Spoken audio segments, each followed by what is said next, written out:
Yo, it's your boy Ryan, Northwest Sports Fanatics, back at you with a new video. It is Tuesday, June 21st, 2022, with your boy Ryan and the Northwest Sports Fanatics. Make sure you guys subscribe to the channel. Smash that like button either now or on your way out. Donate to your boy if you can. Cash App, $ ORION NWSF, or the YouTube Super Chat right here. So, obviously, we have a few things that need to be talked about. Obviously, Rob Gronkowski, Mr. Gronk Spike himself. You know, this was something that I had a feeling that more than likely he would come back. And then even though that he decided to retire today, he's had an illustrious career with the New England Patriots. You could argue that he might be the best tight end of all time. If you look at, obviously, in the postseason, I think there's no doubt, he is the best. If you look at the numbers, Tony Gonzalez's numbers are a little bit better, but he's definitely in the conversation of being the best of all time with him. Obviously, Tony Gonzalez, Shannon Sharp is great. You got Kelsey coming up. Obviously, we'll see what his numbers finish. But shout out to Gronk. You had a great, great career. I was not ready for you to hang it up today. But Drew Rosenhaus is the agent. All right. Gronk wants to probably smoke weed, probably wants to drink some beers, eat the gummies. So don't be surprised around, week 6, week 8, week 10, if he comes back either this season or possibly next season. But if Brady is only going to be there possibly for maybe one more year, all Brady has to do is pick up the phone and be like, come on, bro, I'm older than you. I'm trying to win one more. Let's try to get one more Super Bowl for your legacy as well. So that way that, obviously, with Brady being to 10 Super Bowls, if they go to another one, he could, if they win it, he could have 8 wins. And then, out of 11 appearances, Gronk obviously has 4 Super Bowl rings. But what's better than 4? 5. So we'll see what happens there. But I am going to miss the Gronk spike. Obviously, in the regular season, hopefully he ends up coming back. As we see, he's about to launch off. Bang! Gronk spiked that, baby. All right. And we'll go over, my opinions. And obviously, we drafted 2 tight ends in the mid to late round, to be able to see, some type of surplus of tight ends if he didn't come back. We don't have O.J. Howard anymore, so it's pretty much Cameron Brate and a couple rookies. There are a few other guys that are available. Jared Cook is available. There's a few others as well that are on the market. But it's like, I'm not sure if I want Kyle Rudolph or if I really want Jared Cook or if I want any of these other guys that are floating around, like Ebron. I don't know. I would rather have Gronk come back. But for the time being, I decided to get into the gear. I got the Buccaneers jersey on. All right. I got the hard hat on. We're NWSF. I got the jersey. And like I said, I told you guys before that I thought that, without Gronk, I don't think we can make the NFC Championship game. Without Gronk, we can't get to the Super Bowl. Without Gronk, we can't win the Super Bowl. Since the Rams already went to the Super Bowl, you have to assume that they're not going to get there. Neither are the Cincinnati Bengals. But you never know. I mean, this is the NFL. Crazy shit can happen. But if any team could come back, the Chiefs tried doing it, right? They couldn't get back because of injuries. The Bucs tried doing it last year, right? Injuries. So will the Rams follow suit with the Chiefs and Bucs and have injuries? Now, if we had Gronk in play, then you would think that the Buccaneers are the next team up. Saints should be good. Packers should be good, even though no Devontae Adams. Eagles have gotten much, much better like the Saints. Okay. You're going to have other teams like the Niners, the Vikings, they're Cardinals. There's going to be other teams. But as far as depth is concerned, no more Sue. We got Akeem Hicks. I wish Sue would come back. No JPP. Can you give him money now if Gronk isn't coming back? But I'm not really sure if I believe, because Gronk has already retired once. This is the second time. Brady's retired more than once as well. So, I mean, you don't really know. And I can't really see these guys playing without each other. I really, really want JPP. I really want Sue. I really want Gronk. Akeem Hicks is there. So my Sue dream is probably over. but I'm still kind of having a little bit of hope, a little bit of an open door for JPP now, and as well as Gronk, because it wouldn't surprise me if Gronk does come back, between now and week 1, week 4, maybe week 8, week 10. It's just one of those things. All Brady has to do is call. If you want to be able to smoke weed, party, hang out with your boys, I totally get it. But if this is possibly, Brady's last year, we need you.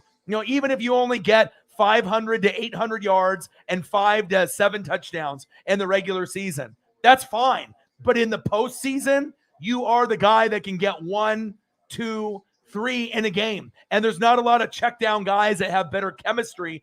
This is the best GOAT combination of quarterback, tight end in NFL history. There is not a better connection. Now, if Patrick Mahomes and Travis Kelce can get 3, 4, 5 championships and they can get tutties themselves down the road, they will be in the conversation. But for now, you got Brady and you got Gronk. So you got Brady, the GOAT. If you want to put, Peyton Manning or Joe Montana, if you want to put someone else up there, there's a lot of people that want to debate, but most people have Brady, the GOAT, 1 or 2, right? If you like Peyton Manning or Joe Montana like me, I get it. And then obviously with tight ends, you got Tony Gonzalez, right? You got Shannon Sharp. You're going to have Travis Kelce. But as of now, based off rings, talent, he's got quite a bit more, tutties than Kelce right now. Like about, I would say, 25 to 30-ish. I have to look at the numbers, but I know he's got like a 20 to 30 touchdown lead. And that's not to say that Kelce can't catch up. He definitely can and might surpass Gronk, but Gronk's numbers in the postseason are goated. Just like obviously Shannon Sharp, he got his 2 rings with Denver and then he got 1 with the Baltimore Ravens, but I'm not sure if there's been a more clutch, receiver / tight end than Rob Gronkowski. And that's a big fact. So I'm sad, but I know that there's a little bit of hope. And I think a lot of us do feel that this might be just temporary, like, Brady did. Brady ended up retiring, came back just a little bit later. And like I said, I think Gronk knows that Brady needs him. Brady needs Gronk. Gronk needs Brady if you want to make this work. If Gronk is already satisfied with his 4 rings and his legacy, but if you can add 1 more and go off in the sunset with Tom, that would be really big for us. And now if Gronk doesn't play, it's not impossible to get to the playoffs, win the NFC South. It's not impossible to get to the NFC Championship game and win it and get to the Super Bowl and win. But for me, Brady's had Gronk pretty much his whole career. It's his check down guy, Mr. Reliable. Yes, I'm going to have Mike Evans. Yes, I'm going to have Chris Godwin. Yes, I'm going to have Russell Gage. No more fly like a butterfly, sting like AB. Don't need you anymore. All right. But Gronk is so valuable on 3rd down. He's so valuable in the red zone. And like I said, we go to the red zone to tight ends more than pretty much anybody else in the league. And we definitely go to the tight end top 5 out of all the teams in the NFL. So no more OJ Howard, Cameron Brayton, a couple rookies. We might have to sign somebody, but I don't want Eric Ebron. I don't want Kyle Rudolph. I don't want Jared Cook. I would rather have a half-ass Rob Gronkowski than those guys. No offense, but it is what it is. But if we can use like the 10 milli that we have on the salary cap for JPP and Jared Cook, fuck it. I guess if that's what we got to do, but I'm still going to, keep my fingers crossed and my toes crossed that Gronk comes back by week 8 or week 9, and then he can get his little vacation in. He can stop smoking or taking gummies and drinking beer maybe sometime in September or October. Boom, when November comes around, come around and let's get shit done and try to win a Super Bowl. Or he might change his mind and he might be there week 1, or this might be it and he might be really retired, but we won't know until this season passes if he ends up coming back or not. Michaela in the building, what to do? Michael in the building, what to do? Toby in the building, what to do?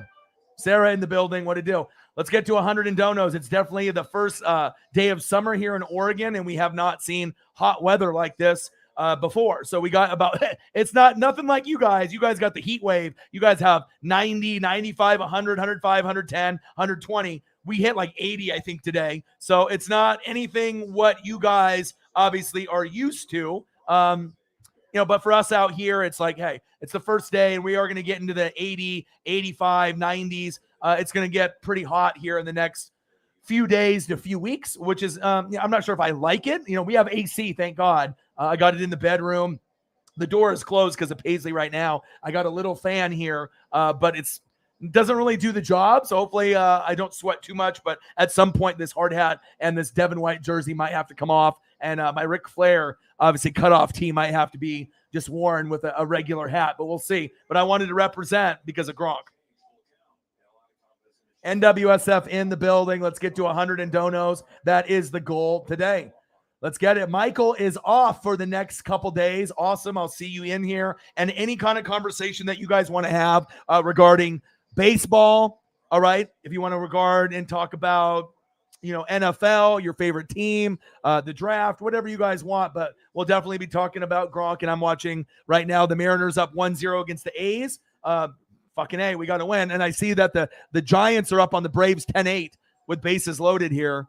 But the Giants are up, so this might be not good for Jameson Meza and his Braves. I think this game is on TBS, he was mentioning on Twitter. So I'll be watching a little bit of baseball as well. And we'll go over some Gronk stats also, too. Let's see. So good to see that you are off, and you'll be able to hang out with your boy a little bit earlier. Yeah. Not a lot of people. I'll be honest. Before Gronk and Brady came to my Buccaneers, I wasn't really a fan of either one. I respected them, but I was like everyone else. I definitely, didn't really have a whole lot of love for the Cowboys, just like everyone else. The media pushes it down your throat. I don't, I was more of a Niner kid. So that's my reasoning. I just don't have Cowboy hate in my blood. It was just that back in the 90s, it was Cowboys Niners. And I was always Joe Montana, Jerry Rice in the backyard in the Madden video games. It was always Joe Montana, Jerry Rice, John Taylor, Tom Rathman, Brent Jones, Dion in 94. So that's where the dislike came from them. But I really respected Aikman, Irvin, Emmett, Leon Lett, and obviously Dion when he went to the Cowboys. But obviously Cowboy love, not so much, but I do love Dak, and I do love Micah Parsons currently, and Dan Quinn, the defensive coordinator. And then the Patriots, Brady, Gronk, Belichick, the cheating, Spygate, Deflategate. There's a reason why. Also a lot of jealousy and envy for them being so fucking good and always getting to the Super Bowl, always getting to the AFC Championship game. And then they came to my team, which was just weird. I still can't believe that it happened. And I still got Brady for this one more year. So we're going to try to go out on top one more time. But, we have to wait and see if we can get that done. But Brady needs his guy. Brady needs his guy. And, if we want to be able to come out on top, we're going to need all the pieces.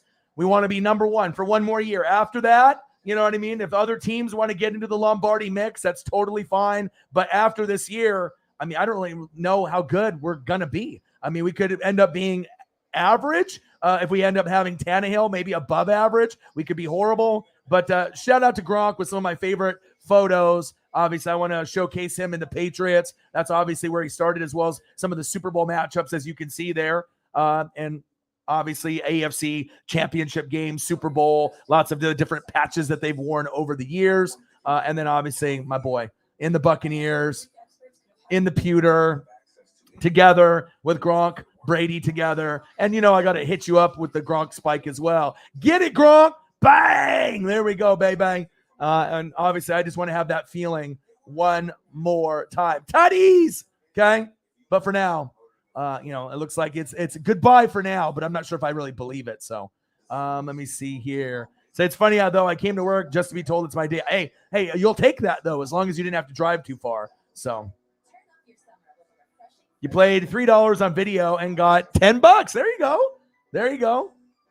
That's the way both Gronk and Brady's career end, both with another ring right off the set. That's the best way for it. Yeah, that's what I'm thinking. And I think there is a legitimate shot, if they both come back, maybe he takes less money, like best case scenario for me, offer JPP $5 million 1 year, Gronk $5 million 1 year. Please come back. Just do it for me. Do it for O-Dog. Do it for Brady. And then let's go after this fucking title one more time. You know what I mean? That would be the best case scenario, because I really honestly don't know. If we can, I think we can win the division without Gronk and the NFC South, even though it's going to be very close with the Saints as well. With the Buccaneers, I think that with a lot of the additions that they've made, the Saints can win 10, 11, 12 games. But how many are the Bucs going to win? 10, 11, 12, 13? It'll be very close between maybe a game or two between these two teams. And I think that if the Saints can stay healthy, we might be the two best teams in the NFC, not named the Los Angeles Rams. It might be Rams 1, Bucs 2, Saints 3. And then obviously Eagles, Packers, Niners, Vikings behind them with the Cardinals. So, I don't know. We have to wait and see. But I know probably Saints fans are happy, but I just want to be able to have them go out together on top. And then if Brady ends up winning the Super Bowl, maybe he can go right into broadcasting. If he wins the Super Bowl, would he go to the Miami Dolphins? Would he go to the Niners, his childhood team? I don't know. Maybe he just rides off into the sunset. Because, if you go to the Niners, is there a guarantee that you're going to win a Super Bowl? You probably have a better chance getting there with the Niners than you do with Miami. Miami has a lot of young guys, but San Francisco's got Kyle Shanahan, and they got Kittle, Debo, Ayuk, and they got Fred Warner. You got Nick Bosa. I think that if he won the Super Bowl here, went to the Niners, you definitely could get, even at his age, to the NFC Championship game and compete, with all the other teams, the Rams and everybody else. But I'm just not sure if he wants to go down that path. But who knows? It's Brady. Maybe Brady comes back for another year after this year. I don't know. You know what I mean? But more than likely, it feels to me that this could be the last year. And for him to make the decision, winning the Lombardi with Gronk and walking off into the sunset, that would be the perfect way to end his career and then go into the booth and start making, insane amount of money, millions and millions and millions of dollars. So we'll see where it goes. Let me see here. Eddie. How are you, bro? Matt in the building. What to do, Matt? How are you? Holly in the building. I know she wasn't feeling too well. Shout out to Jameis Ameza, Holly Hundo, and Cyberpunk coming through so we could actually get to a good dono number last night. Thank you guys so much. I decided to dress up, even though it's hot as hell outside, the AC, the doors closed. I'm sweating a little bit, but I wanted to make sure if I do a Buccaneer video, all right, that I got the gear on just like I do during the football season. So, and it feels good to wear it. I know we got a few months to go, but this is my look. You know what I mean? Like, I'm always going to be rocking the hard hat between now until I'm dead. Okay. I'm always going to rock the hard hat. I'm always going to rock the jerseys, and I'm always going to rock the chains. You got to be original and you got to be different, baby. All right. Let's see here. Gronk gave it everything he got. Tight end, he's changed the position for a decade. He's helped me become a good person off the field and have fun off the field. I saw a tight end room where they had, Shannon Sharp. They ended up having Shannon Sharp, Tony Gonzalez, Antonio Gates. They had Kellen Winslow in there, Ben Watson. They didn't have any of the white tight ends in there, but they had a lot of the brothers in there, and they were talking about Gronk and how good he is. And a lot of them compared him to Shaq. Because he's so big. People don't realize, Gronk is like 6'6", 6'7". So once you see him on the field, he looks pretty big. But once you're actually on the field with Shannon Sharp and some of these other guys, are he actually has the biggest, physical body compared to really any tight end that's ever played. And that's why, even though, Gonzalez has got more, yards, he's got more touchdowns, a lot of people do think Gronk is the best of all time, even though he's got a few touchdowns less and a few yards, because of his impact, not only in the regular season, but in the playoffs and the Super Bowl. And if you think about Tony Gonzalez, he was great in the Chiefs. He was great with the Falcons, but does he really have that Tony Gonzalez moment? Is there that one moment where you were like, oh my God, I remember this game? Not so much. You remember a lot of great games that Gonzalez had, but unless you're a hardcore Chief fan or Falcon fan, I'm not sure if there's really that big moment. And obviously him not being in Super Bowls and winning Super Bowls, AFC, NFC championship games, that's really where you get your reputation from. So I think overall, regular season, postseason, I definitely think that Gronk could be in the conversation with Tony Gonzalez, even though most people got Tony number one. But it all depends if Gronk comes back or not, can pad his stats a little bit and maybe get another ring. But obviously with Gonzalez with no rings, Gronk with 4, Shannon Sharp with 3.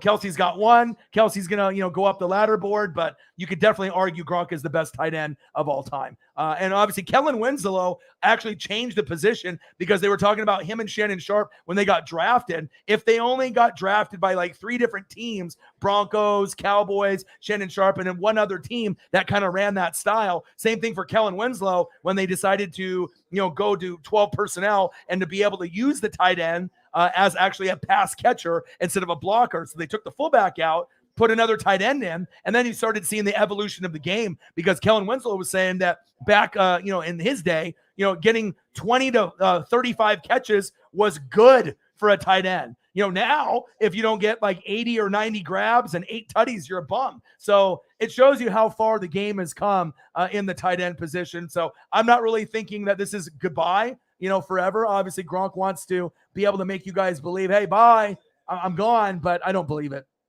And even his agent said, Drew Rosenhaus, hey, he might come back this year. He might come back next year. So if he takes this year off, right, what does that mean? Would he follow Brady to Miami? Would he follow Brady to San Francisco? Could be, but I just hope that he gets the weed and the beer out of his system so you can party and then try to go one more for Tom. So we'll have to wait and see. Oh, you're still doing pretty crummy. Sore throat, earache. Oh my gosh. Juke in the building. How are you? I hope you feel better, Holly. It stinks, especially if the weather's hot and then you're not feeling well. So I'm glad that you're coming in though. And you're, saying hello. I don't know how long you're going to stay in there, but I hope that you get better. Yeah. I mean, it's not hot. I mean, I guess, it's 80, but you got to think we haven't had any hot weather all year. Like this is our first hot day in June. I mean, like it's weird. This is the coldest and wettest it's been in Oregon ever, like in 80 years. So, but the temperatures are going to start to go up, but nowhere near. Like I get the weather where, when you guys go to sleep and it's like 80 after being like 105, that's what I'm getting. But for us, it's like uncomfortable because we've been used to this 50, 60, 70 degree weather with a breeze. And once you actually start feeling the sun, us out here, it takes time for our bodies to get used to it. Kind of like when it rains for the first time, people drive like a bunch of idiots out here. They're like, oh my God, it's a little rain. It's like, bro, we live in Oregon, like fucking speed up a little bit. I mean, you don't have to be going 90 miles an hour, but there's no purpose of going 15 in like a 35 or a 40. You know what I mean? But sometimes that happens here. And that's facts. Let's see here. Let me scroll down and see what we got here in the building. Loyal Rammy in the building. What to do? Gronk retires and now the best tight end on the field. Rams versus Bucs. That would be Hig Beast. Time to repeat. Yeah, I mean, like I said, you guys are very, very good. I still think that we'll be competitive, but without Gronk, and then Cade Otton, and then we end up having another tight end. We got 2 tight ends in the draft. One, Cade Otton is obviously recovering from surgery. And then you got Cameron Brate. That's not Gronk. He's okay, and then OJ Howard's no longer there. So, I mean, I wish we can get a little bit more Gronk spikes, but it might be goodbye. But I still think that the Rams should be very, very good, very, very good. But if we can get Rob to come back, I think we can definitely hang with you guys. And even if we don't get Rob, I still think we can be the second best team in the NFC, if not the first, depending on the injuries with you guys.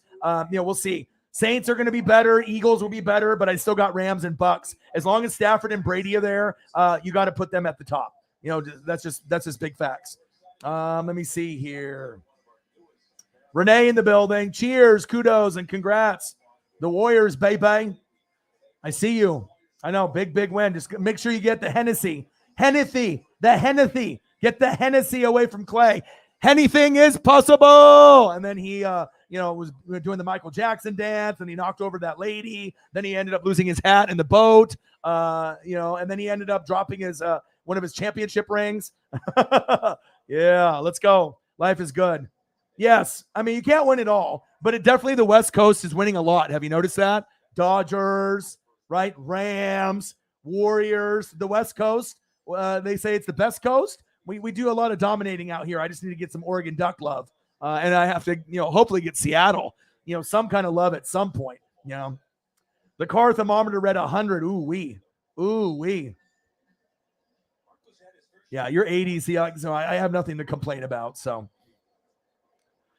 yeah, well, you know what I mean? Realistically, I mean, the Niners can always, that was a team I rooted for as a little kid. If I wasn't a Buccaneer fan, I would be a Niner fan, but I'm not sure if they have all the pieces, but they always play hard, and they got a great coach. So as long as they play hard and they got a great coach, anything really is possible for the San Francisco 49ers. I mean, like I said, you had teams like the Green Bay Packers and all these other teams out there. But as long as, you got good coaching, it's not going to matter if it's Jimmy G or Trey Lance. I do think the Niners are going to be good. And honestly, they could be better than the Packers. They could end up being better than the Saints. They could be better than the Vikings. And they might be the third best team in the NFC when it's all said and done. And if they crawl into the playoffs, even if they scrape their way in, they could get to an NFC championship game, with 9 or 10 wins. They've done it before, but about winning the Super Bowl and getting there is two different things. But once we get a little bit more Trey Lance experience, anything is possible.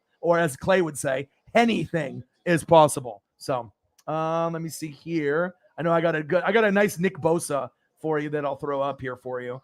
So I always like to be able to give representation on everything that we're talking about. So this is for Renee and the Bang Bang Niner gang. Here you go. Nick Bosa, one of my favorites in the league. And I always like to root for the Niners. Like I said, that was the team that I rooted for heavy. Joe Montana, Jerry Rice, John Taylor, Tom Rathman, Brent Jones, Dion in 94 is my favorite Dion of all time. So let me see here.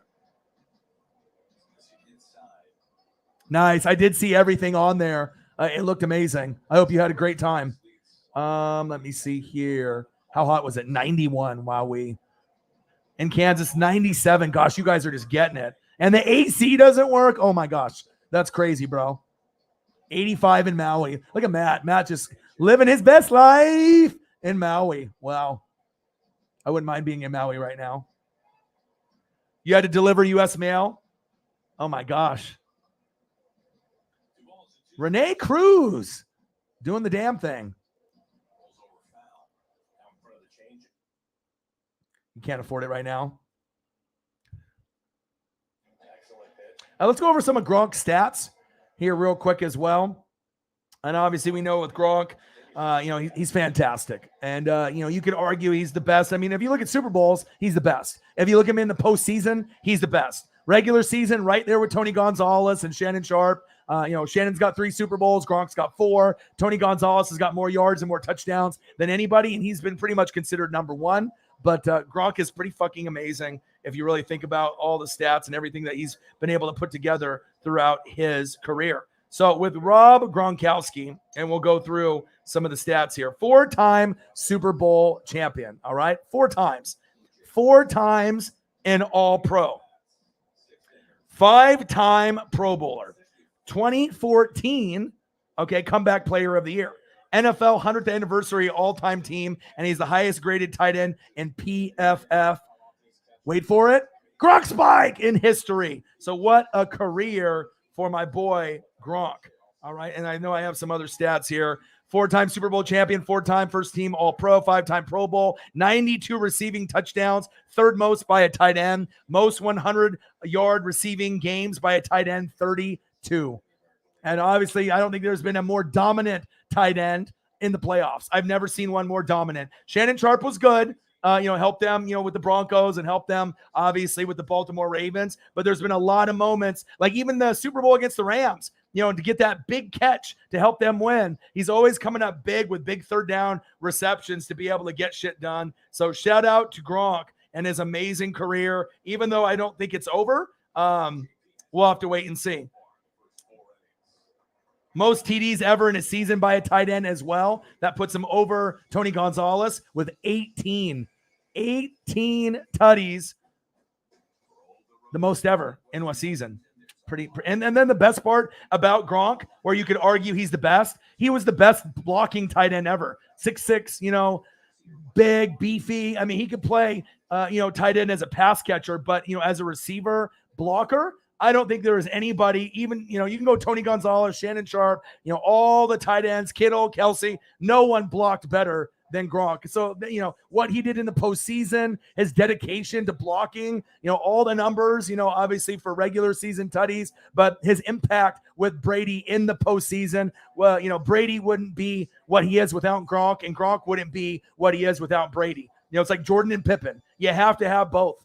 You got to have both. And obviously Brady hasn't won a Super Bowl. Obviously he had some early on before Gronk, right? He ended up getting, one with the Rams by 3, right? And then another one against the Panthers by 3, and then another one with the Eagles with TO by 3, and then obviously Gronk was around for the 3 after, as well as the Buccaneers. So pretty special player, that's for sure. I am fucking sweating like a motherfucker in here.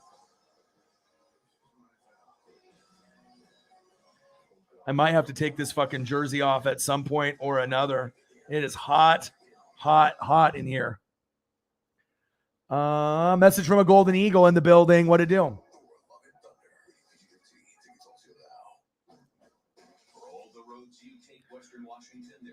Second retirement, yeah. And then, like I said, if this is Brady's legitimate last year, I mean, if you want to be able to win it, you got to do it together. You got to do it together. So maybe retired for now. But I mean, I just, if he decides not to come back for the beginning, of the season, what about halfway through? What about week 10, week 12? I mean, give us some help. I mean, I don't need a whole lot from you. You know what I mean? You can end up getting 500 yards and 5 to 8 touchdowns, even in a half season or a full season. But in the postseason, if he's there, I mean, he could score 1, 2, or 3 in a game pretty easily. He has that impact of being in the red zone and, getting 1 or 2 touchdowns in a Super Bowl, 1 or 2 touchdowns, in the NFC Championship game, 1 or 2 in the divisional, 1 or 2 in the wild card if we get beat by the Saints, for the top spot. Anything is possible, but I don't know. I don't know if I really believe he's gone. I hope he's not gone. I hope he comes back, but at least for now. At least for now. Let me see here. Thunderstorm watch. But be careful talking shit like this.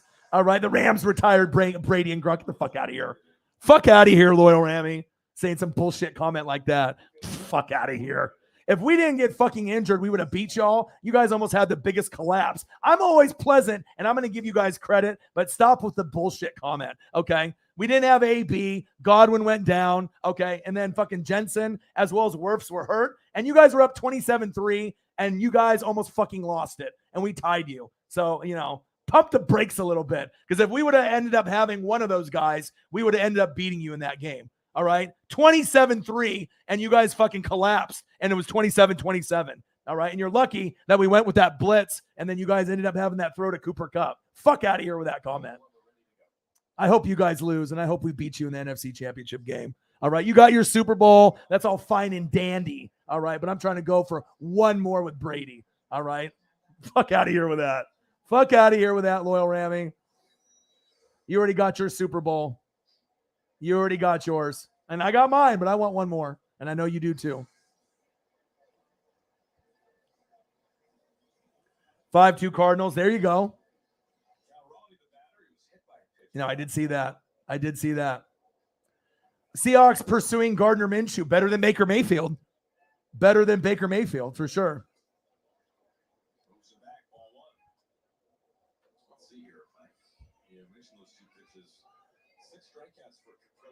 Loyal Rammy always liked to spark up some shit, Dill. You know what I mean? I get it, man. You had a long time before you guys ended up getting it. You lost to Goff. You had the Goff situation. Couldn't get it done. And you got Stafford. But, yeah. Come on, man.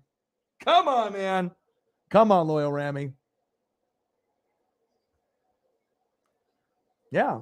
A lot of teams want to get back there. You know what I mean? But with the Rams, they do have an amazing team. They got an amazing coach. They, replaced Vaughn with Wagner, okay? And then you ended up getting rid of Bobby Trees, and you end up getting Allen Robinson. So, I mean, realistically, yeah, you could come back. But, yeah, the whole retirement thing, come on. No one's afraid of the Rams, I'm sorry. All right? You guys got a great team, okay? But the other teams, like the Niners and the Bucs, you know what I mean? We're not afraid. Maybe some other teams like Packers or whatever, maybe they're afraid, but we're not fucking afraid, okay? We're not afraid at all.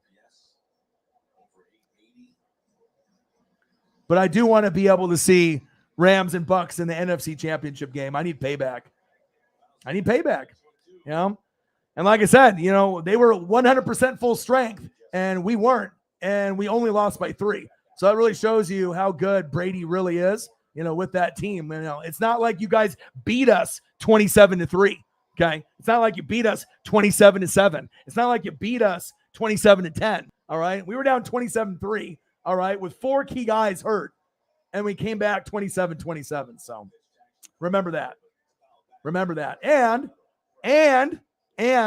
okay, I'm not getting mad. I'm just letting you know. Some bullshit comment like that, I'll let you know, okay? Yeah, but you're making it like you fucking spanked us with that comment, like you beat us by 30, and he was embarrassed, and then now Gronk and Brady have to have their tail between their legs, and they're not going to come back. Come on, dude. It's not like anyone was afraid of you guys. You guys had a good D-line. All I needed is a little bit of health, all right? An AB not to go crazy. But you guys almost had one of the biggest collapses in NFL history. Let's be honest. You don't want to bring it up and admit it, but 27-3, if we would have ended up beating you 30-27, you would have been the laughing stock of the NFL, okay? That's plain and simple. I mean, 27-3, and if we would have won 30-27, that would have been one of the biggest collapses, besides maybe the Atlanta Falcons with the 28-3. That's just facts, dude, okay? Woods is not Chris Godwin. Come on now. Come on. I can have this argument with you. You got your Super Bowl. You know, like I said, we'll see what happens this upcoming year. Okay?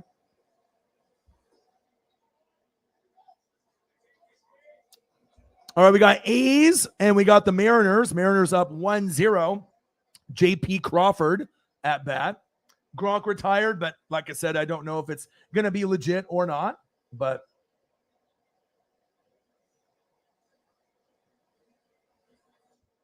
and yeah, and I'm not getting mad. But you're making it sound like like the Rams did it, like embarrassed them so bad that they had to leave the game. But it's all about health. That's really what it comes down to.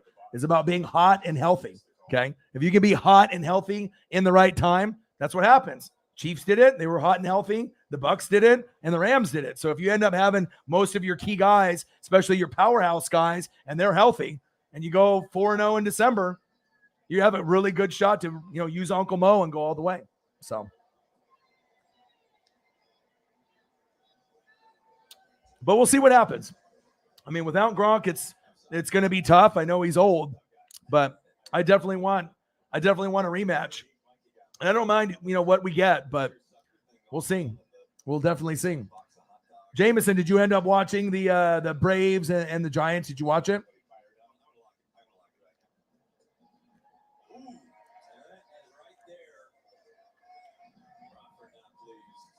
Mariners. Well, we got to get a dub. We can't fucking keep losing. Keep losing. Scott Service is going to get fired. Maybe he should. So we'll see where it goes. But shout out to Gronk. Shout out to Brady. I'm really concerned about this money, though, and to see where it goes. But we at least have a little bit of money left. So, yeah, that game, they started getting a lot of runs there right there at the end.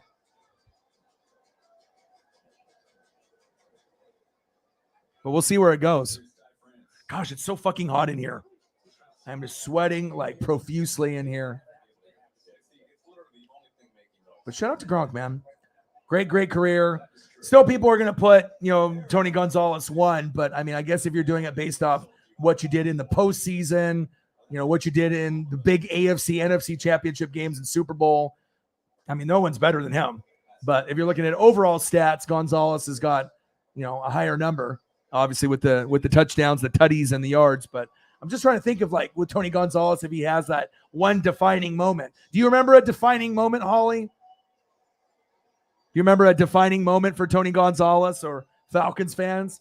If they have any defining moments. I'm just trying to think, because obviously you're not really having any, like, Super Bowl moments or maybe AFC championship game. But I mean, obviously I watched him throughout his career, but I'm not sure if there was like a single, like, oh my gosh, like big game in the playoffs. I know he had a bunch of regular season, magic that happened, but maybe you would have an idea more. So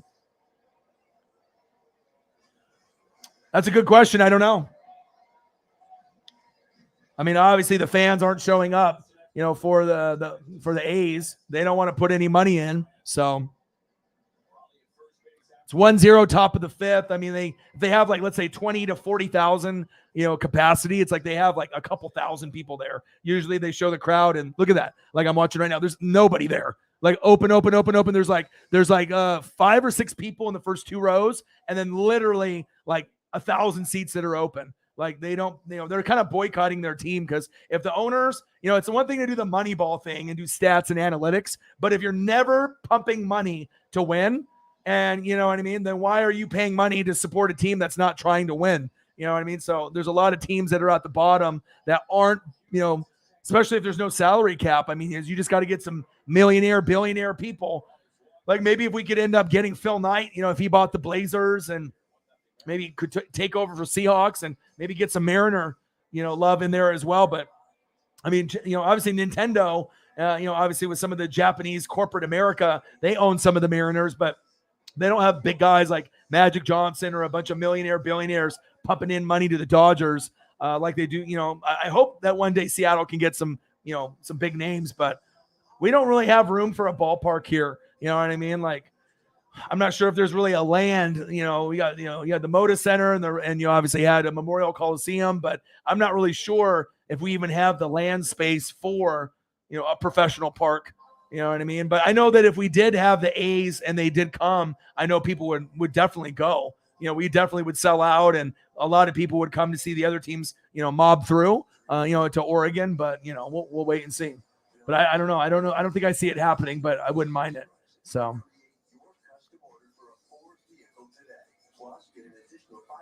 Astros beat the Mets. Well, that's good for you, not good for me, for Seattle. Right. And like I said, yeah, just, they even, it's like, it's funny when we were talking about you doing the pictures and I ended up looking at some of your pictures that you had, like him sitting on his helmet. That's a good one. That's a pretty iconic one as I'm looking at the, some of the pictures that you brought over and also the other one with the smoking one. The smoking one is pretty good too, but the Derek Thomas sitting on the helmet, that one is pretty iconic. But when we were, doing the John Elway and the Chiefs, it was kind of funny because I turned on NFL Network today, and who did they show? The Chiefs and the Broncos. Interesting. It wasn't John Elway though. I think it was around the early 2000s. I think Trent Green was out there, but it was kind of fun to be able to, to see some of the old school players out there running around. But yeah, I don't really remember a defining moment, him on the Chiefs or the Falcons. He just overall was just great in every game. And obviously to accumulate numbers like he has, you have to, be great. And I mean, if you look at the quarterbacks that he's had, it's not like he really had a lot to work with overall as team wise. You know what I mean? A lot of the teams that Gonzalez were on weren't the greatest. I mean, he definitely had some decent teams, but some of the teams that he was on weren't very good. And he definitely held it down.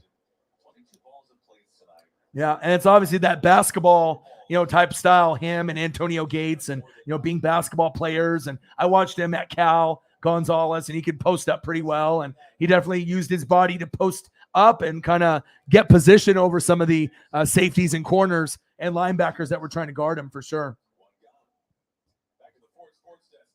You watched it, yeah. It was on TBS, right? I think I saw your tweet on there, so.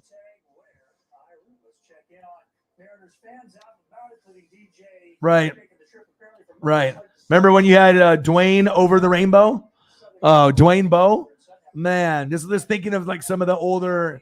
I mean, you obviously have the Dante Hall and, special teams and stuff, and Trent Green, but, and then obviously you had like Larry Johnson, Jamal Charles. You go through like different players and teams and whatnot, but oh my gosh, Dwayne Bowe. My gosh. The Beavis and Butthead is coming out. Nice.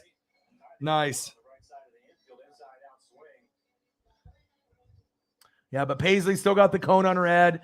We still got today, Tuesday, Wednesday, Thursday, Friday, and then she gets the cone off. And then, I'm going to keep grinding and keep hustling. And then not this weekend, because this weekend we have Nashville for the NASCAR race on Sunday, which I'll do. That'll be a lot of fun. So obviously got rent and bills and everything. And then the following weekend around the 4th of July, around there, I might be going camping to Detroit Lake, where you see some of my like selfies and photos, near water. So I might be going for like a day or 2 or 3 to kind of just reset and to be able to, my girlfriend's dad's got a boat. So, like to drive the boat, run mob in the boat, jump in the water, swim around. Sometimes I'll go fish, just sit by the water and, just drink beer and do whatnot. But obviously with gas, to be able to pay for gas and to go, I think the drive is a couple hours. I think it's like an hour and a half to 2 hour drive. I think it's about 2 hour drive. So 2 hours of gas there and 2 hours of gas back. It's going to be a little bit. So yeah, I'm definitely going to be hustling every day between now and then when I come back, then I'll be able to watch Stranger Things, but I might not even, I got to look to see what the dates are on. Cause I know Stranger Things comes out July 1st. Did you guys see the new trailer? Netflix actually posted a new trailer so Stranger Things is kind of come out on that Friday. So not this Friday, but next Friday. And I might be leaving maybe that day. I might do Friday, Saturday, come back Sunday, maybe. So I might have to wait till Sunday to watch it, but they ended up having a new trailer that just came out. And it's about 2 minutes long or whatnot. I would definitely recommend watching it. It's fire.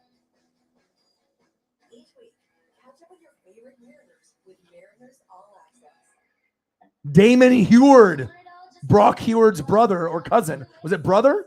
Damon Heward, was Damon the brother or the cousin? I think brother. 63 career receiving TDs, the most ever for a time. Wow. Chiefs and Bengals during 2017, Gonzalez caught a 3-yard touchdown toss from Damon Heward to set an NFL record with 63 career receiving TDs, the most ever. And then he ended his career with over 100.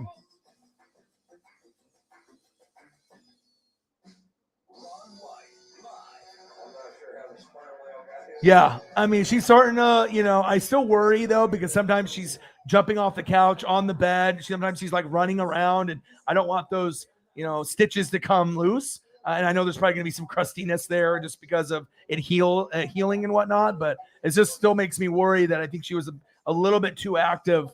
And we're not giving her any more, sedatives or anything like that. I guess we still have the bottle, but I don't think it's really needed anymore. And we gave her last pain pill this morning. So they told us to do it until the pain pill was gone. So, yeah, I think they're brothers as well.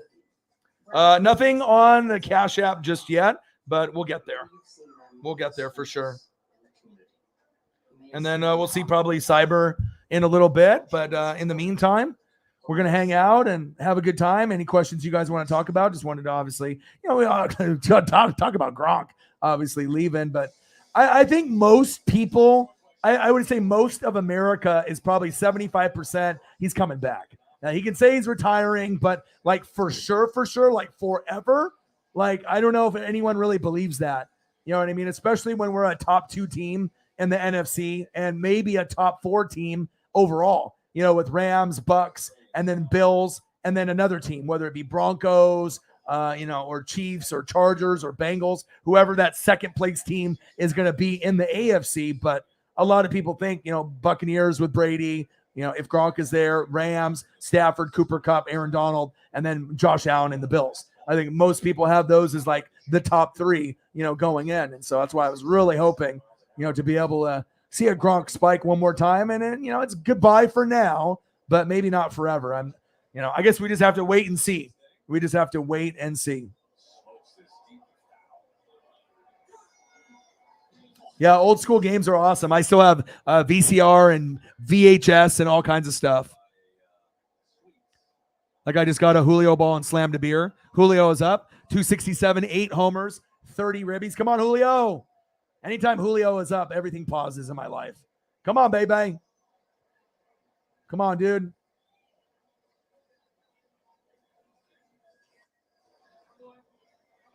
Come on, Julio.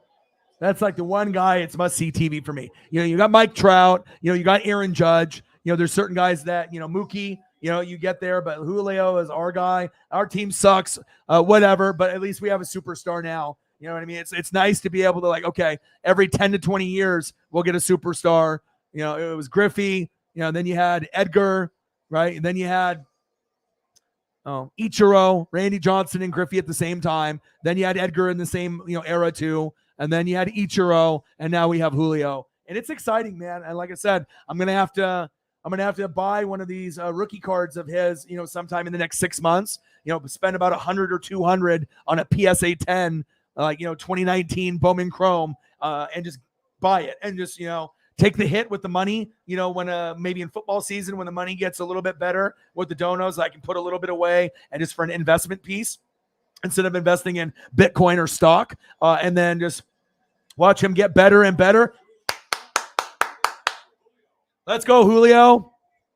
Nice single. But once I can, grab that, for like 200, then I know it could definitely go up to 300, 400, 500. You just want to cash in early before the first season is over. And then obviously before the first, second, third, fourth, fifth season, especially if he ends up being an all-star after this year, because I don't think he'll get voted in unless he's a reserve. But I mean, for baseball, if he was in, it would be exciting to see him there, but he's probably going to have to back it up with a really good, solid second sophomore season. And then I think the fans will vote him in, because right now, I mean, he's really exciting. I mean, even as a rookie. So, I mean, he gives me Griffey vibes, better than A-Rod as well. So that's big facts. I know you were talking about that. You really want to see that. Yeah, there's no bleeding. There was never bleeding ever. So that's a good sign, right? I kept looking at her stitches and, making sure that, she wasn't bleeding around. And I was, I tried to be the best with maintaining her calmness, but sometimes a dog, has their own mind and personality, and she has really good hearing. So sometimes she'll hear like the faintest knock or thump or like some kind of human or a kid outside screaming like a psychopath. And then she'll like hop off the bed and start, maybe chasing her tail or, doing certain things. But for the most part, she'll snug with dad. She'll get in between my legs into a ball, or next to my leg or inside my legs. And I can just put the blanket over the cone. And sometimes she still likes to get underneath the covers, even with the cone on. The cone gets flattened a little bit, but she just likes to be able to snug in there and, just have that body warmth. She's a very, very loving dog. So yeah, I can't wait for her. I've been walking alone now for like the last, 7-8 days. I'm used to it because I did it before her, but now with her, it's so weird walking without her, and you have to have a lot of discipline, and I have a lot of, you have to be really resilient, and you have to keep yourself, held accountable. And that's the hardest thing to do, I think, in life. Anybody can, be a shitty person. It's easy to be mean and be shitty. It takes a lot of effort to be a good person and a kind person, but to hold yourself accountable, that takes a lot of effort, just like being a good person and, holding yourself accountable to do shit. It's like, oh, eat a salad and fruit, or go eat a couple cheeseburgers with fries and onion rings. I mean, there's kind of like, okay, I know what I need to do, but I definitely, with diabetes in the family, this is not a funny matter. Like, I definitely need to start losing weight. The only section for me that's, a problem is just the midsection. I'm, my legs, my face. I mean, everything could get a little bit thinner, you know what I mean? And that's true, but I definitely don't want to cancel out everything, but I have been trying to eat more salads and fruits, and I'm walking every day, at least 25 minutes. But I got to make sure I'm not consuming so much shit, with burgers and fries and tacos and all that, and then drinking beer. But I have cut back on beer too. So I haven't been drinking as much. It's usually 2 beers in a stream, sometimes 3 or 4 if they're smaller ones. If I'm going 4, 5, 6 hours, something like that. So thank you so much. You got us on the board. Bang, bang. $10 holla for, we already know, one of the GOATs in the room. The Chiefs Kingdom, always representing. It would have been crazy to, too bad we couldn't have Kelsey and Gonzalez playing together. Obviously when we had Gronk and Aaron Hernandez, and we already know the whole Aaron Hernandez saga. But if Aaron Hernandez wasn't a gangster, what could have been? What could have happened with the Patriots running that double tight end set? They would have been a huge game changer. Go Julio, go Julio, go Julio, go Julio. Yeah, let's go. Woo! 2-0 Mariners. Let's go. Ooh, ooh, ooh, ooh, ooh. Fuck yeah. Let's go. Winker. Fuck yeah. Let me watch this again.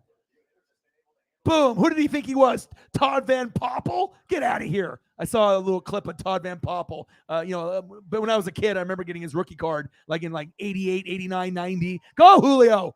Yes. No batting helmet either. Fuck yeah.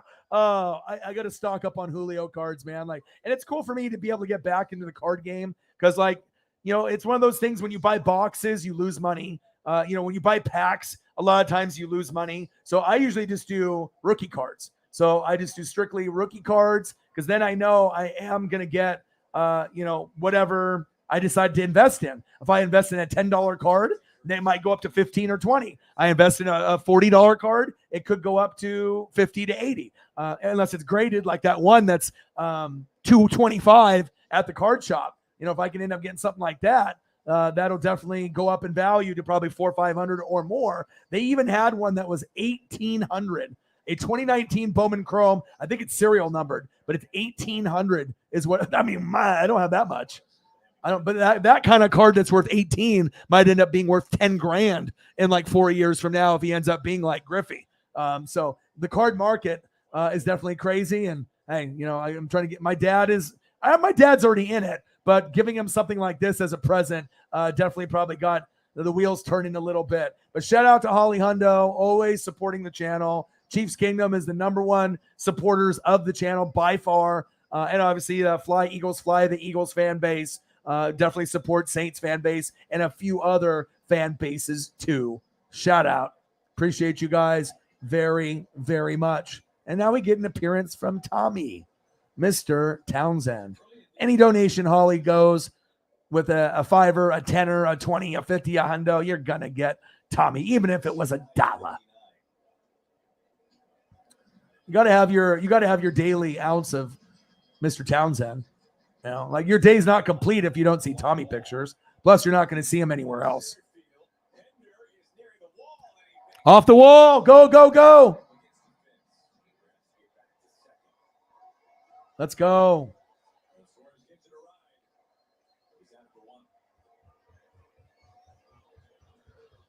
Two 0 Mariners. Fuck yeah. Suarez. Bang. Almost a homer, too.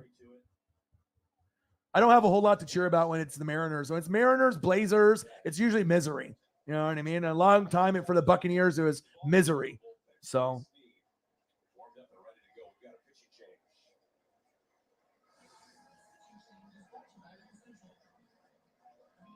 All right, Suarez, I see you, brother. 2-0. Let's go. Let's go. Fuck yeah. Appreciate you.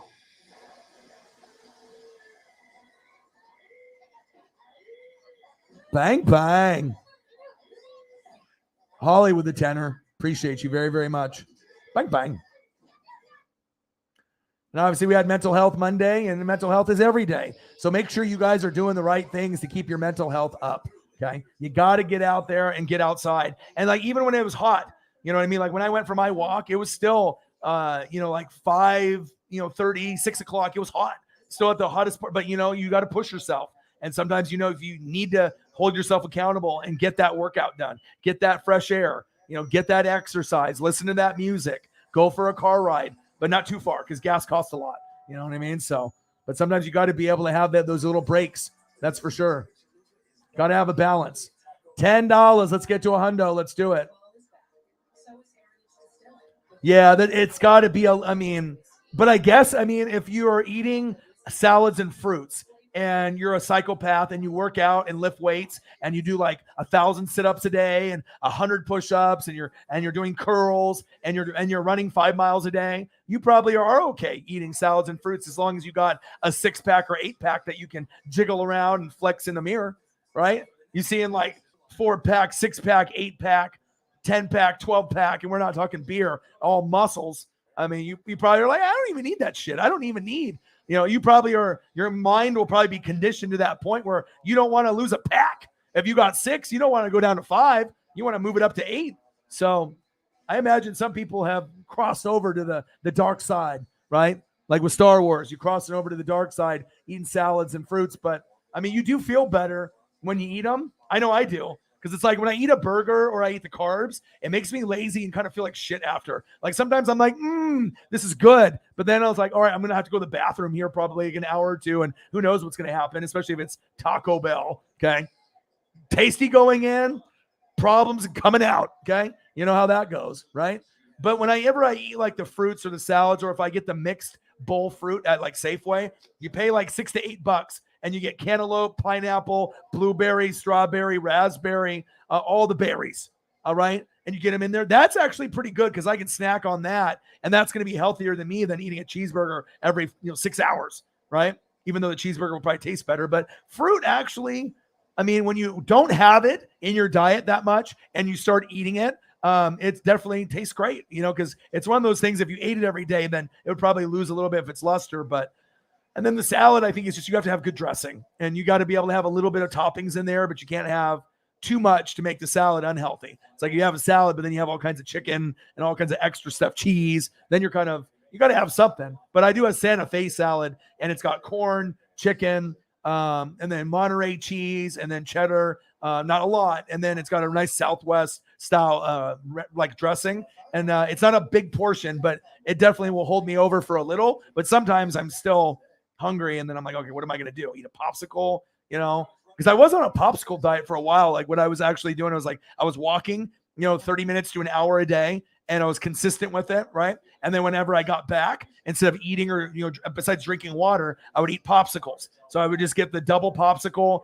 You get that multicolored bag for like $3-4 at like Safeway or your grocery store. Blue, green, red, orange, yellow. It's got maybe 18 popsicles in there. I would just eat a popsicle and then it would kind of take my craving over. I was okay. And then go for another walk, another popsicle. And, every once in a while, I, have some kind of meal, like in there. But I definitely lost weight that way and I didn't feel like crap. I mean, I was still drinking water and I was still having meals, but when you end up having like those fruit popsicle, not like you can't have like Haagen-Dazs bars or whatever, like chocolate, but yeah, a popsicle can definitely kind of, burn that craving that you're having to start just, going crazy on eating carbs and tacos and burgers and all that stuff. And I've noticed that works pretty good for me. I'm not sure if it would work for a lot of people, but a popsicle is mostly water with a little bit of food coloring, so it's not going to kill me.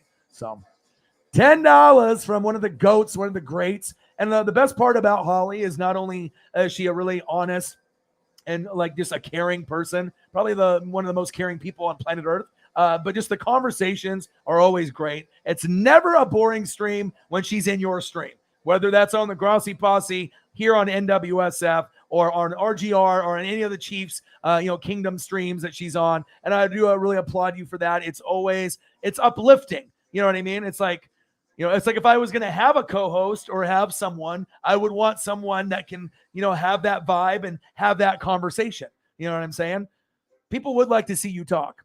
Maybe one day you get a microphone. Maybe you do get a computer. Maybe one day you come on the show and you actually talk Chiefs football with me and the clan and the crew.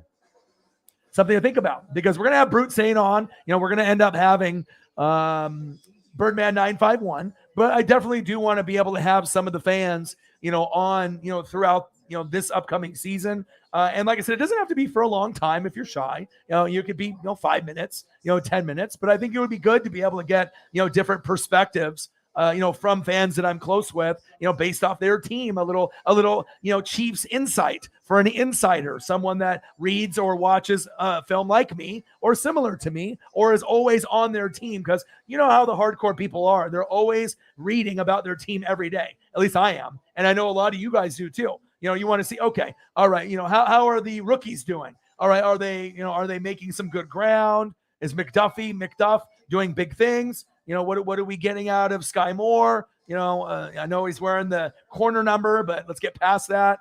And like I said, you guys got a lot of weapons. You know what I mean? RG3 had a tweet and said people are overreacting. You guys got a lot of weapons. You got like 6 or 7 deep at wide receiver. You just got to come to terms. It's not Tyreek, right? We know that. Duh. We know that. But it's just about implementing confidence and chemistry with each guy. Whether that be Juju, whether that's Sky Moore, you already got the Kelsey, you know what I mean? But you just want to have that proper chemistry with Mahomes so that way he doesn't get erratic. Because now there's no check down to Kelsey because he might be double or triple team now since there's no Tyreek. So it's going to be up to someone to spread the field and open things up for Kelce to do double moves to go against a linebacker in the middle of the field. But that's only going to happen with like Sky Moore and Juju's development to be able to get the mid-range game, maybe like a 8-yard slant for Juju, and then maybe Sky Moore with a post. You're going to have to be able to mix it up. But yeah, I would like to be able to have some of y'all hop on. I mean, if you're shy and you don't want to do it, if I ask you, that's totally fine. But I definitely, I'm not like other streams, in other streams, they never would do that. In other streams, they don't get comments put up to highlight, the people in the room like we do here. And you guys are a big part of the show. And that's why I like to be able to share it with you guys too. That fan interaction and that connection that you have, that's what it's about. Wow, that guy just got the foul ball and it just bounced right into his hand. 2-0 Mariners. But for some of y'all, if I ask you, it just, well, like I said, it just depends if you have a computer. Most people do. But then obviously getting like a microphone set up, unless you have a good microphone on your laptop, tablet, or computer, or, whatever device you actually have something. But obviously with microphones, it that's an investment if you don't have it. But you probably have a decent system. I mean, I know some people that I've talked to, they don't have a microphone, but most people, if you have a microphone, it definitely is much better, for sure. For sure. Kelce and Gonzalez together. Ooh, like this? Like one, like, them wrapping their, arms around each other. That would be cool. Like a generational talent, like passing the torch. Or passing the torch. Wouldn't that be cool? Like, you end up having Tony Gonzalez and he's got the Olympic torch and he's like passing it over to Kelce, and Kelce has his hands out to get it. You could do it like race style. You know what I mean? Or like right here next to each other, or them like when they do racing where they're like, and they're waiting to get, the baton, you know what I mean? For that next relay race. But see, the mind is racing there. But, passing the torch could be cool. They could just be, an arm in arm together, which would be cool. Them, in a same kind of pose, like the Derek Thomas, kneeling or sitting on a Chiefs helmet, just with their back shown, looking at, the field would be cool too. Arm to arm would be cool. Passing the torch, one torch from one. I mean, if you do the torch thing, every Chief fan will love you. You know what I mean? Because it's so original and creative. I'm an idea guy. So, I think of something, I say it, and then the ideas start rolling around. But, passing the torch from Gonzalez to Kelce, because Kelce could end up being number one, number two when it's all said and done. I mean, it's not impossible to think. I mean, he's been the best one besides Kittle, even though Andrews and Darren Waller from the Raiders and Pitts is coming. But Waller, Mark Andrews, Kittle, Kelce, those are kind of like the top dogs. But passing the torch, that would make like a cool football card. You know what I mean? But I don't know. We'll have to wait and see. But I'm giving you ideas to be original. But I've never seen anything like that. And there's not very many guys that are both great at tight end to pass the torch. I mean, that might be the only scenario, right? I mean, unless you go Tony Gonzalez to Kyle Pitts, but we have to wait like 10 years.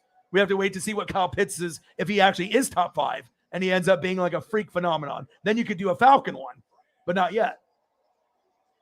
There we go. That sounds like an awesome idea.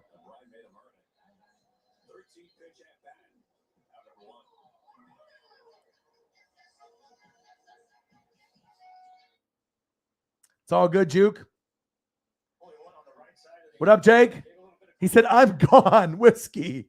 We're good. I'm watching Mariners right now. Just chilling, dude. Talking about Gronk. And yeah, you got to support the boy. Support your boy, man. Hey, Jake's got the whiskey. It's all good. Us Mariner fans have to stick together. You know what I mean?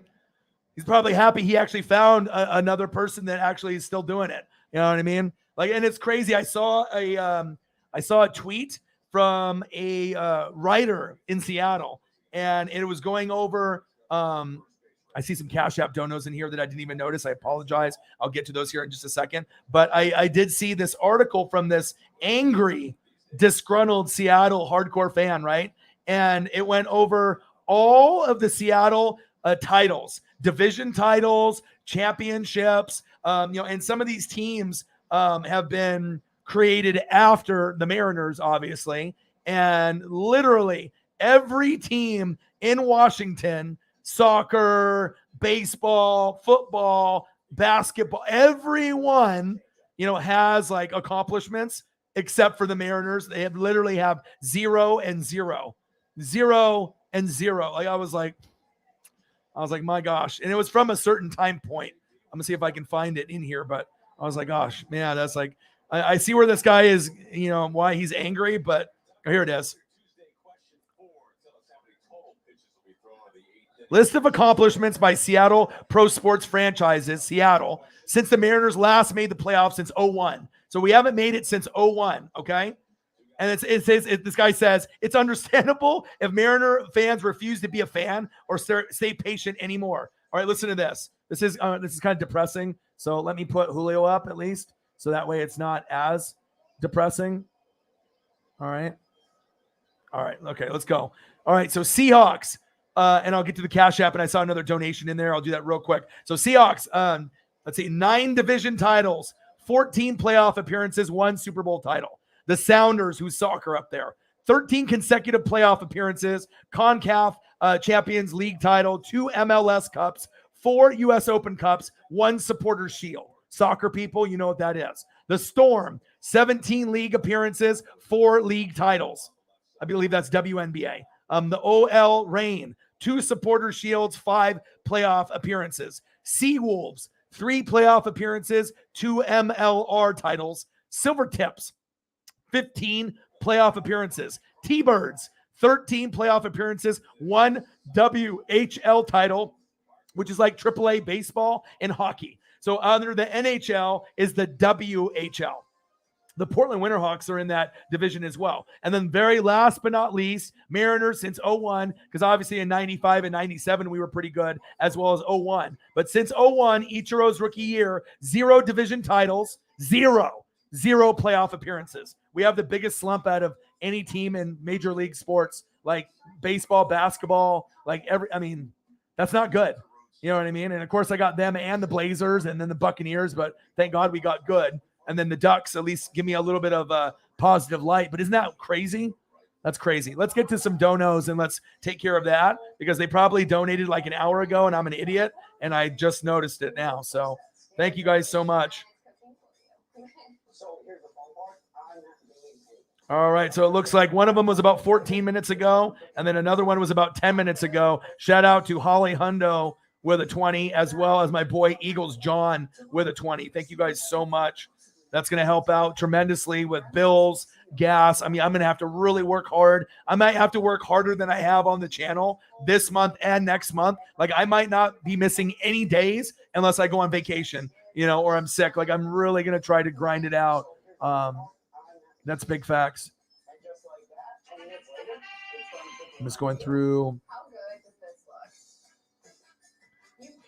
the comments here. Your secret weapon for impossibly convenient home cooking. Browse this week's meals at Tavala.com. Todd Van Poppel. Remember that name, Jameson? Todd Van Poppel. No problem. Thank you for taking care of me. And I got to go down here all through the whiskey comments and everything too.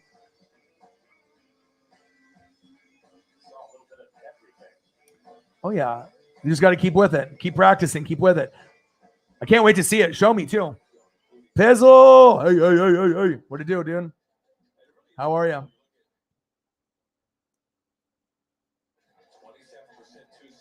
5,000?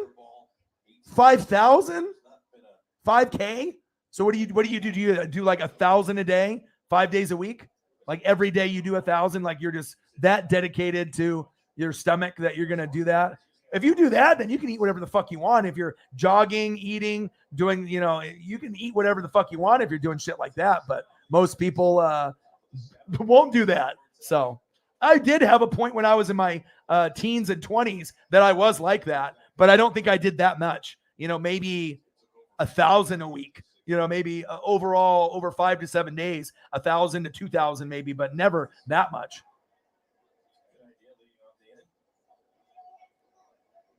Fruit, and more fruit. Fruit is good, though.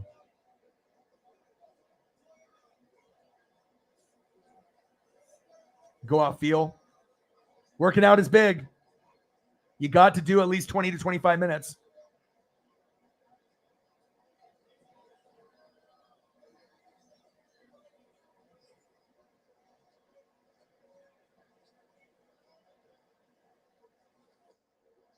You would? Really? Well, I don't watch. I don't watch RGR or whatever. So yeah. Do you have? I don't know if you have. I don't know if you have a setup or if you don't even need one. If your camera and your microphone and on your regular laptop, computer, desktop, tablet, some people can use that and it still sounds good. But yeah, I would be honored. I think it would be cool, and I think the fans would love it too. You know what I mean? Your face deserves to be with O-Dog on the NWSF for sure. Because I'm gonna try to, incorporate more of the fans in here. Because like I said, without you guys, there's no me, and it's all about connection. You could do it based off my voice or my passion or my knowledge, or the way I call games, or reaction videos. But I think the overall connection and knowing that there's stuff outside of football that we enjoy as well, and we can talk, whether it's movies, Stranger Things, TV shows, whatever it is.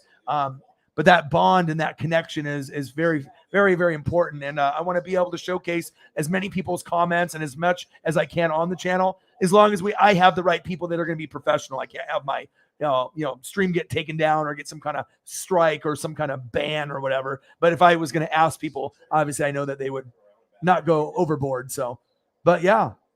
Well, it looks like Holly Hundo and O-Dog are going to be doing some streams then. That sounds awesome. That's what I'm talking about. Yeah, let me see if I can find her here. Eagles John in the building. Let's see here. JT in the building. What to do? Eagles. He said, I need Paisley. I love everybody's picture. You know what I mean? Sometimes you can have yourself. Sometimes you'll have your favorite player or favorite team. It's cool. I just, everyone's got their own style on what they like to support in their teams, and it's just cool to look at everyone's kind of personality with that.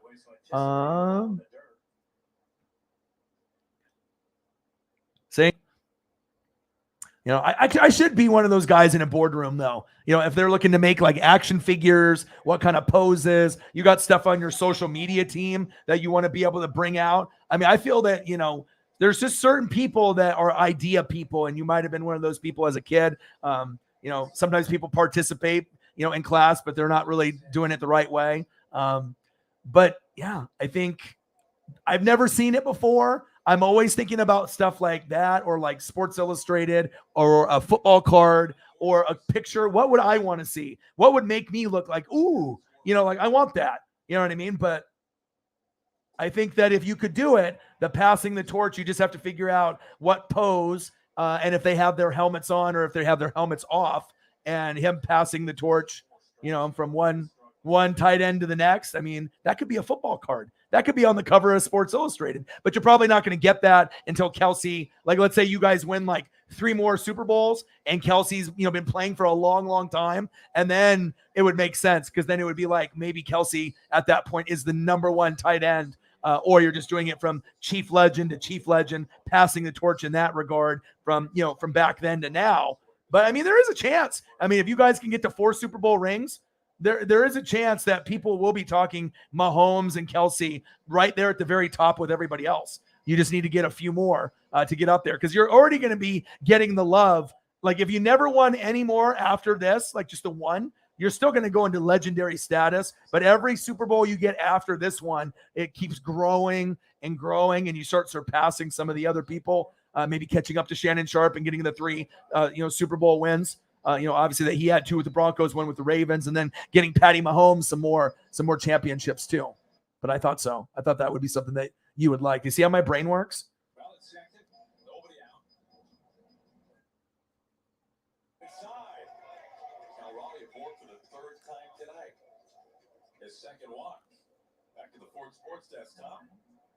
I mean, this one is iconic just because it shows, him sitting on the helmet, and it's got the last name, the D Thomas and the 58. So maybe, you could do that one as a second one. So you could do a front and a back. So maybe you could just do like a portrait photo with his helmet off, maybe in his hand, holding it in his hand down by his waist. And you could get like a portrait with him in the shoulder pads with the cleats. And then, whatever you want to do for like a field in the background. And then after you do the portrait one first, right? Unless you want to do just a portrait of his face and shoulder pads, if you don't want to go waist and below, it depends, I guess, how big you want to do it. I'm a picture guy and I'm a guy that looks at art and stuff too. So you could definitely do it like that, like where it's just upper body, head, shoulders, shoulder pads. So you can see the number and the Chiefs and you don't see that, or you go down with his legs as well, up to you. And then obviously the Derek Thomas sitting on the helmet, looking, into the crowd. That's very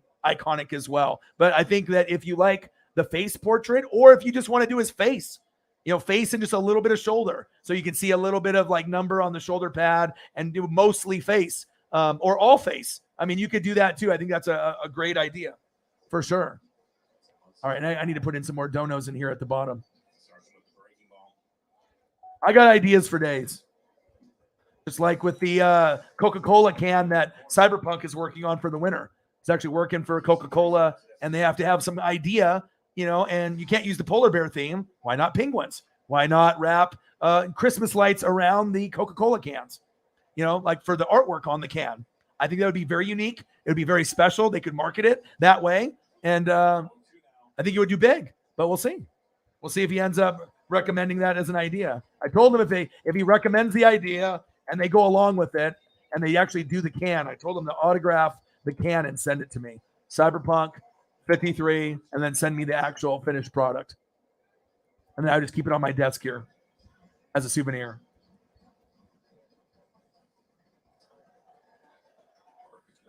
Bang, bang. $20 holla. Eagles John has one as well. $20 holla. Yeah, I need to go get another thing of dog food tomorrow. So that's another like $20. But I did get her some really awesome dog cookies. Bang, bang. Bang, bang. $20 holla. $20 holla. Appreciate you. And I appreciate you. You guys are amazing people. Always supporting me and the brand. Bang, bang for Eagles John. Bang, bang for Holly Hundo. You guys are awesome. I appreciate you guys very, very much. Love you guys. Cheers. All right, now I got to go up to the comments here real quick. And I like to be able to go through the comments too, because like I said, most people, even when we get a lot of people in here, when we're going to be at 80, 800, 8,000, I mean, what down the road, I'm going to still try to do the same thing, and I'm going to try to showcase all the OGs and make sure that we don't forget where we came from. It's definitely.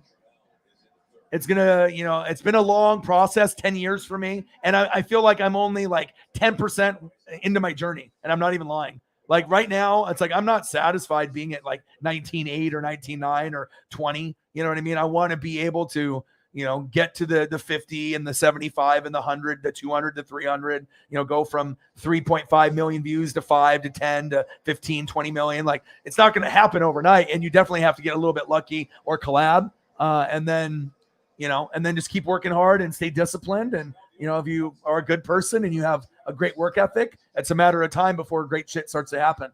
And, that's facts. And shout out to Holly. Appreciate you. Yeah, the passing the torch, though, I thought that was. And sometimes when I was in school, I was always like that, too. I'm like, I'll just think, or we'll talk about something and maybe I'll talk it out to myself and I'll talk to myself. Or I'm talking to you guys, and then I'll just think of an image, or I'll think of something that I've seen in the past, and what would be unique, because I'm always looking for that unique and cool. Like I don't know if I told you the story that my stepmom is like a grocery store rep, and she ended up getting a Ruffles tin can of all the promo flavors. It's a huge tin can, like a big one, right? And it's got Jason Tatum, LeBron, and AD. Anthony Davis on their faces or on it, on like each side of it, like multiple times. So normally a Ruffles promo can like that, you're probably looking at, maybe like, 10 or $20 or, nothing too crazy. But with an athlete on it, down the road, you don't open that thing, someone will offer you like $50 to $100 just because it's a weird item. It's just a weird tin, that has chips in it, and it's got the athletes. I mean, anything that has an athlete on it, you may want to make sure you pick that up. But that was a cool item that my stepmom normally was like, she didn't know me or my dad, there's no way in hell she gives a shit about that. But then she grabbed that, and she knows my style. Like, and I definitely like the unique and the different stuff like that. And yeah, I don't know if I took a picture of it or not, but one of these streams I'll show you, and it's actually a lot cooler than maybe it sounds. It's pretty neat, actually. And I can't get stoned and go into it and be like, oh my god, I need chips. So I got other chips for other spaces though. So shout out to Holly in the very beginning of the stream, setting the tone. Appreciate you. Sounds like she'll be on the stream at some point, maybe a lot. I mean, it just depends on what the show is, what we got going on. But yeah, like I said, I'm going to try to have Birdman on quite often. We'll see what Brute Saint's schedule is for him being a Saint fan. But I like to be able to have an Eagle fan, have a Saint fan, have a Chiefs fan. And there might be other Chief people that would want to hop on, but I definitely want to have some representation. So, I know that I can do my due diligence, but I think that the fans like people in the room, in the chat. And then if we can get some people on there, that'll definitely drive the channel also. And then you can actually promote it with some of the people that and be like, oh, look, I'm on NWSF. I'm on the stream. We're hanging out. You'd be always welcome, Holly, anytime. Let's see here. I'm just scrolling down. Eagles John going all the way. Buhner, he said. That's the next bauble I need to get. I mean, I got Ichiro's, I got Griffey's. I just got my first Randy Johnson. Eagles John. I don't know if you probably saw the picture of that. If you were here in the other streams but I post usually on Twitter or Instagram. But I've been looking for one of these for like no shit, dude. Like 15 years. I've been looking for one of these things, right? Organically, because I don't want to buy it. You know what I mean? I don't want to buy it on eBay. I want the thrill of the hunt. I want to find it at a garage sale or a card shop and have that kid feeling, that Toys R Us feeling that they robbed from me because they don't exist anymore, and then to be able to find it. And then looking it up and knowing it's a stadium giveaway and they don't have any other Mariner ones besides this one. So I have who the hell, if you're a Mariner fan, why the hell would you give this up? Why? And it's so unique. There's two guys on it. Dan Wilson is on there too. Like, I would still love it if it was just Randy Johnson, but just the fact that it's got another hit the catcher that caught his no hitters. Yeah, that's the stuff. I haven't bought too many things for myself, but yeah, Jay Buhner might have to try to find a Bones bauble for sure. If they had a Bones bauble giveaway, I would go to Seattle. Ichiro's Hall of Fame is this year in the fall, so I gotta maybe sacrifice. Oh, Julio, yes, let's go.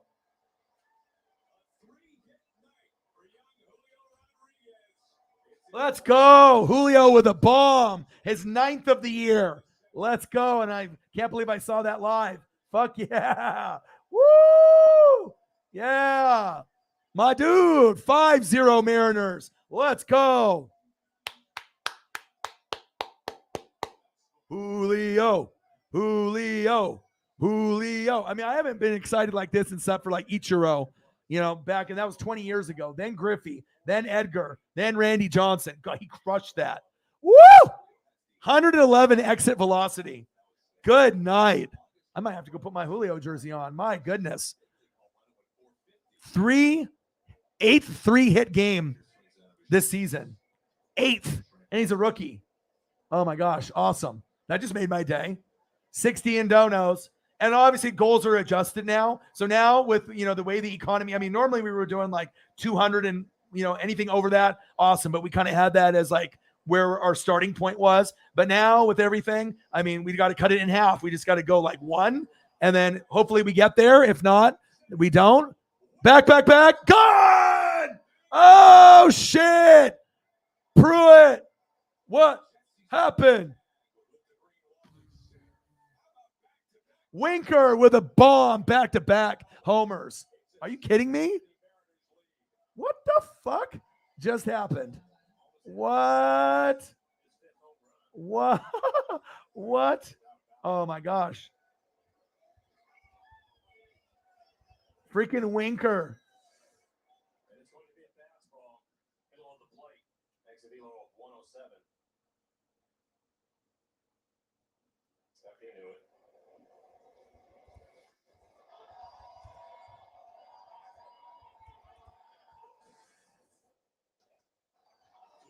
Oh shit! Oh shit!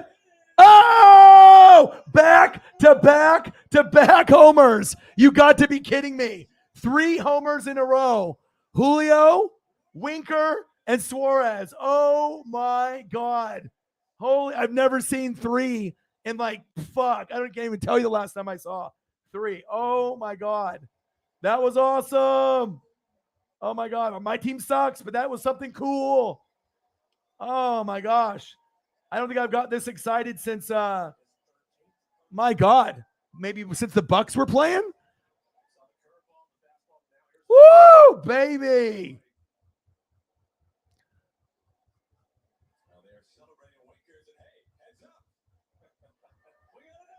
Oh my gosh. I mean, how often have you guys seen back-to-back homers? Very rare. Back-to-back-to-back, 3 in a row. I mean, I don't know if there's only been a number of times that's happened. Wow. All with 2 outs. My goodness. I don't get that excited unless it's like Oregon Ducks or like Buccaneer shit that happens. Freaking Julio, then fucking Winker, and then Suarez.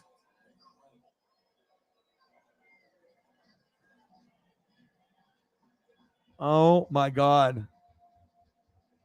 Now, if we get back to back to back to back, 4 homers, that like what is the likelihood of that? Like 0.0000000000001? I mean,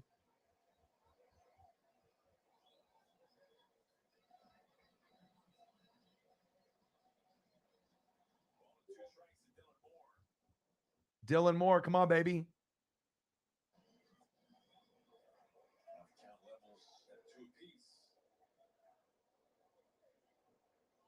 Wow. Julio. Oh my gosh, I can't believe that happened. Julio, Winker, Suarez, back to back to back. And he just got struck out. Dylan Moore struck out, but we're up 7-0 now. Let's go. Bang, bang, bang. I probably never will see that ever again. Or if I see that happen again, it probably won't be for a long time. My God. I can't even remember the last time that we went back to back to back ever. Like it must have been a long time ago. Oh my gosh, that was crazy. 60 in donos. 1K a day Herschel Walker type shit.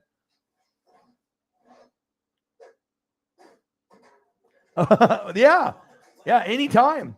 Yeah, like I said, I think it would add another element because let's be honest, people love you. I mean, whether you want it, I mean, you're a humble person, but people, love that you support. They love, they obviously some people they just see the insane donations, but there's more to it. You work really hard at your job. You decide what you want to do, and if you decide that you want to support people that you believe in, that's what it's about. And being just a caring individual, being very knowledgeable, knowing a lot of things besides Chiefs football. It's nice to be able to pick someone's brain that is different, but is, very, very intelligent and has very many interesting things to say. So we might have to be able to make that happen. I mean, whenever you have the schedule, we'll just talk. And like I said, I'll get Birdman here and there. Brute Saint will probably be, I would say that his schedule and what he's got going on, it'll be not as often, maybe a couple times a season during football season, unless he gets the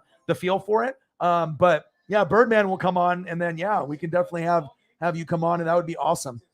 I think, and then like I said, I think the fans would love it because, like I said, not only would you be able to be in the chat, but they can actually see your face, and we can be on the screen, and I think it could be a real good driving force to be able to get not only more females to join the channel too.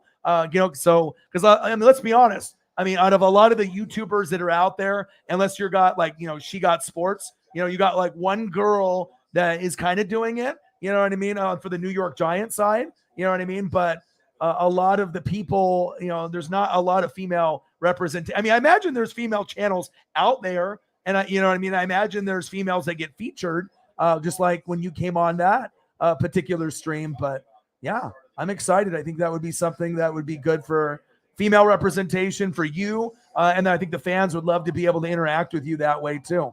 Look at you. Orion shows emotion. Holly's like, oh, I'm going to be able to be on the show. Orion's acting a fool. Back to back homers. Let's go. Thank you so much. Bang, bang. A fitty for the Space Kitty. Let's get Space Kitty involved. Thank you so much.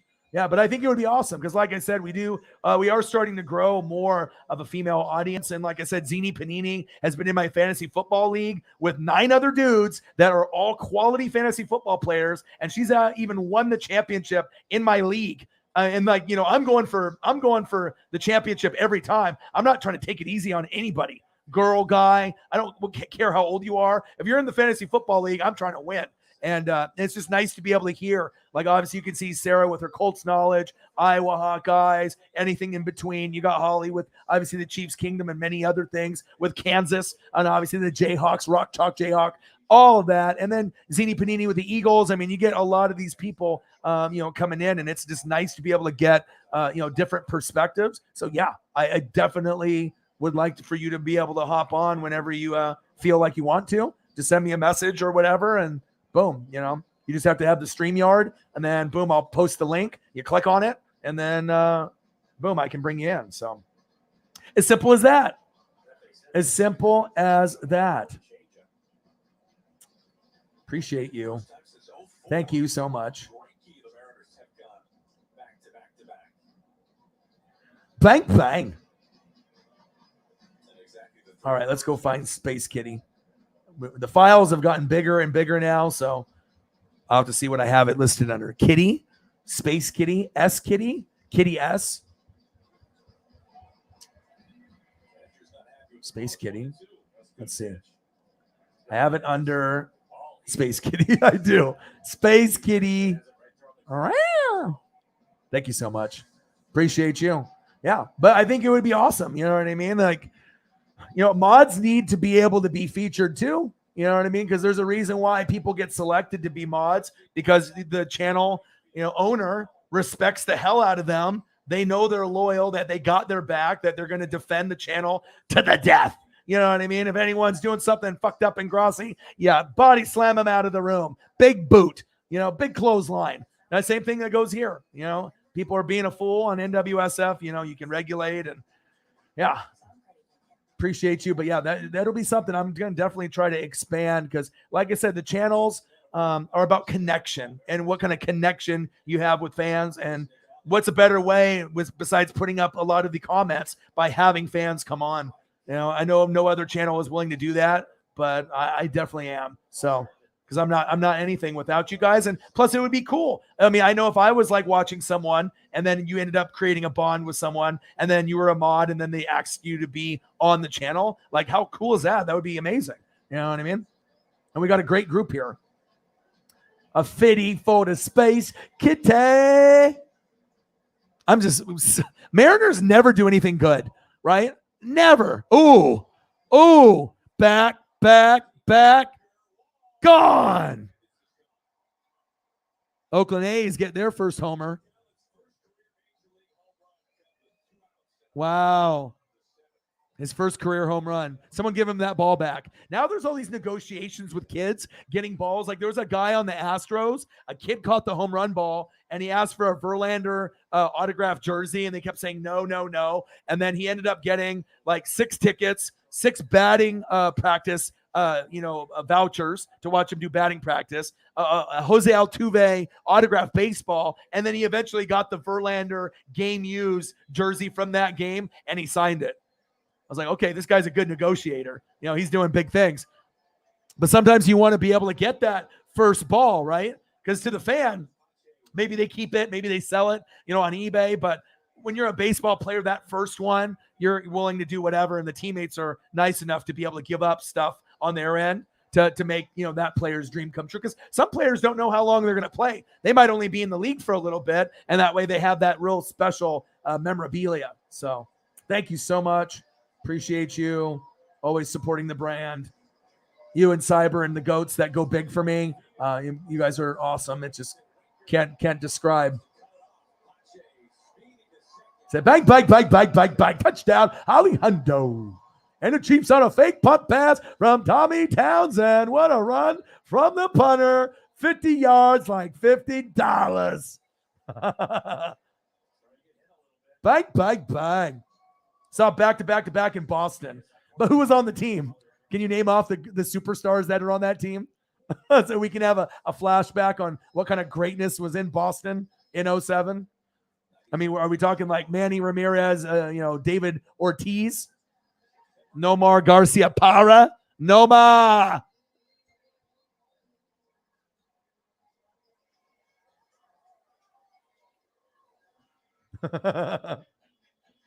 Jameson Mesa, bang, bang, $3. Thank you, dude.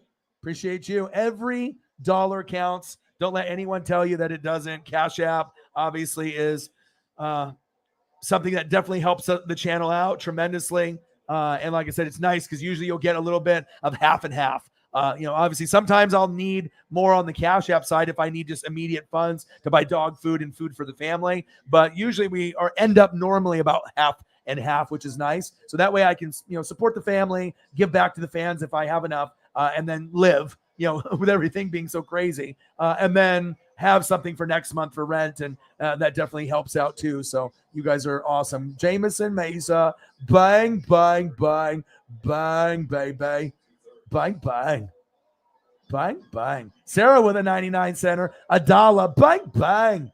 And then we got Mr. Williams, Xavier Williams with a $12 for mental health. So let me put that in also. Mental health is very important. Thank you to the three of you.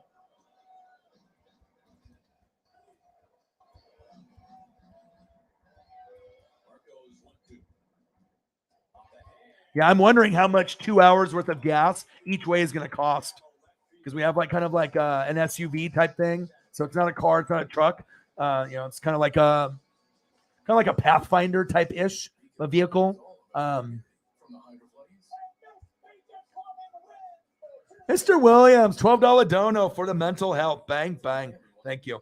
And I know our mental healths have not been the greatest at times, but I'll have some conversations, with him post stream. And it's nice, sometimes when you can really make a difference for someone. And, whether it's just the anxiety, depression, shitty day at work, dealing with these fucktards, in traffic or whatever it is, just, people just being assholes. Right. And then being able to just come here late at night and just vibe with good people and see, great pictures and talk about great things like Stranger Things. And if you guys didn't see the Netflix trailer that dropped this morning, I'm a nerd and I know that it did. Watch it. It's about 2 minutes and it's about the last 2 episodes. Watch it. Trust me. Oh my gosh. You guys are amazing people. $50 from Holly. Appreciate you. Jameson with a 3-er. Sarah with $1 and Mr. Williams with a 12. Appreciate you guys very, very much.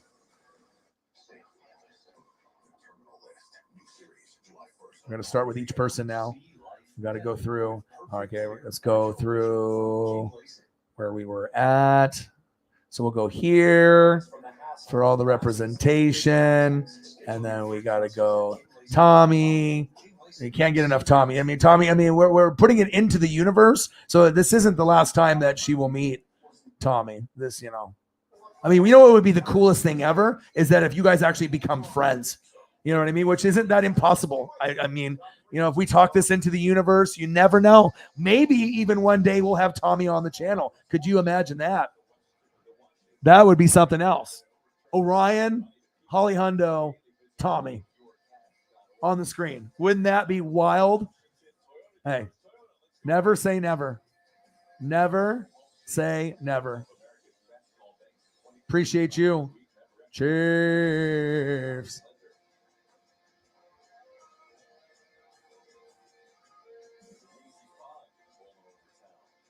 And Mr. Mesa, I haven't forgot about you. Let's get a nice Derrick Henry representation on the screen. So that way everyone knows Jameson Mesa is King Henry all day, every day. And who isn't? I mean, who isn't a fan of Derrick Henry? Like literally, it's like the funnest running back to watch in the league. I mean, I do like Alvin Kamara. AK-41 might be my favorite personally, but I mean, there's nothing wrong with Derrick Henry. I mean, he is like literally like the perfect running back that you would want. He reminds you of kind of a Bo Jackson, Barry Sanders, type of back, that played back then that's playing now. And that's a cool thing for sure. I can't believe I just saw back-to-back homers right there on stream. Normally when I see cool shit like that happen, it's like definitely when I'm not on stream or, I'm at like a bar or, or I see it on replay in the DVR. I'm like, oh my God, I missed that. So that was a really cool moment to be able to catch that while it actually happened. And it's like, we're not good. So whenever good things happen, it's like kind of weird for me. I'm like, oh, did that just happen?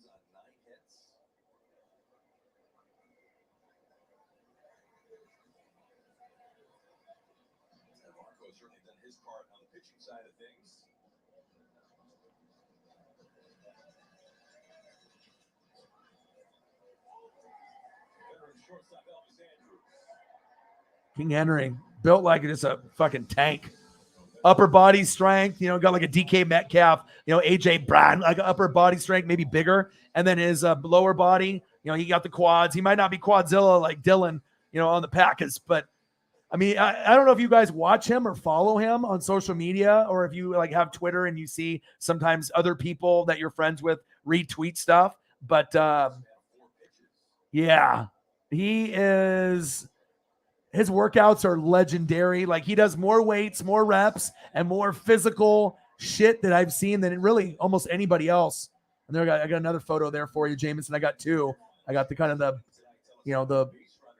like the tunnel vision camera look, as we can see him in the dark blue and the kind of the light blue pants. And then I got him in the white that looks so fresh and clean. Love the white jersey. I see you. Derrick Henry should be the first pick in the draft, even though Jonathan Taylor will probably go a lot because they got a great O-line. Going Jonathan Taylor or King Henry first wouldn't be a surprise. I mean, that's where you should go. That's where you should go. But I'm telling you, Holly, I think that you are going to meet him again. I think that you never can underestimate, the juju in the air and everything that's, going on. You just have to talk things into existence. You be a good person, right? And then we talk about it every day. We put it on the screen. We're putting the energies out there. Now he just has to listen and respond and know where you're going to be. And if he knows you're going to be at that liquor store, boom, there we go. Oh, yeah. Yeah. I mean, like I said, I'd like to do, like you and me, and then we'll have us two. Then we can do you, me, and another, you, me, and we can have like 4 or 5 people on screen at once. Yeah, that would be dope. But it's just got to be able to find the right people that have the right setups, and for the right teams and whatnot, and figure that out. But yeah, for sure. For sure. Oh, yeah, absolutely. For sure.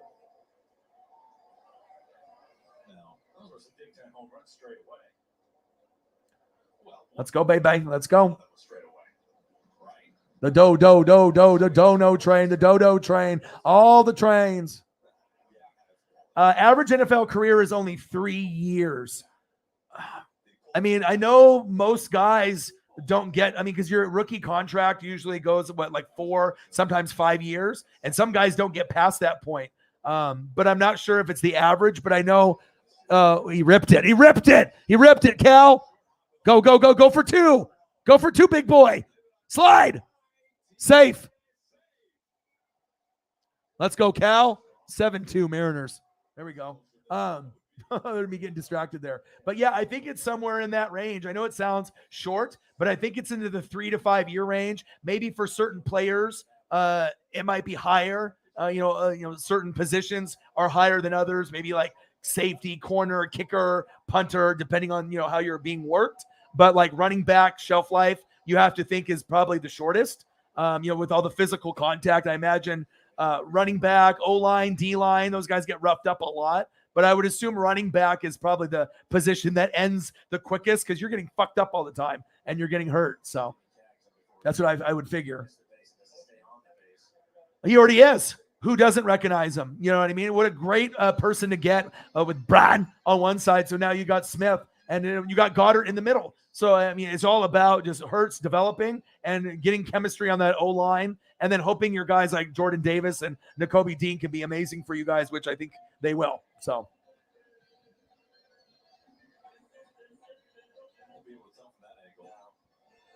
Mr. Williams. Yeah, D-line, O-line. Right. Quarterback, special teams, kicker, punter, and maybe even like, some safeties and corners. I guess it just depends on how physical you're getting, because it's one thing where if you're tackling, but if you're more coverage and you're just doing a lot of pressing, like press coverage, zone coverage, prevent, dime, nickel, just going through all the different scenarios, dime and the nickel and the prevent and the quarters, zone coverage, bump and run, pass coverage. I mean, it just kind of depends. Or if you're going straight up man to man and you're following somebody, but yeah, I mean, D-line, O-line, and running back, I would think that you're not playing a long time. So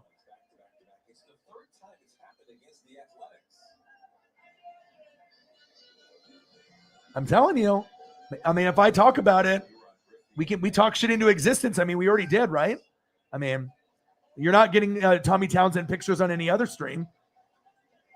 At least I don't think you are. That'd be really cool. I would watch. You know what I mean? I definitely would watch. All right. Like talk about regular stuff, like, talk about clothes, talk about, Stranger Things, talk about, you can talk about, just silly stuff. And obviously he seems like just kind of a laid back guy. I honestly think that he would love it here. You know what I mean? Once we get bigger and maybe more popular and, he would be like one of those guys, like when Grossi had Kurt Benkert, who got let go from the Packers. Maybe we can have our own Kurt Benkert like Grossi has, that we get a Townsend. I think it would be the coolest shit ever. And so you always would want to have perspective, and getting perspective from a punter or kicker is going to be so much different than any other position. And look how cool Pat McAfee is. You know what I mean? But who's to say that kickers and punters can't be cool? Obviously, kickers and punters end up being some of the coolest people that are on the team. Maybe they don't get the same love as like a linebacker or a quarterback, wide receiver, running back. But as far as personality and being well-liked in the locker room, kickers and punters usually have a pretty good bond with their players. So, because I think they recognize how important that they really are. So.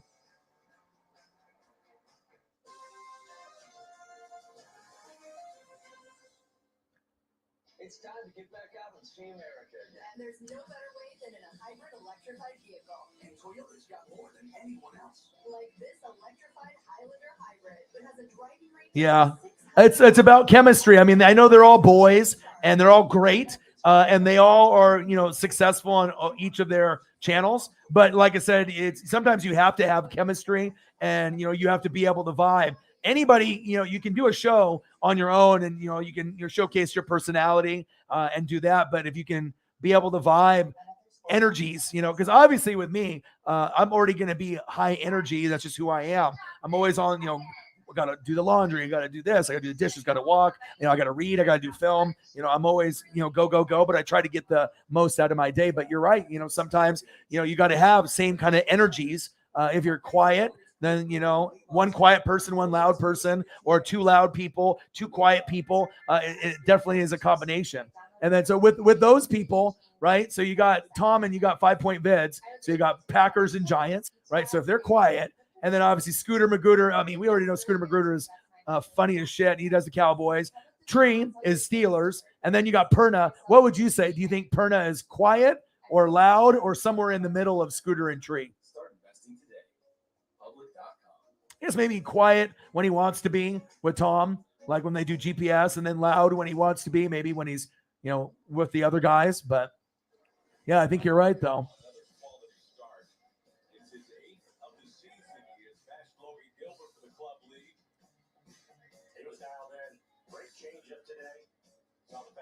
Yeah, well, yeah, but Bob Sanders, I mean, without him on the team, I mean, the Peyton Manning doesn't get a Super Bowl. I mean, we're talking like defensive player of the year at like 5'6", 5'7", 5'8". I mean, I watch his highlights usually about every, 6 months, something will come up about the Colts, and I'll go and look at players and watch old film of Peyton or with, defense. And yeah, but Darius is so good, and Sarah obviously is a fan, but obviously he was the most slept on. Their draft grade on him, he was supposed to be nothing. He was not even supposed to be in the NFL. Like, he wasn't supposed to make it, like, be that good.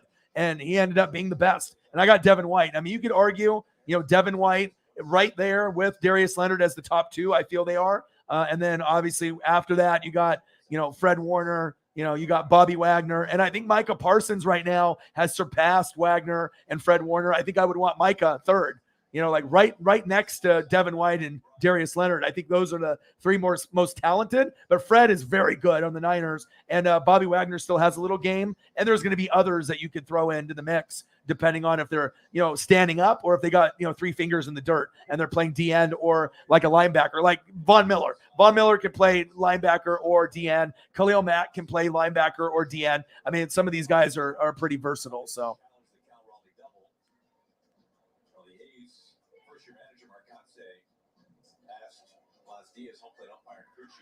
Yeah, who is he going to throw into the atmosphere this year? He is. I mean, it's pretty easy for him when his upper body strength going against a corner. Yeah, no chance. Even if you're like the most buff corner in football, you got no chance one-on-one with that. All right, man. Have a great night in Hawaii. Enjoy that beautiful weather. And I'll talk to you soon, brother. Go Ducks. See, he's in between, right? I don't watch those guys on a regular basis. Yeah, I know, right? But he's in the middle, right? Because I've seen him on GPS, and they, are kind of quiet with each other. And obviously, Scooter Magruder, based off his videos, he's loud, and he does all those, different reactions of him and different poses when he does his reaction videos to different things. Edits it, very, very well. And obviously, that's why Scooter is so popular, because he's just got that great acting ability, and he does scream and say things that fans. We relate, because what he's saying is him as a fan, but what he's saying is like, we agree. And a lot of people think just like Scooter does. It's like being able to relate to that fan that's just pissed off, you know what I mean? And having those different reactions and whatnot. But yeah, I think that Perna, I've seen him loud, but I've seen him quiet, but I think he's more in that quiet side, but he's kind of in the middle. Like you said, I think you might have, Tom and 5 Point Vids are more calm most of the time, unless they're doing a game. And then, you end up having maybe Perna in the middle, and then those guys on the outside with Tree and Scooter. So they got a little bit of everything there for sure.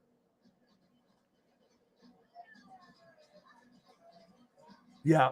I mean, you don't know. And it's crazy too, because when I talked to my boy, Justin Graves, who's one of my best friends, that guy I go road tripping with, he is a Bronco fan, from like the Elway days. And I asked him if he knew who Perna was. And I thought, this guy doesn't even really watch YouTube, but he did. He knew who Perna was, but he doesn't really watch any of the, the combined stuff for like clickbait sports and stuff. But he says he sometimes will see Perna. So,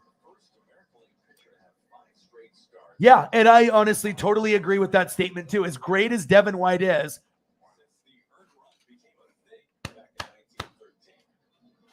okay, as great as Devin White is, and I could be biased and say Devin White's number one, fuck Darius Leonard and Fred Warner and Wagner and Micah and everyone else. They suck. It's just Devin White number one. Yeah, but I'm not like that, right? So Darius Leonard, you could definitely put at 1 or 1A, 1B with Devin White. But the upside, I mean, Darius has done it for a couple years. Devin White's been doing it for a couple years. You're starting to, get into that Hall of Fame kind of talk where, you keep it up. And you're going to be first ballot Hall of Fame. I mean, all you got to do is just stay healthy for a few more years. Be Darius Leonard, be Devin White, and we're good. But Micah, with his athleticism, if he doesn't get hurt, he could end up being just as good as Darius Leonard and Devin White, if not better. And that's saying something. You know what I mean? That's saying something for, like, you might end up being the number one guy. You're not going to say that with Fred Warner or Bobby Wagner. Bobby's old and nobody else. But with Micah, he truly has a chance to leapfrog Devin White and Darius Leonard, and that's pretty sweet. You know what I mean? I want Devin White to be known as the best or top 2, top 3, and I think he is. Darius Leonard's amazing. I would take him on the Bucs in a heartbeat, but Micah, he's special. You know what I mean? He's got the juice. So, I mean, Cowboys, we'll see if he plays his whole career there. Probably not. But, yeah, I totally agree. And like I said, that's a part of not being biased and just looking at the talent sideline to sideline. Does Micah do it? Yep. Does Devin White do it? Yep. Does Darius Leonard do it? Yep. And so Darius is more of a tackler. I feel Devin White is a little bit more athletic overall. I think Darius Leonard is more of like a hunter, like a predator. He's just chasing the guys down and, just wanting to impose his will and smack them. You know what I mean? And he's that kind of like that vocal, I want to be able to sack you and take you down. Devin White, I feel, is a little bit more all around where he can get you a pick six. He might punch the football out. He might get a strip sack or a fumble. He's a little bit more athletic, but does what Darius does also. But he gives you a little bit more upside for the athleticism, I think, personally, because I think Devin White would have a better chance with a pick six than Leonard. There's a little bit more athletic, a little bit faster, a little smoother. And then Micah's got a little bit of both of those guys in him and a little bit of just what he is, of just being Micah Parsons. He's got the swag, and obviously he's got the skills to back it up for sure. I 100% agree, dude. I like him a lot.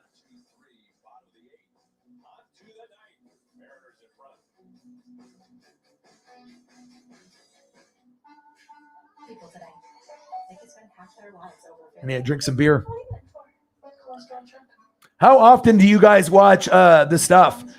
How often do you guys watch Grossi or GPS with Grossi and Perna in the morning? Their little show that they do together, or Clickbait Sports. Do you guys watch? Oh my gosh, thank you so much, Holly. Do you guys watch those shows regularly? Once in a while, never before? Because I know a lot of y'all.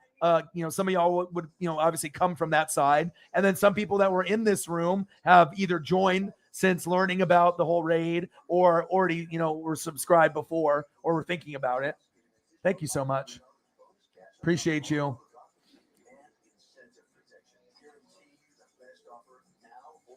I can't wait to be able to have people come on too, because like I said, I really feel that I give something very unique, to YouTube. I mean, there's a lot of people that do YouTube, you know what I mean? There's a lot of people, but I just don't know if anyone has the same kind of connection. Grossi's very, very close to his fan base as well, but I just, the connection with the people that we have, it's going to keep getting bigger and bigger. And, the OG GOATs are never going to be forgotten. It's going to be really special. And we're going to laugh at the days when we had, a couple people in the room and, how things were and where things are going. So Chiefs Kingdom always stepping up, taking care of Orion's mental health.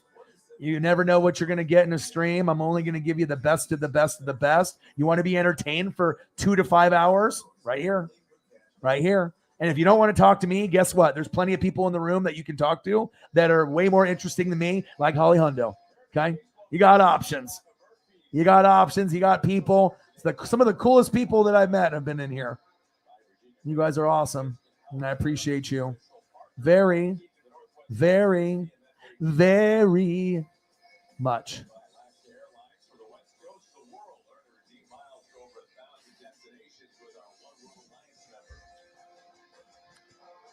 And the thing that I appreciate too is that if you think about it, Holly's not even feeling well. She doesn't even have to be in here. She should probably be just taking it easy. I mean, even though you're not talking on the show, you know what I mean? You're just, you're typing and you're up, right? But you could be sleeping. You could be, playing with, sploot, Victor. You could be watching TV. You could be reading. You could, take a bath or a shower or, whatever your routine is, but to be able to come in and spread some joy, bring the vibe up in the room, support me to the end. It's nice.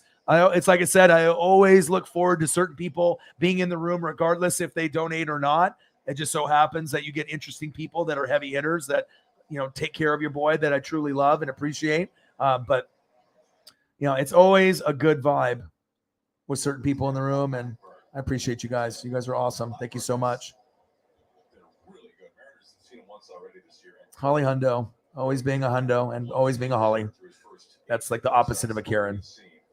I don't even know what an opposite of a Karen would be. What would it be? All right, so Karen, and then we have the people that go crazy on the internet. They're what, Kyle? Is that the equivalent? That's what someone said. So I guess if your name is Karen or Kyle, I guess you're offended. I know some people have gotten offended. You know what I mean? I'm not a fucking Kyle. I'm not Karen. And then they got like the same haircut as like the short style, angry, entitled, the Karen speech. I seen some crazy ones. I saw one on my feed like 2 days ago of this lady that just was screaming at Starbucks employees, like top of her lungs for like 3 minutes. I was like, oh my God. Like, and I don't know if she was on drugs or not. She didn't look like it. She just looked like she was just being crazy. Oh yeah. Space Kitty. Space Kitty.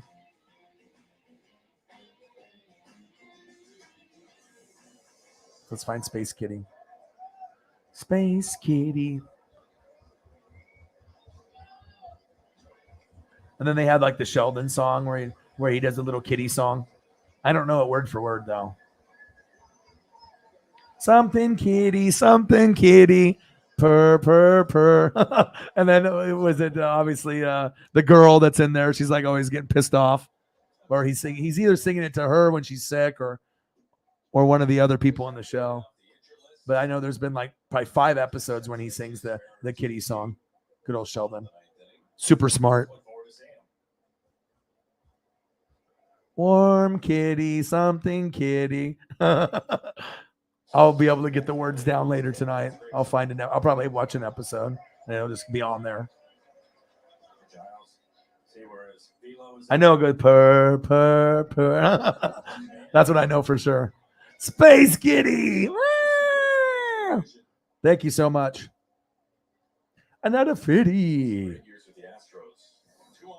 So I can't watch a lot of the live streams during the workday, usually just the evening streams. So when they do the shows, do you go back and watch them at all, or do you just try to jump into the live stream of whatever is available at that time? I mean, besides like when it's games and whatnot. So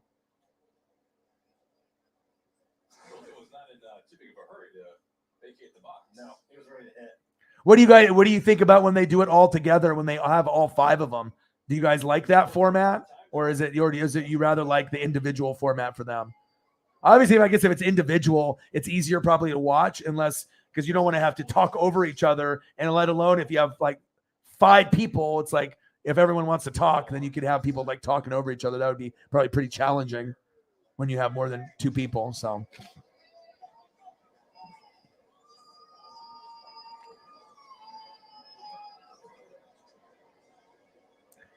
yeah, and he's been around the longest. Chad is the male equivalent. It's not Kyle to Karen. It's Chad. Shad. Yeah, Tree's got a personality for sure. Yeah, I mean, like I said, if you've gone through that sports town, you've gone through some of the best times, and then you've gone through some pretty rough times too. True. And it's all about, being unique and being authentic, right? I mean, that's really what it comes down to, because if you're not authentic and people spend enough time with you, people are going to figure it out. It's like, even the dumbest person on planet Earth can see, if someone's being fake or not, or they can feel something, like something's off. Like either someone is genuine or someone is like being fake for sure. The Space Kitty. Yeah, I figured you just are so busy. Individuals better, or 1 or 2. And yeah, I was going to say with 5 people, almost impossible to not talk over each other, because you got 5 really strong alpha personalities, right? They all are, the man, for their channel and their fan base. And, so yeah, I imagine that would be very difficult.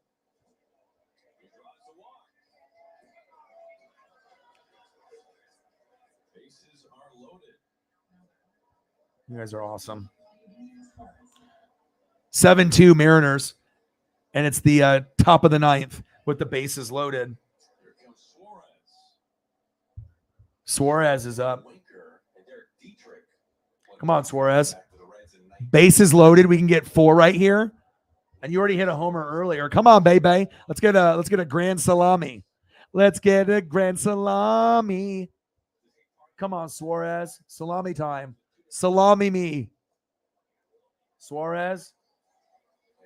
Give me the salami. Grand slam, baby.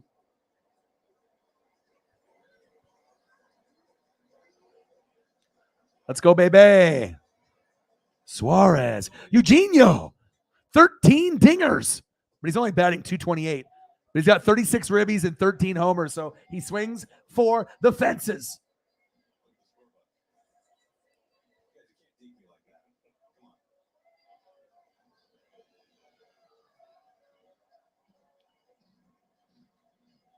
Yeah, just a lot of personalities, just all at once. I mean, because you got some strong personality. I mean, even if Grossi and the 5 Point Vids are more quiet most of the time, I mean, everyone's got a very strong personality, and they're all unique in their own way. I mean, we're all sport fans. It is kind of weird that if you think about all the bigger YouTubers, that I don't know if there's a lot of YouTubers that are of the same team. You know what I mean? So it's like you got me, I'm Bucs, right? And then you got Grossi's Packers, 5 Point Vids is Giants, Tree is Steelers, Scooter Magruder, right, is Cowboys, Perna, right, is Broncos. And then you got on Sports Fury, you got one guy that's Bears and the other guy's Cowboys. So I guess Scooter Magruder and him, Sean, I believe. And then so, I mean, yeah. And then you got some other channels there too. Oh, obviously you got, She Got Sports is Giants, just like 5 Point Vids for her videos that she does and stuff for New York sports. But yeah, you don't really get a lot of doubled up, but it looks like we have a couple Cowboys and Giants, but that's about it. I mean, I know there's other YouTubers out there too, but maybe kind of like the bigger ones. Scooter. Yeah. Well, I mean, if you look at him and when he does his videos, I mean, he's probably got the strongest personality out of everyone. You know what I mean? He's just very animated and very enthusiastic, and he's a great actor. You know what I mean? There's, he doesn't really do live play-by-play. He just does his uploads. You know what I'm saying? So he does more comedy where he's just kind of showing you what it's like to be, in misery as a Cowboy fan. Sometimes you can have joy, but sometimes you got to make fun of yourself and the Cowboy fan base too, because obviously he knows there's fucking heartache all the time. But I think they did start to believe that this was the year that they were going to break the curse. And you just had horrible play calling, undisciplined defense, and the coaching needs to be better. Once Sean Payton is the head coach of the Cowboys, then you're going to be good to go. Then you can win a playoff game and get to an NFC championship game, but only if Sean Payton comes or when he comes.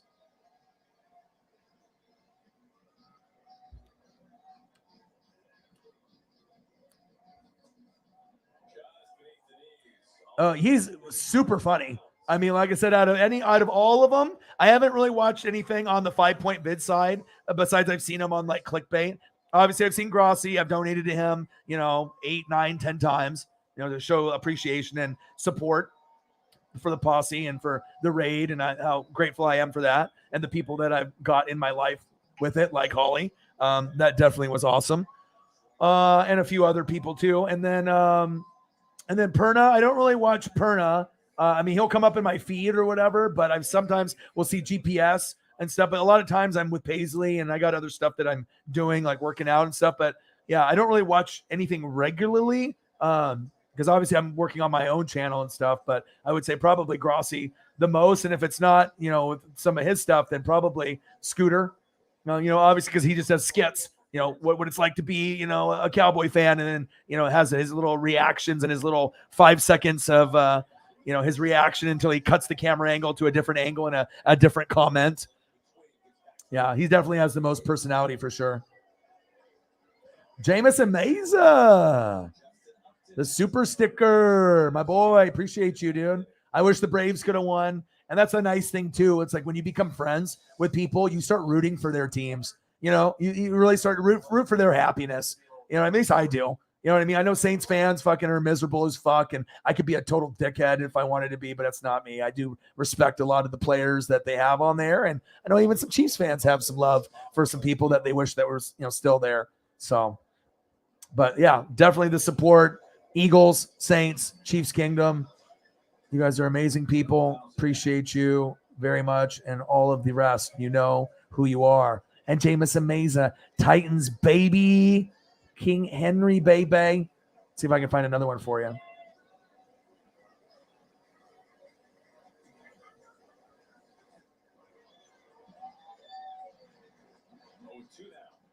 Pretty good change up.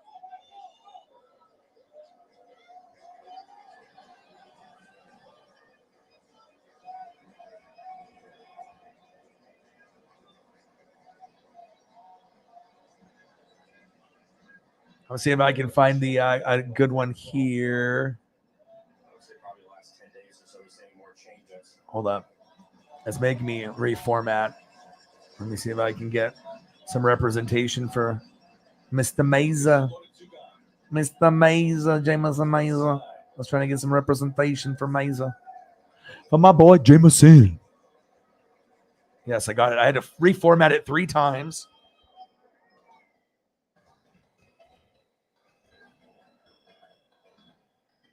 Sometimes you got to reformat, then you got to do, and then reformat, and then reformat. And then you got to get the right size. You want to make sure everything, because you don't want to have a bunch of photos that don't fit the screen. So you got to be able to find shit that's perfect. Like perfection, like this. We'll see. I have to wait for it to load. Oh, baby. Jameson Mays, I got a picture up here. Josh Norman, just about to get his first class seat to Saturn or Pluto after Henry gave him the stiff arm. He's flying in the air in the picture. My boy. $5. Thank you so much, man. 181 in donos. We're at 52 on the Cash App, and then obviously the rest on the Super Chat. You guys are awesome. Like, I mean, there's been streams where we've been like at $36 or, 38 or 56, and then we kind of reduce the goal, and now we just go for a hundo instead of 2, and anything over a hundo is like a pure blessing. And even if we don't get to a hundo, whatever we get is a blessing, just to be able to keep things moving. But I can't appreciate or state enough the support from the same people over and over. You guys are an inspiration, not only to me, but to, the people that are in the room. I love you guys. Yeah, right. But he is a lot like a lot of the Cowboy fans, but you want him to be authentic, right? Because a lot of Cowboy fans do think like the way he does his, there's a reason why he's got so many subs that he's got, because Cowboy fans laugh at it because they know that they're delusional too. And now they can see it on screen with someone else and feel like a little bit of good about themselves. They're like, okay, I know, we're going to win the Super Bowl every year. And, we're in the past living with the Troy Aikman, Michael Irvin, Emmitt Smith, Leon Lett, Deion Sanders, prime time era. They're in the past. Right? They were so good back then. Danny White and Staubach and Aikman and Irvin and Emmett, they had their heyday where Cowboys were America's team. But now you could probably go like Packers or Rams, maybe, or more America's team now. But yeah. But you know what I mean? Like Cowboys fans always think they're going to win. Cowboys fans always are like super overconfident, sometimes annoying or whatever, but it's just the passion that they have for their team, and they haven't been good since 1995. Let's be honest. I mean, they have had many little seasons where they've actually made a little bit of a run, and if Romo was actually on a good team, he could have won a Super Bowl. I think he was good enough. Like, he's known for being a good color commentator guy with Jim Nantz. He's actually one of the best that's in the business now, and he'll be known more as a Hall of Fame announcer than a good quarterback. But a lot of people shit on his career because he was Tony Romo, right? And he was on the Cowboys. I always kind of liked him, honestly. I thought if he could have went to the Steelers, another team that had good coaching, good O-line, and a good defense, I could have seen Tony in an AFC, NFC championship game at least once. And he's got the winning, he's got a winning mentality. So that's why he's so good on the mic, because he knows. Yeah, the honey. Yes. You were trying to rank your 4 favorite? We can do that here on the stream. Everyone type in their 4 favorite. I mean, I know sometimes if it's in the division, you don't want to look like a traitor. Like, you know what I mean? Like, I'm a Chief fan, but I kind of like Justin Herbert. But they're in the division, so fuck them. But, I mean, you can kind of like someone. You don't have to. It's like, I still respect the Saints and their players. Of course, I want to beat their ass every time we're playing, and they want to beat my ass. But I can still appreciate who's on the team and how they play as a team. I respect that.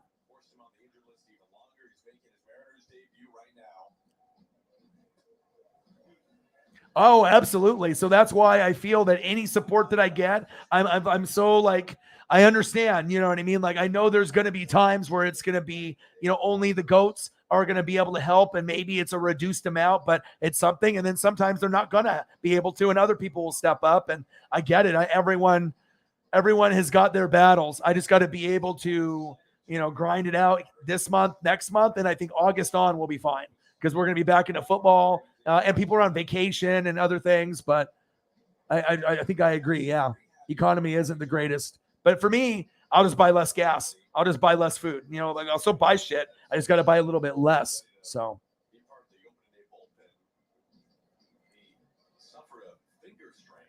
Yeah, I got you, dude. I read your brain, bro.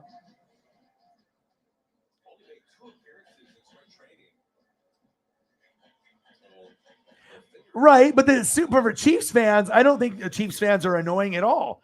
They have cool uniforms, right? They got cool history, right? They got awesome players. Like who doesn't like Christian Okoye or Derek Thomas? Tell me. Dante Hall, the human joystick, you know what I mean? Like who didn't like Jamal Charles? Like, you know what I mean? Like who didn't like Joe Montana? You know what I'm saying? Like I don't really see anything that's like I don't like this. I didn't like, oh, I don't like Honey Badger. I don't like if you want to say, oh, I don't like Tyreek. If like you're a disgruntled Bucs fan, you know, with them going back and forth with the peace thing or whatever, you know. But I even Tyreek is like you're in awe of him. You probably don't want to play against him because you know he's so good, right? But I'm not sure if you guys really have anyone. Once you get wins, Mahomes and Tyreek and Kelsey, you start getting hated because you're good, right? But I'm not sure if you really got, you know, Andy Reid, like one of the most likable coach on planet Earth. You know what I mean? Like so good on the Eagles. You know what I mean? So I don't see the Chiefs. Maybe the guys in clickbait or other channels say that, but I don't think there's anything annoying about Chiefs. I mean, they're kind of like the 49ers of the NFC. I don't see anything annoying about the Niners either. Uniforms, they're similar to the Bucs. Red, right? Play with a lot of passion, got a lot of talent and a lot of history. So Cowboy fans are extra because they were so great and they haven't been. You know what I mean? But with Chiefs, you guys have had some recent success after having, you know, like 50 years of, you know, tough times.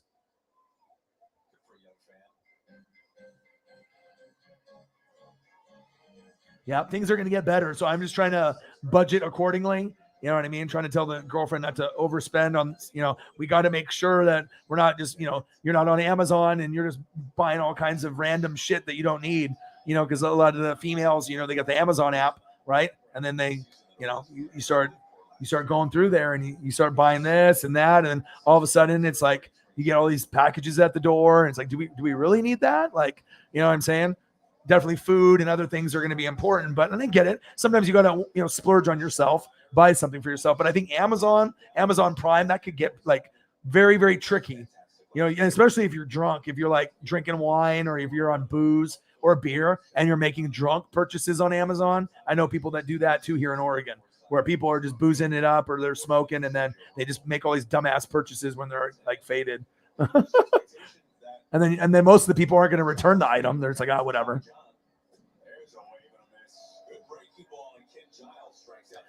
Yeah, I have never. I think they're just jealous. I think they're just jealous of certain teams and certain franchises. Well, you got to look at their franchises. Okay, so Packers, they can't win. Giants, they got lucky with Eli when they went, you know, obviously against, you know, Tom Brady, but they haven't really been good in a while, right? Steelers, you had some success with Ben, but it hasn't been in quite some time, right? Cowboys, they were good a long time ago, but haven't been good in 20 years, right? And then Broncos, you got the Peyton Manning in the Elway era, but you've been struggling now for quite a few years, going through the Brock Osweilers and the Trevor Simeons. And I was telling my buddy, you know, Justin, I was like, those guys aren't good enough, bro. The Drew Locks, the Bridgewaters. I told him, it's like, you want to be able to win, you're going to have to get a Hall of Fame quarterback, insert Russell Wilson. So, yeah, but I've never met an annoying Chief fan. All the Chiefs fans that I've ever met in Oregon or online have been awesome. I haven't met one annoying one, literally. Maybe El Jefe, there was one guy that was trying to talk shit to me. Ryan Schrick, obviously, is a Florida Gator fan and a Chief fan. Sometimes he likes to have a little verbal battle, but I mean, I don't really consider them like maybe some Cowboy fans for other people, you know what I mean?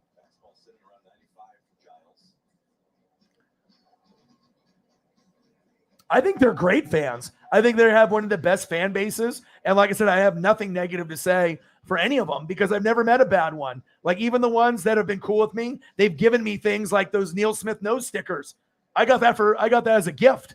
You know what I mean? I didn't have to pay for that. And that was actually from Kansas City. So yeah, Chiefs fans are awesome, man. I've never met a bad one ever. So yeah, and you're going to get, you know, Warrior fans, Rams, Lakers, you know, any of the teams that win, Of course, there's going to be Brady and Buccaneer bandwagoners, and after Brady leaves, maybe they jump to another team. I mean, you're going to get bandwagon for anyone that's good, El Jefe. Yeah, he's a young kid. It was like Alex's age. I think somewhere between like 10 to 15. Maybe we have to find out how he is. Maybe 15 to 20, but I think it was like 10 to 15, a little bit younger. Yeah. But but it wasn't really bad, really, necessarily. And then Shrek would send me a lot of shit talking when you guys won your Super Bowl, and then before we played, there was all kinds of messages, and I didn't respond. I said I'm going to be the bigger person, and if someone comes at me, I'll fire back. You know what I mean? If you want to come back, I'll fire back, and we try not to get too nasty, especially if we know each other. But sometimes if you get into sports, you're passionate about your team and your players, and sometimes you go on a little verbal assault. Sometimes it goes a little too far, and you go back and forth with your team opinions. But he sent me messages and messages. About how we're going to get our ass kicked and everything and how we suck and everything. I was like, okay, man. I was like, I give the Chiefs all the credit, but I won't respond. And yeah.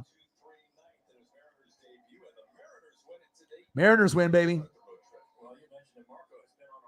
Yes, Michael is in it seems like you're in a better headspace.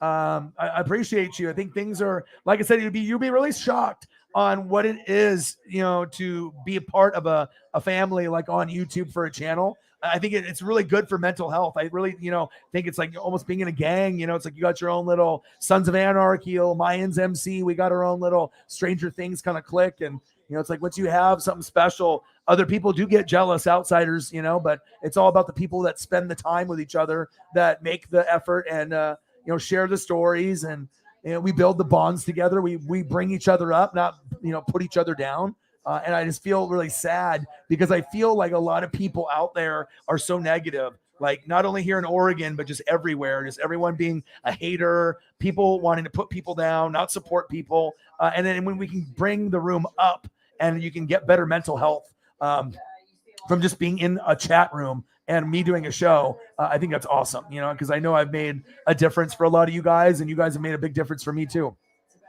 for sure. Have you noticed with your job, Holly, that have appointments been down? But I guess if an animal is injured, you can't be like, let me call you in 2 weeks when I get paid, and then we'll take care of it. It's kind of like, I guess if you're in that profession, it's like if there's a problem, you got to take care of it, unless it's like some kind of checkup that's not urgent or anything. But I would assume that there might be a little bit, like you said here. It'll pick up in August. And particularly coming off such a tough stretch where they haven't been scoring, to come out and just do it in spades in such a splashy way. It's great. Yeah, Julio and Eugenio were the bookends. The middle right part of this back-to-back is standing by with Arjun Mueller right now. Right. And then and then think about all the bandwagon fans that would have hopped on if they would have won, right? If they would have won and Burrow had a little bit more time, and then obviously Jamar Chase went deep, the corner fell, that could have been a touchdown to win the game. Think about how many LSU fans now are Super Burrow fans. All of the LSU fans are Bengals fans. All Bengals fans are LSU fans. And, you're going to get all Jamar Chase and Burrow, and, everyone's buying their jersey and everything. And, sometimes as an underdog or a young person, especially the success he had at obviously the college level, because that arguably was maybe the best college football team ever. I think Jamar Chase had 4 tutties in that game. I think, what did Burrow have, like 7? So definitely people's perceptions can change. Same thing with Josh Allen and Justin Herbert and Burrow. If they win a Super Bowl, people are going to look at those guys differently for sure. Yeah, that's awesome. Well, like I said, most Chiefs fans, obviously you're going to have some dislike towards Raiders, right? And then the Broncos, right? Chargers. What's the worst one for Chiefs fans? Denver, and then Raiders, and then Chargers. Like Chargers, it doesn't seem like it's that big of a rivalry. It's like just another team in the division. But I think like the Denver and Raiders is at the very top, and those are at the very top for you guys too. Thank you, man. That was actually one of the coolest wins that I've seen. Dude, I don't think I've seen a back-to-back-to-back for the Mariners ever. And if I had, it might be in the Griffey era. But I think I've seen it maybe like back in like the Yankees, era back with Jeter, Bernie Williams and Jeter, or like Red Sox with Manny and David Ortiz. But wow, that was really cool to be on stream for that. That was awesome. All right, now I got to find something else to watch and drink a beer. Yeah, but you guys are so good for my mental health. Like, what do we got here? NFL football. Yes. What is it? Please, God, a good game. Something good. Look at this. Holly, 2018 Niners and Chiefs is on NFL Network right now. Yes, please.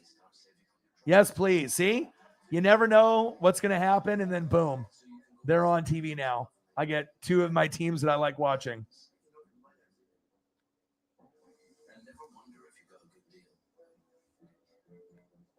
Yeah, I think for me, I mean, obviously, the teams that I root for, besides my own Niners, because obviously I was a Niner kid growing up. Eagles, I like their team the most in the NFC East. I don't really have a favorite team in the North. I don't really have any necessary love for Vikings or Packers or Bears or Lions.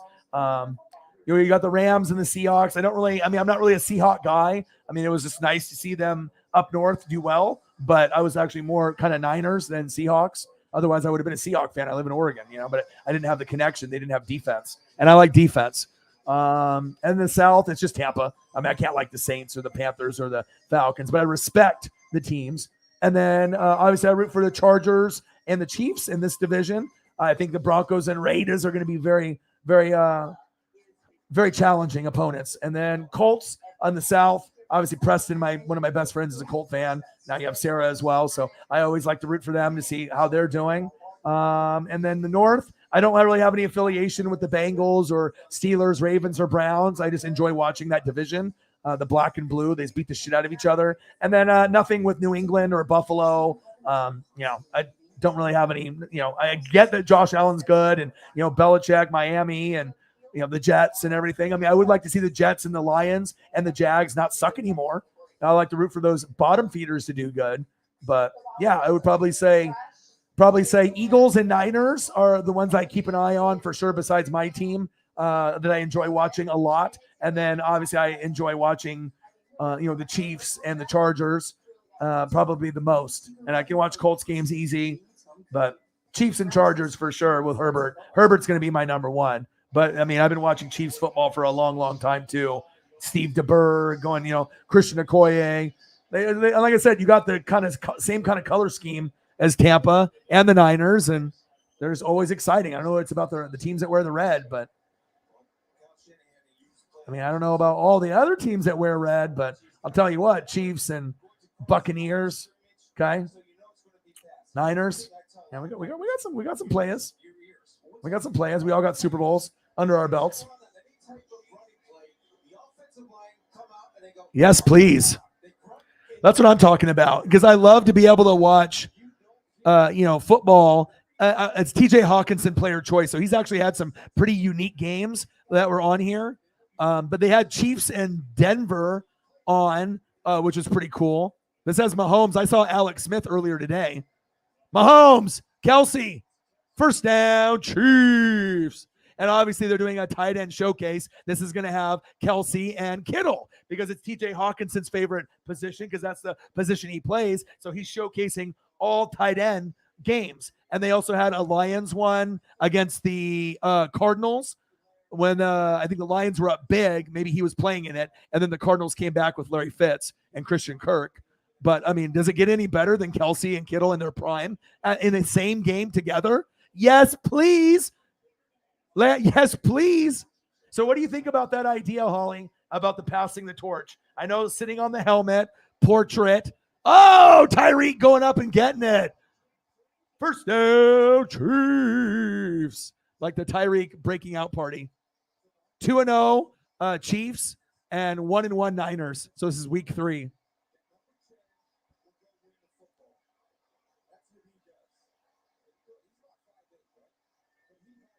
East Coast, West Coast.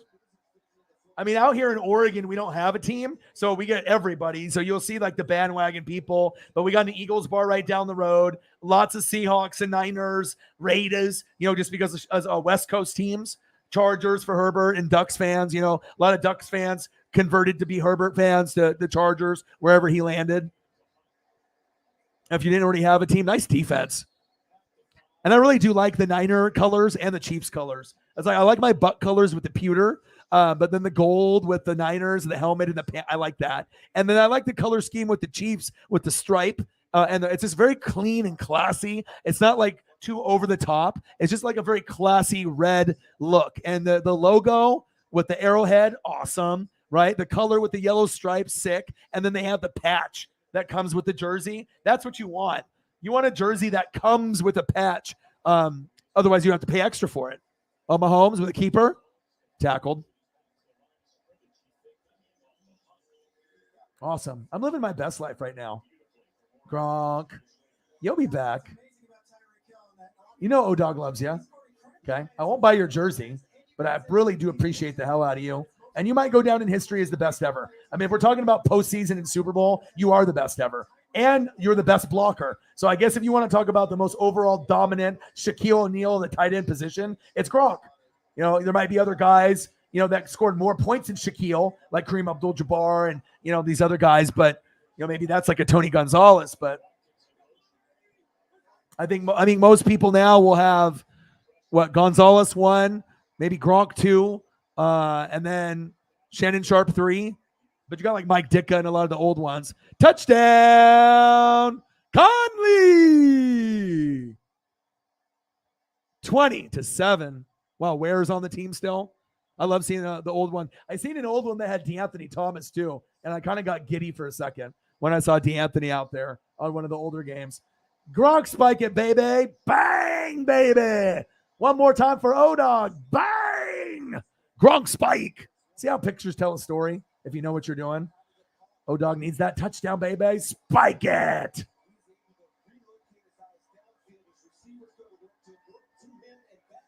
Good old Gronk. I don't know if we can get to the NFC Championship game without him or the Super Bowl or win it. And, you know, Rams, you know, like I said, they won it, but everyone, you know, I'm only going to be good for one more year probably. Rams are going to be good probably for the next 10. You know, Chiefs, you guys should be pretty good and pretty competitive. There's going to be certain teams, Bills, you know, next 5 to 10 years. I mean, there should be some teams. Niners will always be competitive, but, you know, it's getting to a point after Brady. It's like when they lose Aaron Rodgers, depending on who they get. If they get like a Tannehill type of talent to replace Rodgers or Brady, maybe we can stay afloat a little bit and be a 10-win team. But the talk about being like the best in the NFL or like, you know, a lock for the Super Bowl is out the window, you know, or one of the guys, the top guys. So I mean, if I'm going to be horrible for the rest of my life, but if I can just get one more dub, one more, and if I don't ever see one for the rest of my life, I guess I could live with that, unless it's not meant to be. But I would really like to see both of those guys go out on top and then Brady go straight to the booth and then get Tannehill, still be competitive, and then wait for the next wave. And then who knows, hopefully before I die, then I can see one more opportunity for a Super Bowl or a couple. So 181 and Donos. Great night tonight. Holly Hundo's been really stepping it up. And like I said, we've been kind of sitting around that 50 to 100 range. And so this one definitely has surpassed that and kind of back to what we were getting before. But like I said, I know people have budgets. I know things are tight. Everyone is struggling. Gas costs like an arm and a leg. So anything that anybody does, I mean, thank you from the bottom of my heart. I mean, you guys are amazing people. And like I said, you guys are helping me feed my family, get dog food, take care of Paisley, pamper her. And like I said, she gets her cone off in a few days. And, you know, it's a lot of it is just grinding so hard just to pay rent, pay bills, you know, cell phone, credit card, just like the basic stuff just to survive. So I appreciate you guys. Yeah, TJ Hawkinson and Noah Fant and Dallas Clark.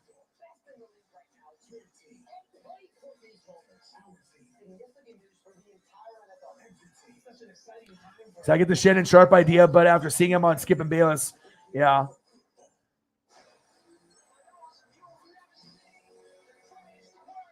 Yeah. It's all they do. It's all for the ratings. You know, it's like, you know, he's the normal one, you know, with the Hennessy and the cigar. Skip has an outlandish take, and then he's the one that's the voice of reason. And it's just a lot of, you know, at least it's better than Stephen A. screaming. I can't handle that. I mean, I'm going to watch I'm gonna watch Pat McAfee show. Maybe not the whole thing, but little pieces. I'll watch The Herd with Joy Taylor. I like the show, dislike the show. Now I like it again because I can't watch Good Morning Football anymore. I have to find a replacement. So it's going to be The Herd, Colin Cowherd and Joy Taylor. Like both of them. Colin is very underrated. He's got great cadence. He's very, very good at what he does. And he's from Oregon. He's from the Northwest. So, and then the Pat McAfee show for sure. But yeah, I can't watch too much of Skip and Shannon, but if I was going to watch a third show, it would be theirs, But I just don't like a lot of the shows that do a lot of basketball because it seems like every time I see Skip and Shannon, even when it's like football season, like a good chunk of their conversations is NBA, and I could give two shits about the NBA. So it's like if you're going to be talking about NBA, and I want to talk more about football personally, college football and NFL and wrestling, and you get a little bit more of that in Pat McAfee. They'll touch on baseball and basketball, but they don't make a whole show out of it. So. But Shannon is very good. If you go back and look at the footage of him, obviously playing on the Broncos and the Ravens, he was a very key contributor. But I still think, when it's all said and done, Kelsey probably will surpass him. And it'll be Kelsey, Gronk, and Tony Gonzalez. And two of the three are on the Chiefs, huh?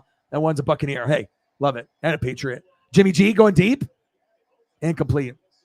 And then, I was thinking about Eric Berry last night, too, how sad of a situation that was when he got sick and then, like, the surgery stuff. Like, he was one of the best safeties in football. And then, like, poof, he just, like, disappeared.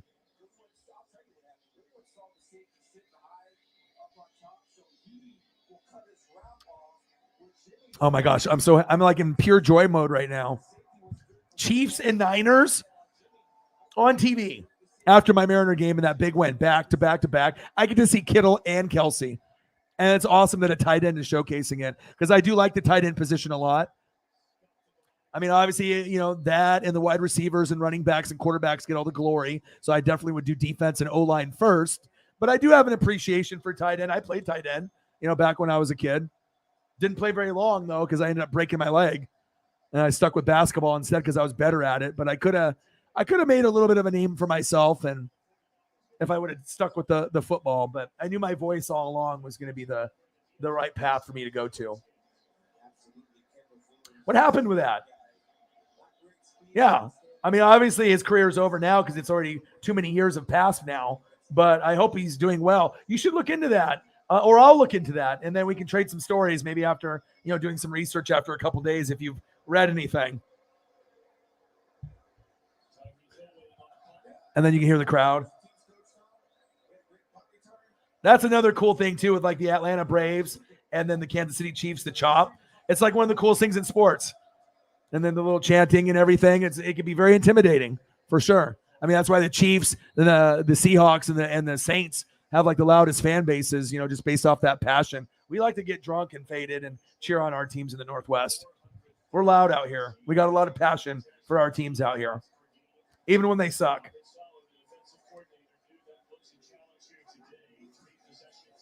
So how's your throat doing? You said your throat, you get the chills, you got headache, you got sore throat. Did you drink any honey and warm water or have some cough drop? The Ricola. Did you do the Ricola? Those ones are good. You got to get and then they have Halls. Those ones are pretty good too. I guess it just depends if you guys like the mint flavor or like the flavored ones or like the more honey tasting ones. I mean, then they got berry ones, but you can't eat them like candy though, even though they taste like it. That's the problem. It's like, you're only supposed to take one. I'm like doing two at a time. I'm like, I got to get better. My voice has got to come back. Shotgun set for Mahomes. Oh, it's got Kareem Hunt. Wow. I wish Kareem Hunt didn't do that stupid act. I wish he was there for you guys. If he was still on your team now, the Tyreek loss and the Honey Badger loss wouldn't be as big.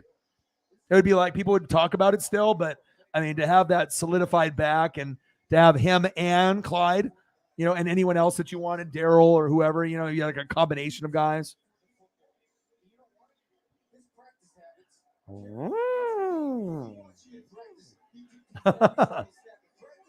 Hot tea. Okay, good.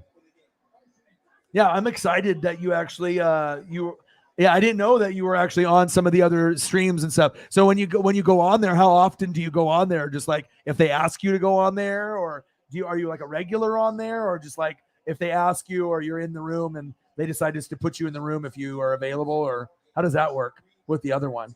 Is it just one other channel that you go on?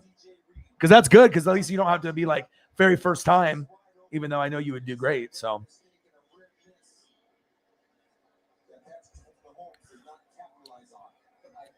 I mean, we definitely would get more people probably showing up, be like, oh, shit, Holly's going to be on the show?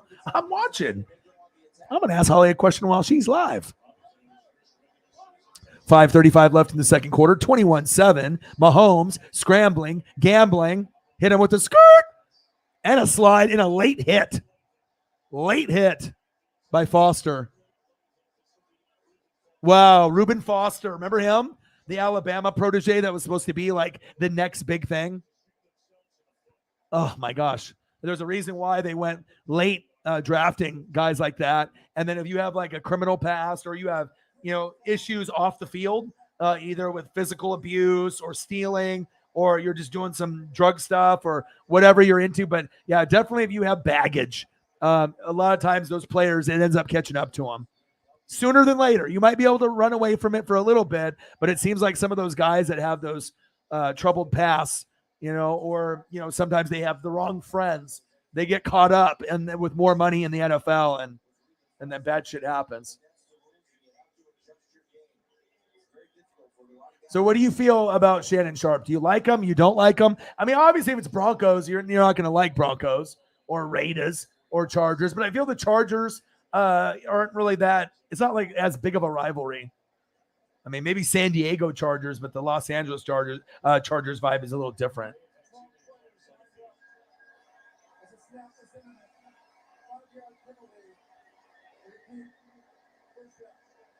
That's awesome. When was this last year?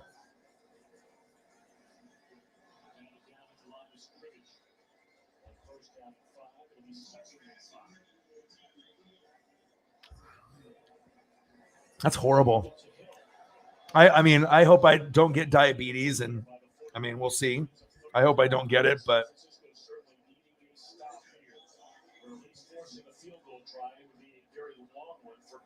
so you're not getting there before with any consistent pressure. So this is decision.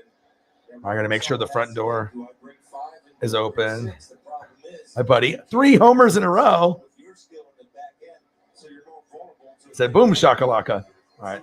Let me go grab another beer, check on Paisley real quick. Give me like 1 minute and I'll be right back. I won't be gone long, I promise. Plus, I got this football game on. It's fucking Niners and Chiefs. This is like the best thing I could watch besides my Buccaneers right now. Like one of my favorite teams in the AFC, if not my favorite team in the AFC. Because I think they probably are. If I really think about it, like out of all the teams in the AFC, when they win, like I don't mind. I mean, obviously when we play each other, I want to win. But it's like I really enjoy the Chiefs' history from the past. I've always watched them, Christian Okoye, from back then to now. Yeah, so I think between them and the Chargers for Herbert, just because, I'm Justin Herbert all day, every day. But I'd probably say those are the two. And then definitely Niners and Eagles in the NFC. That's me. Released in March 2019. Wow. Wow. All right. Give me 1 minute.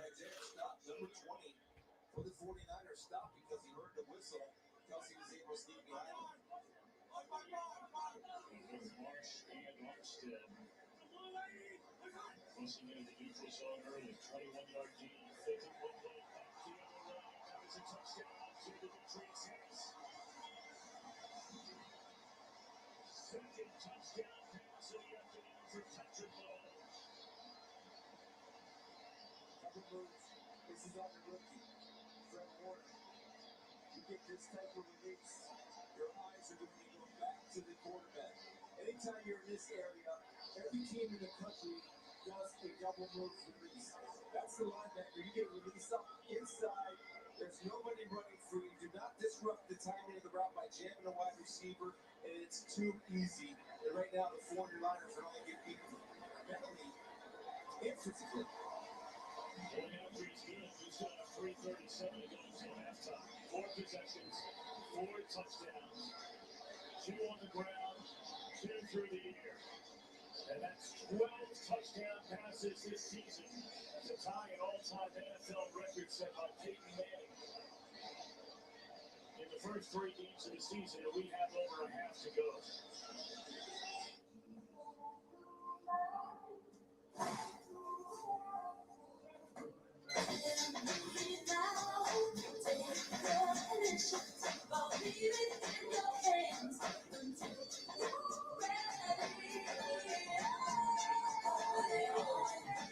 What if you could change your surroundings with the touch of a finger?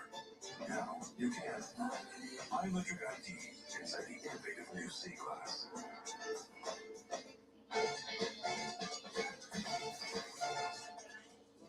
Okay.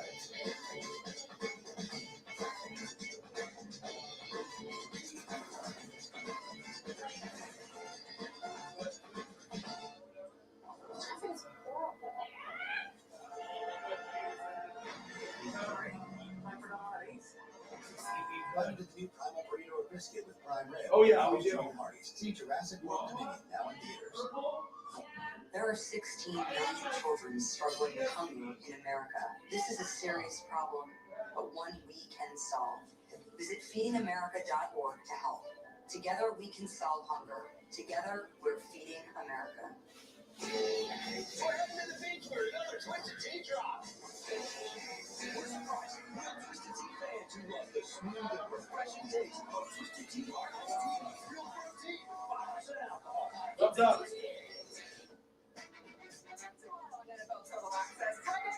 Is here once again. We're giving you a primer on which tight end could be the top of the class this season. Plus, who you need to grab in your fantasy draft. That's tomorrow, 7 Eastern. Hey boys, we're here with this NFL Network up to the minute update. All right, I'm back. That was probably longer than a minute, but I tried to be quick. I had to put a lime in a beer, check up on Paisley, make sure the door's unlocked, and everything's good. Yeah, this is so sad too.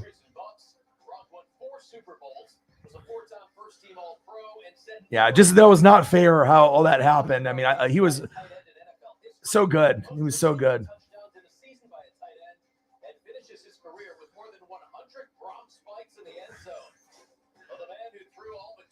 All right, Michael, have a good one. Good night, brother. Have a great day, and you have the day off, so you can stay up as late as you want or catch up on some sleep, or usually when I'll watch cartoons or like Alaska stuff or whatever, and who knows, Simpsons, Rick and Morty, or Stranger Things, you never know. So enjoy your day, and I'll see you tomorrow. I'm going to keep grinding, and I'm going to keep streaming for mental health, and just be a positive place to come. And so if you want to just hop in and just have some conversation, you want to talk Eagles, don't be shy, come through and hang out. We love you. And I'm glad that we've been able to help, I think, everyone's mental health, not yours, mine, everybody's. Like, I feel like just being in the room and, me grinding it out, it's good for my mental health. It's like, I don't know how much you guys realize that, but even my dad said it to me too. He's like, hey, it's like, I know you go through like the ups and the downs, and I don't think my dad has ever experienced that. I don't think he's ever had depression or really, maybe anxiety, but not depression.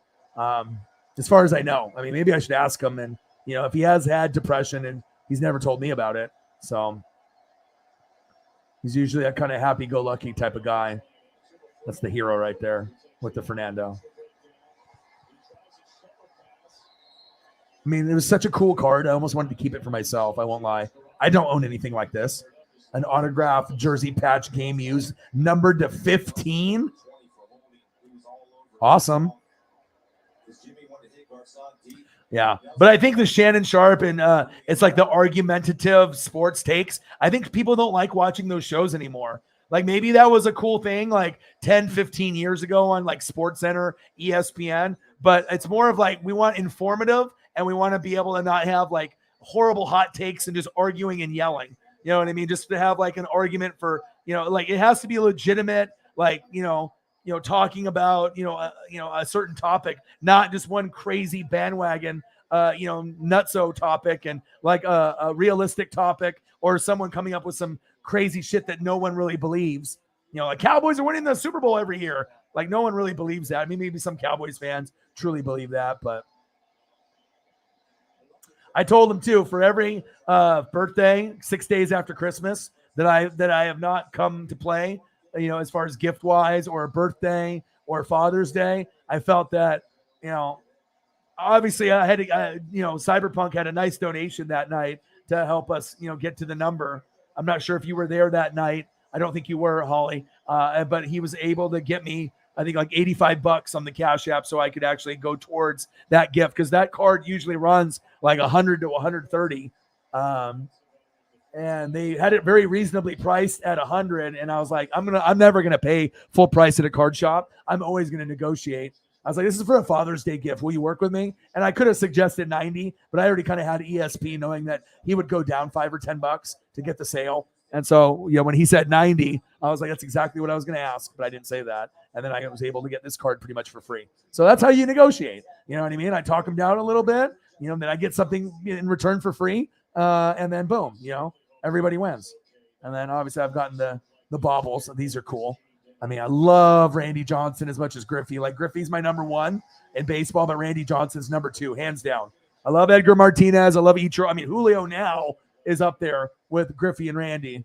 And then obviously Ichiro, and then Edgar is probably number 5. But yeah, I've been just looking for so long, and I just love memorabilia. I love it. I'm just a geek and a nerd like that. Like, if I ever show off my toy collection, or if anyone ever comes and visits me and I can show you in person, you'd probably just flip. It's just, yeah. Thank you. I think that's cringeworthy. I cannot watch them. They're like, I've seen Marcellus Wiley on other shows, in the past. You know what I mean? But I think Acho's too animated and too fake for me. He's just kind of loud, like a Stephen A. Trying to be loud and opinionated. And I don't know. I just don't like it. It just doesn't have a good vibe for me. It seems very fake and staged. I know some people like it. And if you watch it, Eagles, I mean, all the love and power to you. But yeah, I would never watch that show. I mean, it just comes off a little cringeworthy for me. Like, it just seems too fake to me. Like, Wiley is kind of like the Shannon, and Acho is kind of like the Skip Bayless or Stephen A. But it just seems like it's just like rehearsed, and it's like there's. I don't know why. I mean, unless you like Marcellus Wiley, or do you like Acho better out of the two? Because Acho's annoying to me.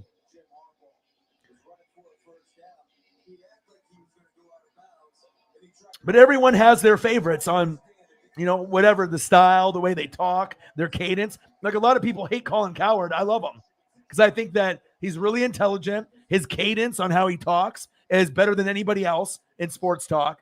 McAfee is the most real, and that's why we like him the most, because he just keeps it fucking real. And if you're genuine and real, it's awesome. You're going to get that. Who cares if you fucking swear every fourth word? You're as real as it gets. Why do you think fucking Vince McMahon fucking hired you? To get your fan base to watch WWE. It's all about money and ratings. Pat's good at his job, but Vince knew if he got him to come over, that could be possible, more ratings from that fan base to keep up with Pat when he's announcing. Businessman shit.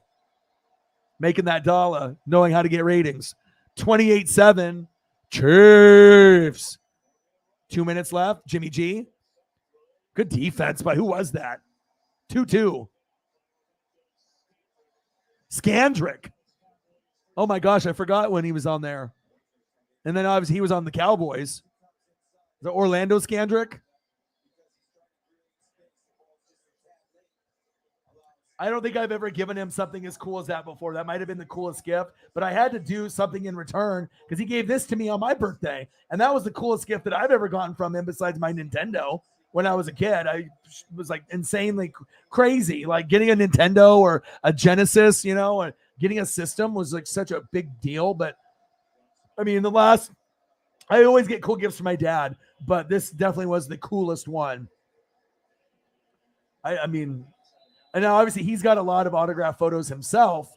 So he probably was just like, okay, well, I buy all these autographed Dodger photos. I might as well just get a Griffey one. Maybe I'll get a Randy Johnson and then an Ichiro, because that would be the way to go. Or I'll buy it for myself. But to get Randy Johnson next, PSA DNA, get Ichiro, get Edgar, and then eventually get a Julio, and I can just have them hung up in the studio, and I can look at them, or I have them in the closet because I used to have my own little space for all my stuff, but like the walk-in closet has become kind of like my little mini man cave. Like I have a lot of my toys and storage or like in closets and stuff, but I have a few Buccaneers or Julio Rodriguez baseballs and football stuff related. I try to like have a little bit of bobblehead or figure representation cards, you know what I mean? Because I want to be able to look at stuff, Ooh, that's a cool one. Another portrait idea, the one you posted at 8:42 with the bandana on. Oh, that's cool. That is so cool. Yeah, you could definitely do that. Yes. But the passing of the torch would be very original, and I think every Chiefs fans would be like, how did you come up with that idea? That it's like, I should have thought of that type of idea, It's a good one.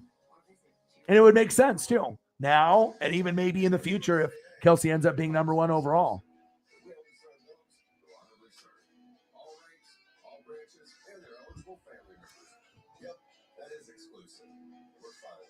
You guys are amazing people. I love being able to hang out with people that can conversate. And, and like I said, sometimes it's just, people don't talk. People are just so quiet or they're doing other things and they're in the room, but they're working. But I mean, the best part about the channel is the interaction with you guys. I mean, I can call a game and I love being able to interact and, work hard and, be able to call a game. But it's just like, I just like to be able to, just increase the vibe. The mental health is important, and you just want to make sure that you go to sleep happy, and you have a good time. And certain people in this room, we can have conversations for days. Some of it has to do with age. Some of it has to do with similar interest. But like I said, I love the female representation on the channel, and I want to be able to get more and more for sure. I want to get some more Bucs fans, more Eagles fans, more Chiefs fans, just more fans in general. More NASCAR fans. Yes. Christian Okoye would be cool for like an old school one. Like I got a starting lineup collection of 3 figures with Joe Montana. And then the first one is him in Notre Dame, right? And then it's like one pose like this, like back like this, right? And the second pose is like he threw the ball. And then that one is 49ers. And then the third one is like the touchdown pose, the Chiefs. And it's like a freeze frame. So it's got a football background, but it's got 3 starting lineups in a box and then a very cool back on it with like his picture and his stats. Yeah, I'll have to try to go through and see if they have any other like Chiefs ones and stuff, but they usually have some very unique starting lineup things from the 88, 89, 90. Some of like the really like the first 3 years of the company, they had some really amazing like slam dunk contest stuff. Very, very unique, cool things that you can buy. You also could buy this like little playset thing where you could actually have like a mini football field, and you could have a scoreboard and you could put the cards into the little scoreboard thing. And then you could place the starting lineup figures on the field, and you could do it for basketball and baseball, where you could kind of make your own little custom, like starting lineup, little hall of like Field of Dreams type of thing, or your little football, like gallery kind of like artwork type thing with figures. I was going to buy some of that shit back in the day, but I just never did. But yeah, they got some really, really cool stuff. Yeah, Christian Okoye. Yeah, but you definitely got to do, Derek Thomas, Travis Kelce. You got to get Tommy in there at some time. Too bad Tommy doesn't have Twitter. Why does he has Instagram? So maybe you can do it, on there, and then maybe send it to him and tag him in it. You know what I mean? Be like, hey, I met you. I met you, blah, blah, blah. Or if you don't have to say I met you, if you just want to tag him and see if he responds. You'd be like, oh, I met you at the liquor store, maybe after he likes it or whatever. Well, but we have to figure it out, though. Be like, Holly, Tommy, they're friends. Get them on the show. Hang out. Just got to talk it into existence. But I don't think it'll be the last time that you run into them. And maybe you'll just be at a game. But if you can do something unique and special, like the Florida Gator mini helmet or something to show your love for Florida Gators, that's going to stand out the most to him. It's not going to be Chiefs stuff. It'll be like his past, like Florida Gator love. Something rare Florida Gators that he would be impressed by. Photo or something cool, Because sometimes what fans will do is they'll get 2 copies of a photo and they'll give one to the player to keep. You know what I mean? Like if you, and then they usually autograph the other one for you as like memorabilia, but then way you like let him have one so that way he can, you know, keep it in his collection. But like for this one, for example, like if you could find this photo and blow it up, I mean, signing this photo would be epic. I mean, we're talking about one of the coolest photos I've ever seen, signature in blue or orange Sharpie, maybe with a Go Gators at the top, and then a little Tommy Townsend with little Go Gators, you know, maybe. Be sweet. But I know if I was Tommy and someone fucking had this photo, I would be like, oh my God, where did you get that? Like, I want that. And then you could like frame it. You always got to think about the athlete too.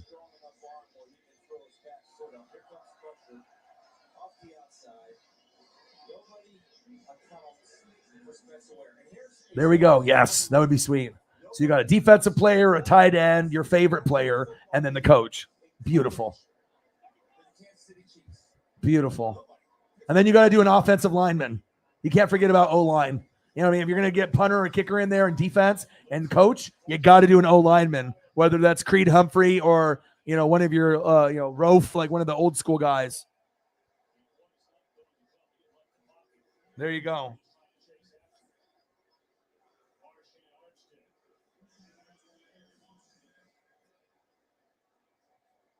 Good effort by Armstead. He's still in. They got away with one. The way they protect these guys nowadays, he's probably still in midair. Yeah, Creed Humphrey would be awesome. Willie Rofe? The ability to hit him while he was in the air before he went out of bounds. Get a little up for the defense. Cut the break, folks. Good try. Yeah, Creed would be cool because it would just be, you know, current.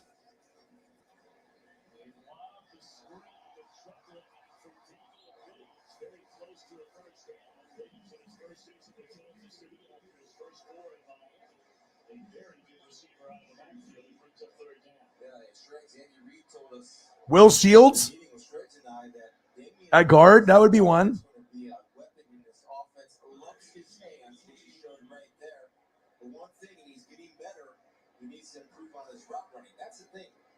Receivers are running backs, and running backs are wide receivers in this offense. That's why they're so dangerous and why they cause so many problems and mental errors in the back end, because they have 5 or 6 guys that are eligible that can hurt you every time.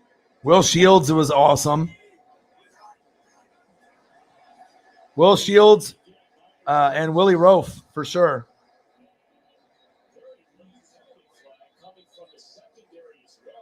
Because Willie Rofe had like 10, 11 Pro Bowls. I think he had like 4 or 5 with the Chiefs. He was good. They want to get Epsom, I think, out of hole. Mike Kelsey, again, with his size, is a big target for safeties. He just boxes them out like a basketball player. Yeah, Will Shields, 12 Pro Bowls for Will Shields. Has he really? Is he a rude mofo? It's always crazy when you get people that are good, and sometimes they have like a bad reputation, either with the fan base or someone has stories. What is the story about Will Shields from your friends? Like, did someone do like an autograph signing and he was just like rude as shit, or like wouldn't sign stuff? What's the story about Will Shields? Yeah, well, he's out of the question then. If he was rude or mean to your friends, no picture for you.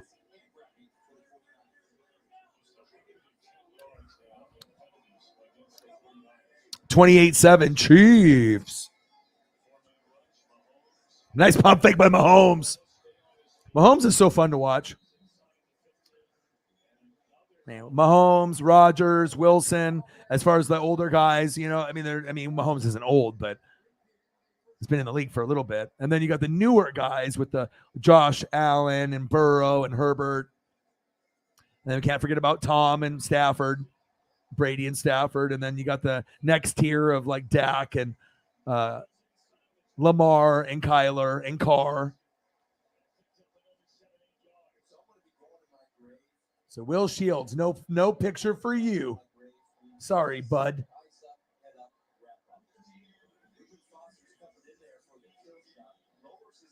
Yeah, I can. Yeah, there's definitely lots of poses. I mean, Mahomes' flex pose would be pretty cool. I mean, that's kind of a famous look, or like a. Is it just me, or does the Super Bowl seem like a long time ago for the Chiefs, for you guys? I know you guys went like 50 years, and then you've gone through a lot of heartache and the ups and downs, and you've had great players over the years, but you just never had a quarterback like this, besides Joe Montana at the end of his career. But as far as a name, I mean, Alex Smith was pretty good, but not Joe Montana, Pat Mahomes, level. And then a big part of it is this. I mean, once this came into the door, you almost knew he was motivated to get that Eagles negative narrative 0 for 4 and NFC championship games 4 years in a row. I'm a winner, damn it. I'm a winner. I like cheeseburgers. I like chocolate cake. I like to win. Right? And so I was really rooting for him. And obviously it's easy. I feel the Chiefs are almost like the Warriors. They're really easy to watch. Like, when the Chiefs are on TV, I don't have to sit there and focus on every single little detail, to find a good player. Their good players are everywhere. The coaching's there. There's just talent everywhere.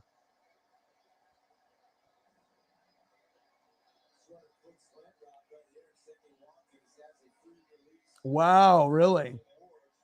Interesting. Hearsay. But I mean, if it's from your friends, they wouldn't lie to you, right?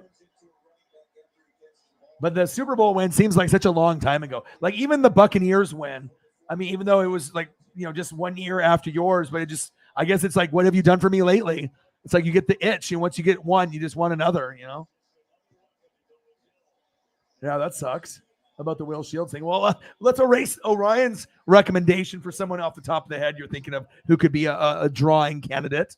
Yeah, but Creed Humphrey would be. I would, if you're going to O lineman, that would be the one to do. You know what I mean? Because he just came out of nowhere, like Nick Bolton, and then boom. It's like not very often you draft someone and they end up turning into the best center in the league year one or top two. Jason Peters is pretty good, and there's a few others, but Creed was like number one, number two, like pretty much all year. He was awesome. And you guys didn't even think that. I mean, did you guys know that he was going to start right away? And let alone he overachieved like Bolton. I mean, they got so good. Let's see if we can find a Creed.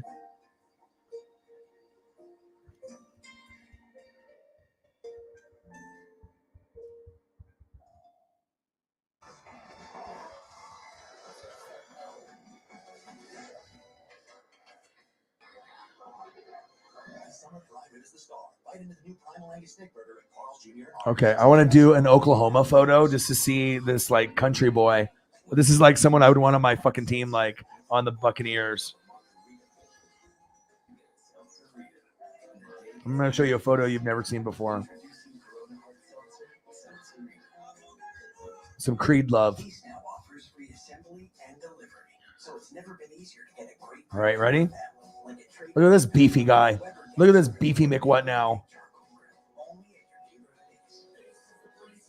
Let's go.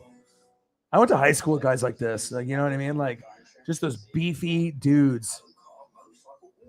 Creed.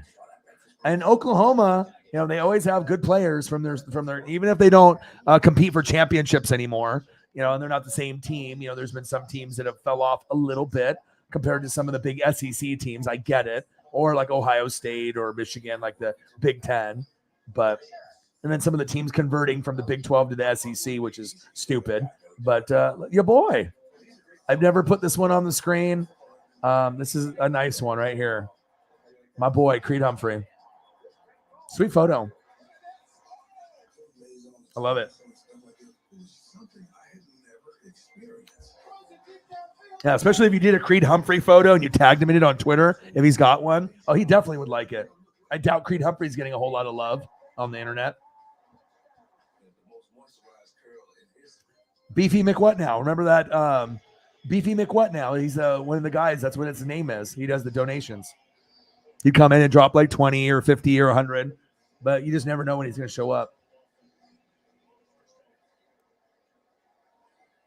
Yeah, I don't think so either. Creed and Bolton and Smith. Yes. Lots of hay baling and lots of just passion and energy, and you just have to have that nastiness, that grit, especially if you're going against like D tackles and you're going against D ends and D tackles and people are coming right at you. Like you got to have a little nasty, in you for sure. I like the photo though.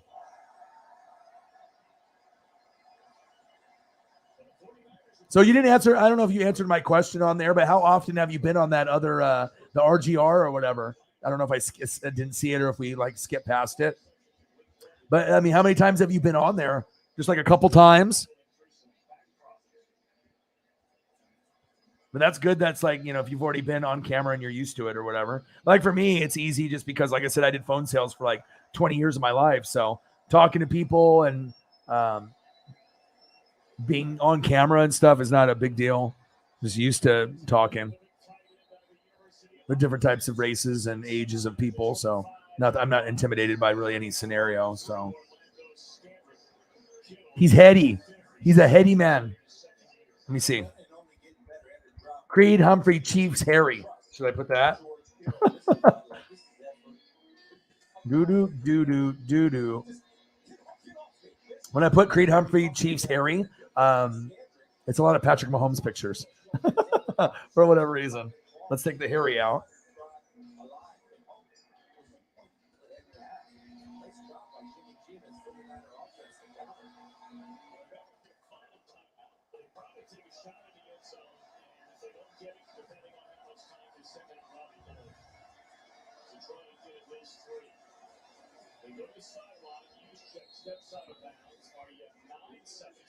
Gives you a chance, theoretically anyway, to take that shot, but it can't be caught outside the end zone unless somebody's wide open. Here's Kyle Shanahan's big rules, right? Was that the channel that was mean to you, or was that a different one? I know things are hopefully good now. Or throw it away, or just get rid of it. The number one rule, no sack. In this situation, because we're both in red zone and 2 minutes, you want to get points on the board before you walk off.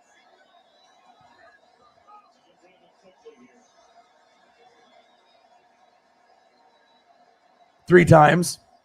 How long?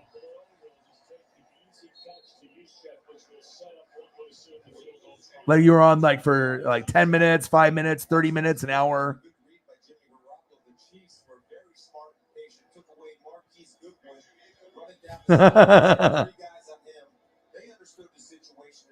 Sweet jersey. That would be a jersey I would rock. Nice patch there in the front, O-line. Nothing cooler than defense and O-line. I mean, jerseys, except if you're going like kicker or punter. I mean, just the unusual. Probably 1.5 hours per stream. Really? So you just went after. They're like, all right, you're hopping on.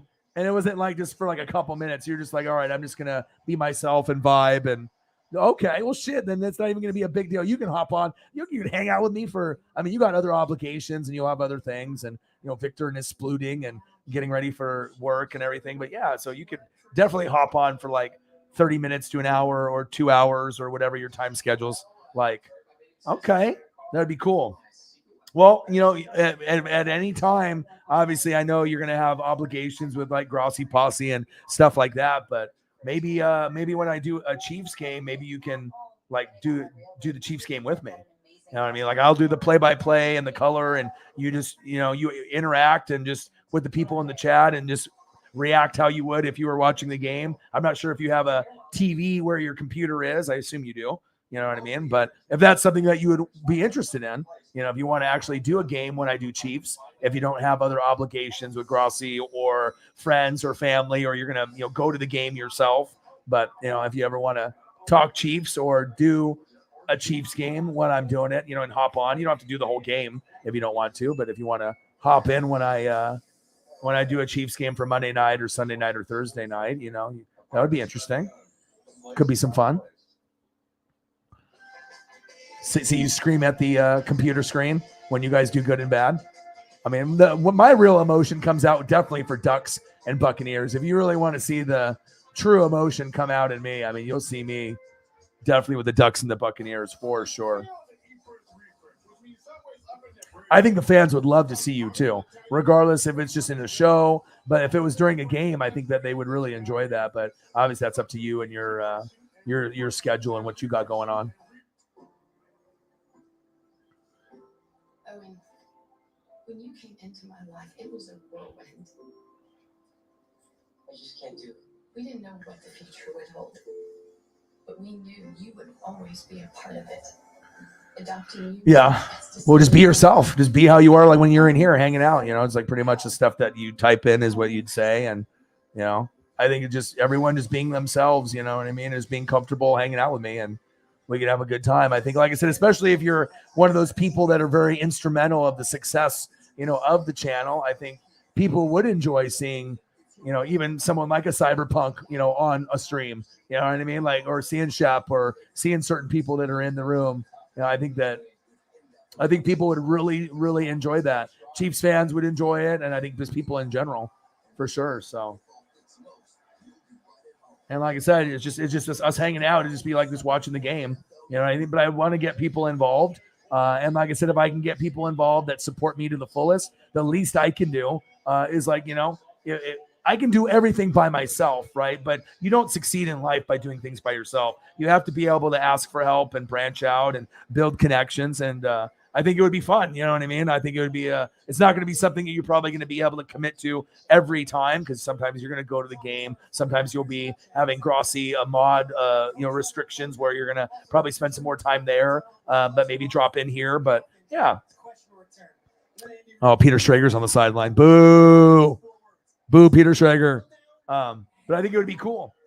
And, you know, you could do a quarter, you could do halftime, you could do the whole game and, you know, and just acting how you would act if you were watching the game and not even worrying that the camera's there. Just pretty much just, hey, what's up? Talking to the people in the chat. You're very good at that. Keeping the mood light, talking to each other, vibing off information. And, you know, you have any information that you've read during the week, you know, you can be like the color. I can be play-by-play and you could do the color thing where you're just dropping knowledge bombs.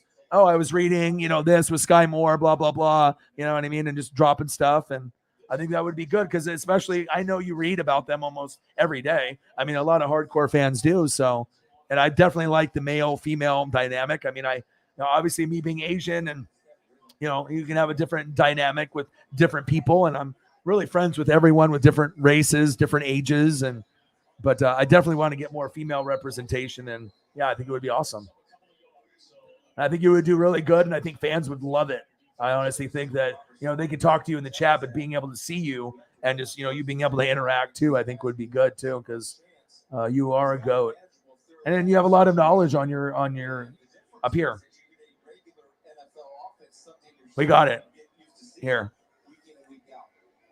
And plus we both, you know, have the passions for, you know, Chief football, you know, it's like, you know, and obviously we don't just want to be able to, you know, talk about the good and the bad, you know, and that's how you want to be, you know, just, you know, if some of the players are not performing, it's not just shitting on the team and, you know, you hate the team, you turn your back on the team. It's like, you got certain expectations for certain guys. If guys are fucking up like Sorensen, eventually you got to, you know, voice your displeasure. You can't just be like, I'm going to rep Daniel Sorensen to the end. And it's like, yeah, I know he got a pick 6, but then 3 games later, you know, he hasn't done anything. And that's kind of how it was with him. Amazing big playability, but then like a lot of just like fuck ups, get burnt, and a lot of just kind of average play where you needed to upgrade the position, but stuff like that, you know. Sometimes you don't want to really rag on any of your guys because it's the team, your team. No one's going to disrespect my team. You know, people get really defensive, including myself.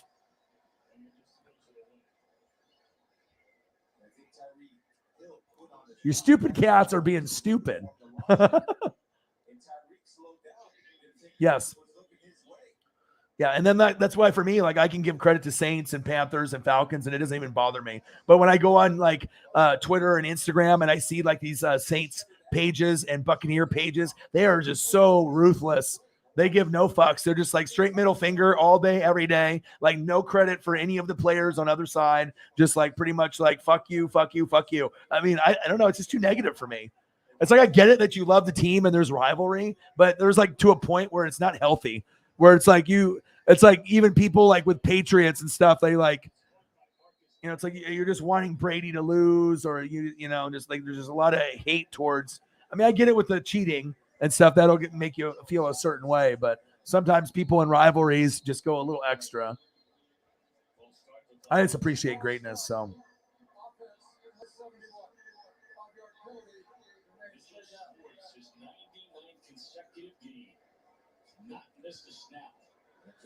Yeah. How many Titans channels do you follow? Andy Reid likes him. He's solid. Not a great player, but I'll tell you, he's reliable. You can count on him, and he'll fight you to the death out there. You got how many do you follow? Do you ever see Tighten Up 22? Do you ever see him in any of the Titans? Because you guys are really the only two Titans fans that I know that come consistently. You are number one, obviously. Oh, Holly's, thank you so much. Holly's like, I'm going to be on NWSF. Bang, bang, bang. Always supporting me. Yeah, but I think it would be cool for Grossi Posse people to see you. I think it would be cool for NWSF fans and just in general, just the whole, male female dynamic and just us, really just trying to be caring people, uplifting, being positive, having a lot of passion, for our teams. But also we could talk about things other than, football for Bucs and Chiefs. We definitely could transition into something like this. And I think people could definitely, relate and vibe with stuff like this. I mean, this is going to be something that you could be 10 years old and vibe and connect, or 80. I mean, this is like, there's not really a certain age group that this show is for. And it's a great example. So, I mean, who knows? We'll just see where things go. And yeah, hopefully we'll have you hop on, and I know you'll do great. And then probably at that point, it'll be just however often that you want to hop on, then hop on.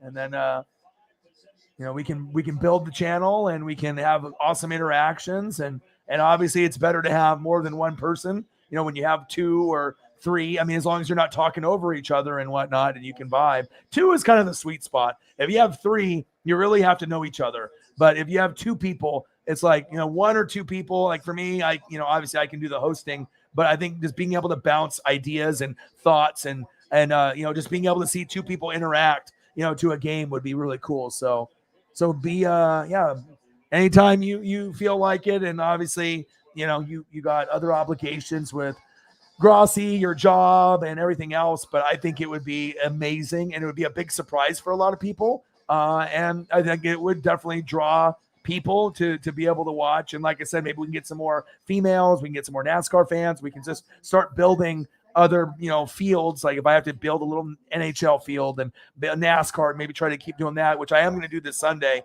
It's Nashville. And from what I've heard from Riggs and STL, my NASCAR professionals, they say it's incredible. Like it's going to be really enjoyable and fun. So that might mean there's going to be wrecks and maybe some cautions and some crazy stuff. So I'm definitely excited about that. But yeah, I mean, maybe it'll turn into a thing where you could be, a semi-regular or regular, depending on your schedule. I think that would be awesome. Because like I said, I want to be able to have people that can hold a conversation, people that are intelligent, people that have true love for, sports, but other things beyond sports, being very well-rounded. And I feel that, you kind of check off all those boxes. So, and I don't know if you notice it, but when you're not in the stream, I notice it. You know what I mean?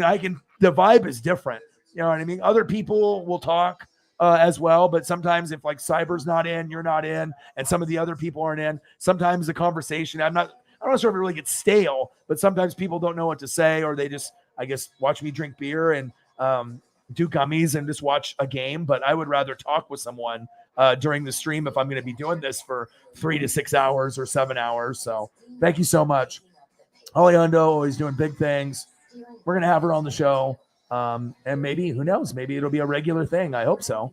And then maybe it'll lead to other females, and then we can have a female panel, and, just to be able to get some self-awareness out there for all the ignorant people that think that the females, they can't do it in wrestling or in TV or, it's like, I think it's like, sometimes I feel like we go into the Stone Age sometimes with like the sexism and the racism. It's just like, you try to act like, oh, we've gone past this point. You know what I mean? Like we're not as racist as we were, or sexist, but then all of a sudden on Twitter, you'll see some dumb shit, or you'll see some horrible actions, or some kind of Deshaun Watson stuff. And you're like, oh man, it's like everything goes backwards then. at that point. Like, it's like as a society and as a people, we're, all of us are different, but one thing that really does bring us together is sports. And that's what I do love. But man, all it takes is just, one person or a couple just to make some horrible decisions and to abuse the power with the money they have. And everything is, affected by it. That's big facts. A big fitty Gronk spike. Bang! Appreciate you very, very much.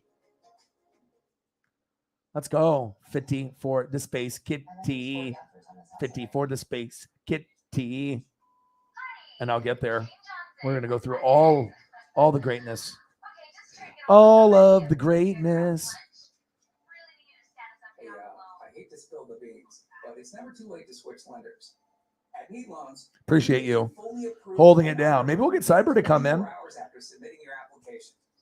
Need Loans. And I totally understand with everybody. It's like one thing after another. COVID, and then now this, and I know some people that do a lot of crypto and stocks, and they're losing shitloads of money. I've been reading reports, on Dogecoin and Bitcoin and all the different coins and people that have NFTs. And people are pulling their money out right now because things are getting so high with gas and food that people are cashing out. And if you get too many people cashing out, what does that mean? The overall value of whatever said item goes down 35-10 Chiefs.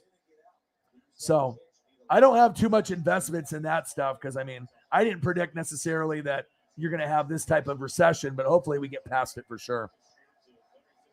Sounds great.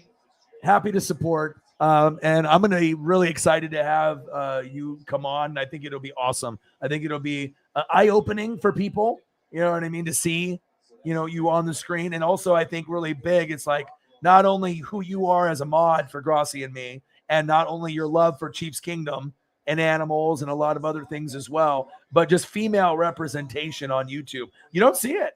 You see them in like makeup tutorial stuff, but you don't really see females. You know what I mean? And a lot of them are really smart and they have just as much passion as a guy, if not more. So I think that would be really good, like to educate some of these maybe people that are, living in the old days that like, just because, she's a girl, she don't know fantasy football or she don't know football in general. Like most of the girls that I actually know on here are smarter than probably 90% of the guys that I know. Like, I'm not even joking. It's like, if you have passion for something and you're going to read and you're going to go to the games and it doesn't matter what race you are, if you're male or female. Sometimes people are just up here, lacking up there. But who's not lacking? Miss Hundo. I appreciate you very, very much.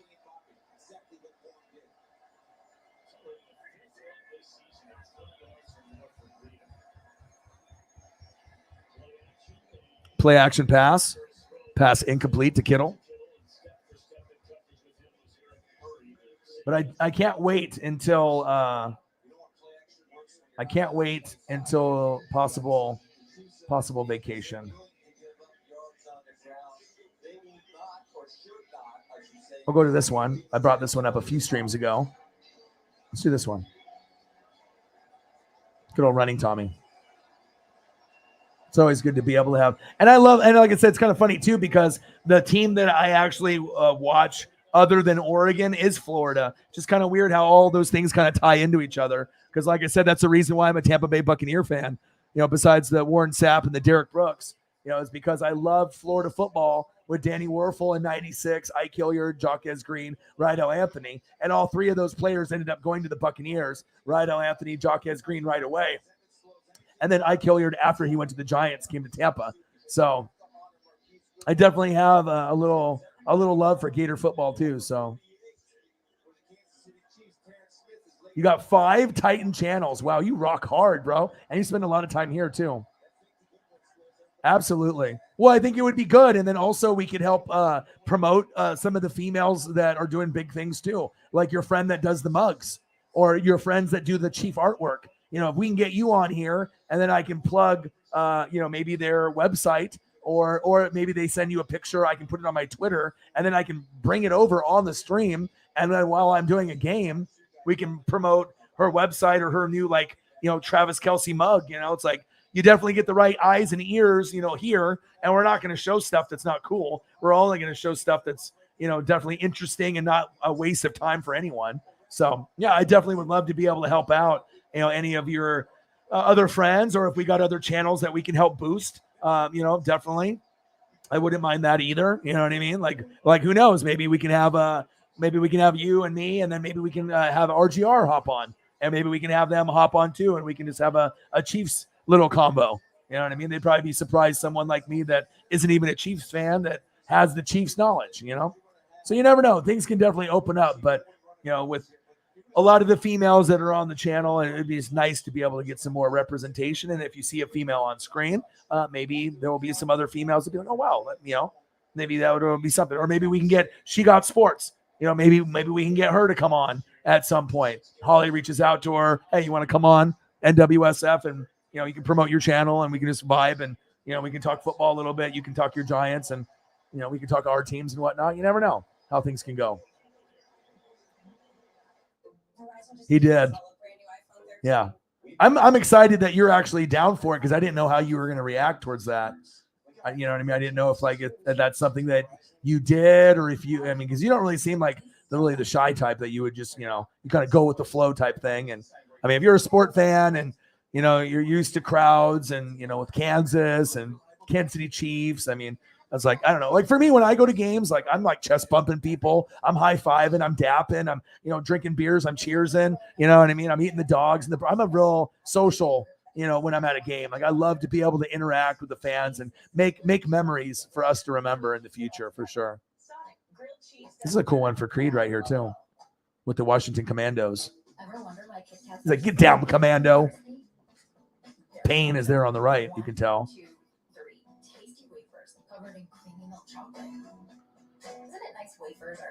I appreciate you. Shout out. Yeah, but I didn't. Yeah, that's awesome that you've already been on there. So it's not going to be like, and even if you hopped on here for the very first time, I honestly think you would be fine. Just some people, I think it's not that big of a deal. And then based off your profession on what do? You talk to people, you go over, different conditions and diagnosis, and, you're going over those things with people, and, you have the love for the animals like me as well. And same thing with Grossi with his pets and everything. So yeah. And that's awesome.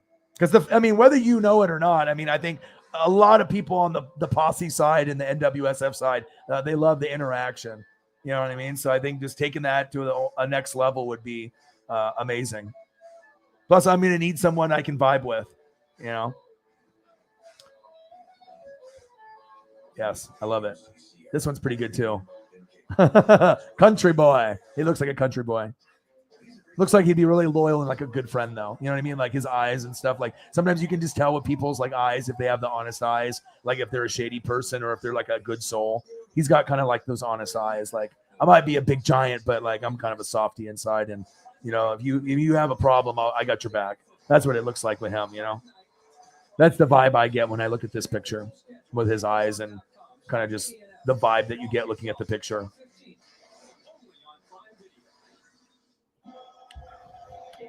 It's all about connections in life.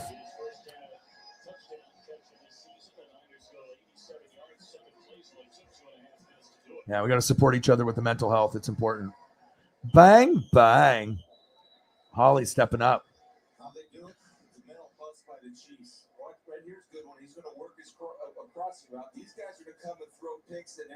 I don't know. I think it's just because I've been this, kind of like an empath, and I have a lot of sympathy and empathy. I definitely have a female brain. Like I said, I did the fucking test or whatever, and they go through the thing or whatever if you have like more of a male brain or female brain. And I definitely have way more like female characteristics of like the caring and the loving and the sympathy and the empathy. And he does look like a good boy, though. He does for sure. I don't know. Did Sarah end up leaving? Is Jameson taking over? I don't even know what we're at Dono's right now. I haven't seen Sarah comment in a while. Did she go to sleep? She might have left. She might have dipped, unless she's just chilling right now or doing laundry or something. I think the last comment she had around 10. unless she comments now, but I didn't see. Maybe she fell asleep. Well, we're at something. we're at something. Holly Hundo has been holding it down. I'm trying to scroll up to see if we have any idea. Okay, here with the $5. This would then put us at 181. Don't forget, they're young in the secondary now. Richard Sherman, their leader, is out. And here you have that prevent defense where they back it up to the sticks. Look for on the line of scrimmage, 7 Right here. Okay, 954. Right there, you see it. Good look right there. Kansas City had a big game on the break for it on 4th down and a yard. Now Mahomes rolling, throws on the run. And looked like he was out of bounds. Yeah, I think she fell asleep. 49ers defense did not stop Mahomes and company. 231. My goodness. Thank you guys. This is really going to help me out like tremendously.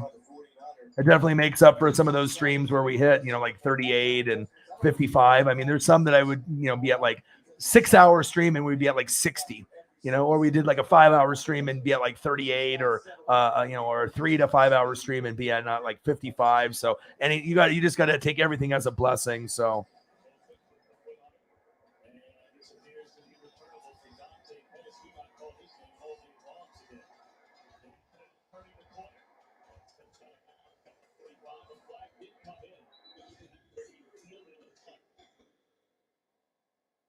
$231 in donos so far. You guys are awesome. Like I said, we're 3 hours and 40 minutes in. So, I mean, I could definitely go for another hour and go to the midnight hour, but I imagine some people got to turn in and whatnot. I figured I was just about to say you probably have to go. So I'll probably go for another 20 minutes to make it a clean 4 hours and then end the stream, get some rest. Thank you so much for your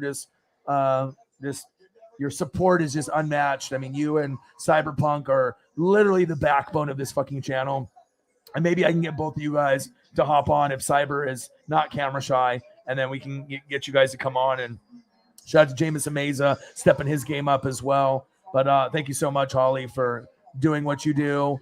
And like I said, we'll see if Cyber comes in a little bit later. So I'll probably stay till 4 hour mark. If we end up getting Cyber to maybe pop in the next 20 to 30 minutes, maybe I'll go for another hour. But other than that, we had a really successful day because of you, Holly.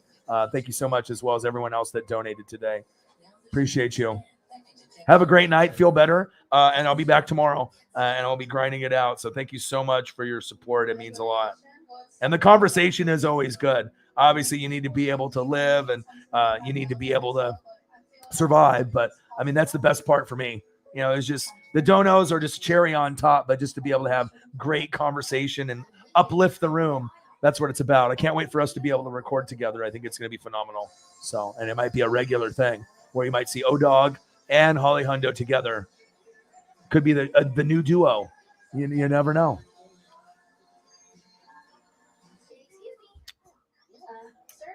All right, Jameis, are you down for another 20 minutes? I mean, it's still early. It's 11.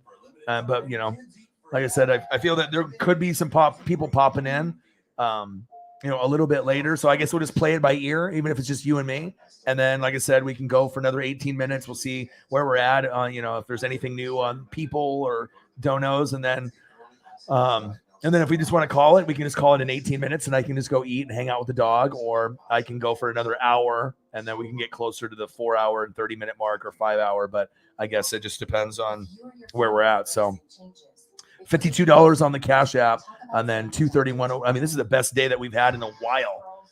And shout out to Holly for making that happen, as well as you, Jameis Meza, as well as Eagles John and all the people that donated in here. Let's keep going, right? And Mr. Williams, Eagles John, and Holly Hundo on the Cash App, and then Jameis Meza and Holly just dropping the dimes left and right. That's cool. And I really appreciate you too, Jameson. You know what I mean? I want to be able to make you a mod because you're pretty much, but I don't know how to do it on this platform. I have to go back to do my old like OBS and figure out if I can get that to upload and then click on your name. But you are pretty much a mod. You know what I mean? If you didn't know that already, it's like, you are mod status. You know what I mean? And on some of the streams, it might not have like a wrench next to your name, but I mean, just as loyal as anybody. You're always here. I can always count on you to do the job after Sarah's gone. So yeah, I definitely want to be able to do something nice for you, just like Mr. Williams and Shepard Williams and Xavier Williams. They're next up on the kind of the give back to the fans. And yeah, I definitely want to be able to get you something, something unique and cool, like, maybe like a Magic Johnson, throwback t-shirt, or maybe a Titan t-shirt, or, something that I can say thank you, you know what I mean, for, what you do, maybe a Titans, socks, like some kind of custom socks with a player on them, like Derrick Henry. Maybe, some kind of t-shirt or jersey or hat or what, I have to be able to get your size, and kind of, you can tell me kind of what your style is. And then I can look to find something unique for you on Homage or on Mitchell and Ness or somewhere. I know I'll be able to find something cool Titans wise for you, and who knows, when maybe the donations get bigger, maybe I can get you, a jersey or something. Like I can get you a Treylon Burks or a Malik, or, I can get you a defensive player or a Javon Curse or an Eddie George or a Steve McNair. You know what I mean? I always like to take care of the people that take care of me, and especially the people that donate the heaviest. I'm definitely going to take care of those people first. And then it'll go down to the other people that take care of me and that are consistent, like you and Chief. Well, Chief, sometimes you might not be able to afford a lot, but you're always here. You know what I mean? That's, just as important as people that are donating or donating big, Appreciate you.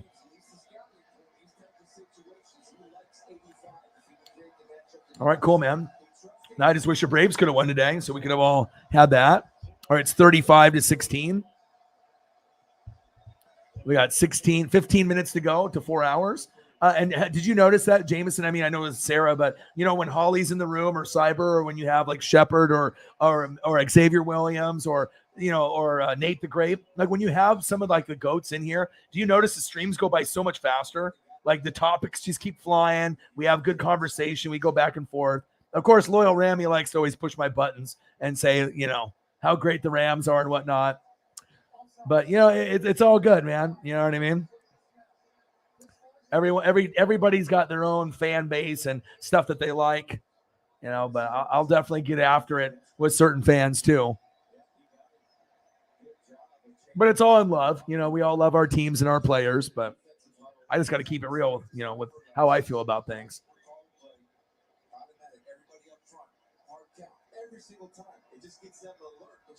Yeah, but I definitely would like to link up with, some of the people though too, to watch a game or just to eat food, and hang out and just, connect with the people that are always, having my back. And like I said, it's like, we're going to laugh about this one day, once we get bigger and bigger, you know what I mean? We're sitting at, just a couple people, or, the donations, I mean, wouldn't it be crazy? Like once we get to the point where we make like $1,000 every show, and that's like the minimum, you know what I mean? Like 2,000, 3,000, 5,000, it's just going to be crazy. And just the people in the room. And I mean, and then I'll have to get more mods and stuff to be able to control like the troll behavior and the youngins. But good night tonight. More on the super chat than the Cash App side, which is totally fine. I didn't get my my YouTube money yet, so I don't know if that Juneteenth was like a national holiday, but maybe they consider that a holiday or something, because I don't know. But normally I get it on like the 20th or the 21st, and I haven't got it yet. So hopefully I end up getting it tomorrow morning, because I got to pay rent. So I got to be able to get that all situated. So got to go get some dog food for Paisley also. So.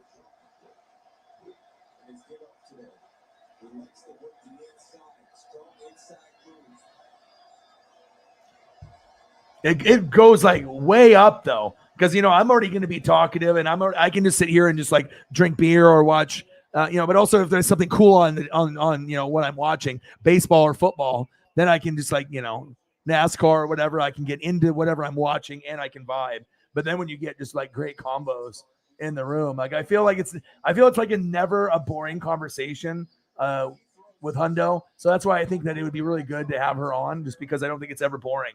It's always interesting, and we're all similar age. You, me, her, we're all like, you guys are a little bit older than me, but not by much, just like a couple years, you know what I mean? So I think we're all kind of in that same category. I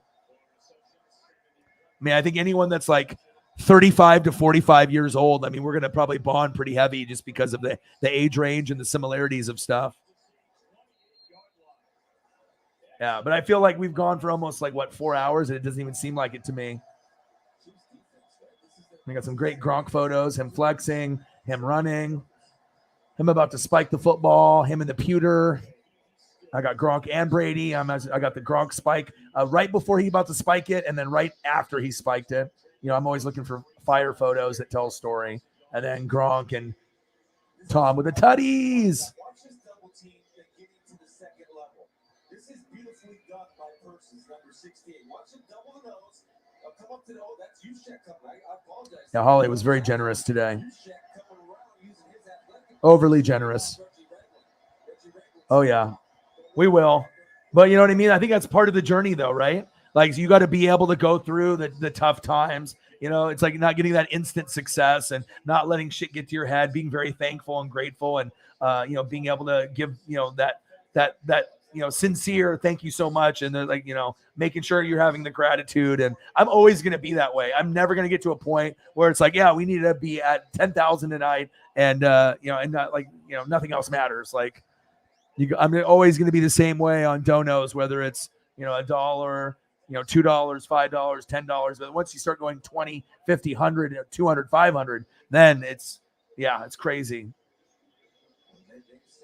It's going to be fun. But I think it's going to be better just to be able to have those loyal people that were here from the start, that have been here with me, when we only had a few people. But no matter how many people show up in the room, we usually hit a crazy number in the donos. But with the economy now, I get it. Some people have to kind of save, and it's summer too, so for vacation. But after July, I imagine August, September, October, November, December, January, February are going to be lit. I think we're just going to take off. And especially if we collab with Grossi, and if I have Holly on here and we start having people on the show, I think this could be my year upcoming. This could be the breakout year for NWSF. At least I'm really hoping so. So all I need to do is get a little bit of momentum. If one collab with Grossi can maybe do that, and then I can just feed that momentum and show them that, hey, there's other people out there besides Grossi and Clickbait Sports and Sports Fury that are doing this, on a very high level. So that's facts.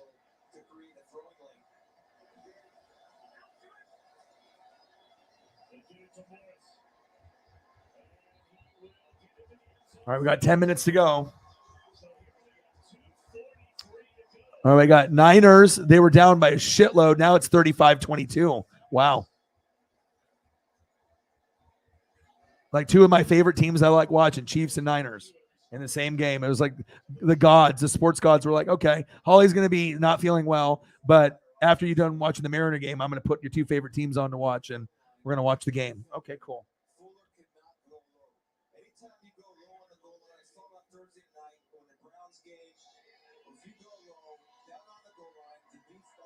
I got to throw up an NWO photo. Always got to represent NWO. Because when you're NWO, you're NWO for life, brother.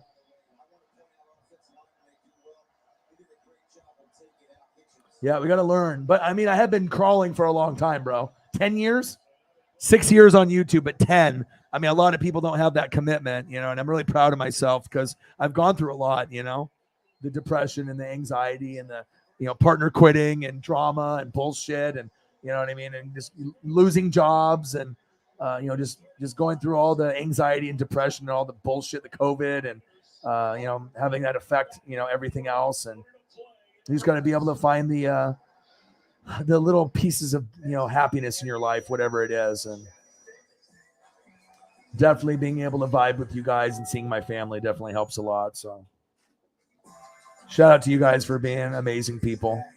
The collab is going to be fun. Well, like I said, if we would have did Packers, Buccaneers NFC Championship game last year, who knows what number I would be at right now? Because, we could end up getting a couple hundred, a couple thousand subs overnight just based off his following. Because, some of his streams get, 10,000, 20,000, 30,000, 40,000 people in them. You know what I mean? So we might be able to get some, some extra subs and extra views and extra love from that end. So. Yeah, but even just bringing Holly on and Birdman 951, Brute saying a few people, it'll definitely spark the vibe, which would be cool. And obviously, we know Gronk, said his retirement. We don't really know how true it is, but I definitely think that there's a chance for him to come back, and he is the Shaq of the tight end position. Gronk, Spike, and I hope he comes back because I need him. I want him. I need him. I don't want him to say goodbye, and I need one more title. Just one more title for your boy Gronk and Tommy. And then if I don't win another one the rest of my life, whatever. I still want my Ducks to win one. I need a natty with the Ducks. So, look who it is. O-Dog McDuck. Yes, I know him. Look, it's another goat.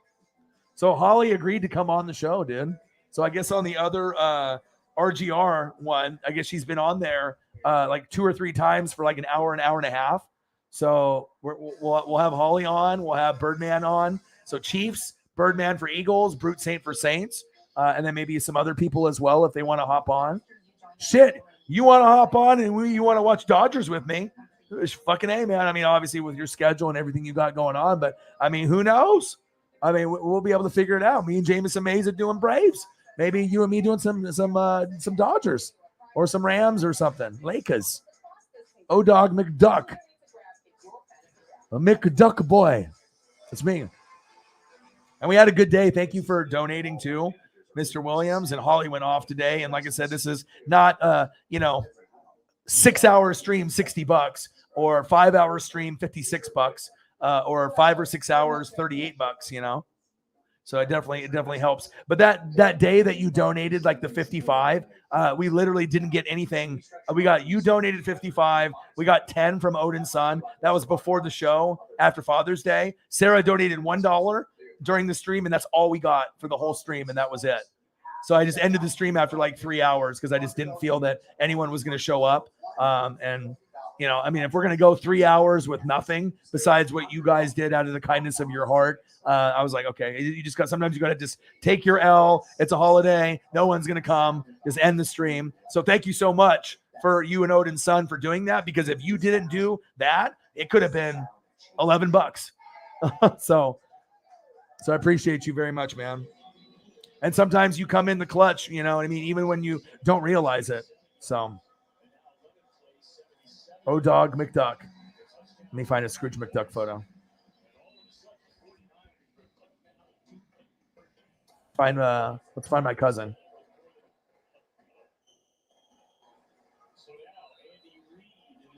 That's why this channel is so awesome, because you just never know what is going to be brought up in the stream. Like literally anything that's talked about could possibly become a GIF or something that pops up on the screen during the show.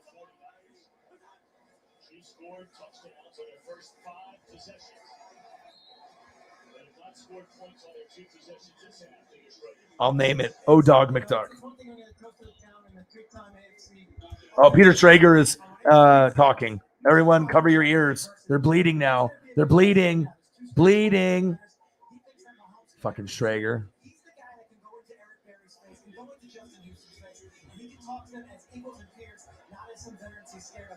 No one likes you, Shregs.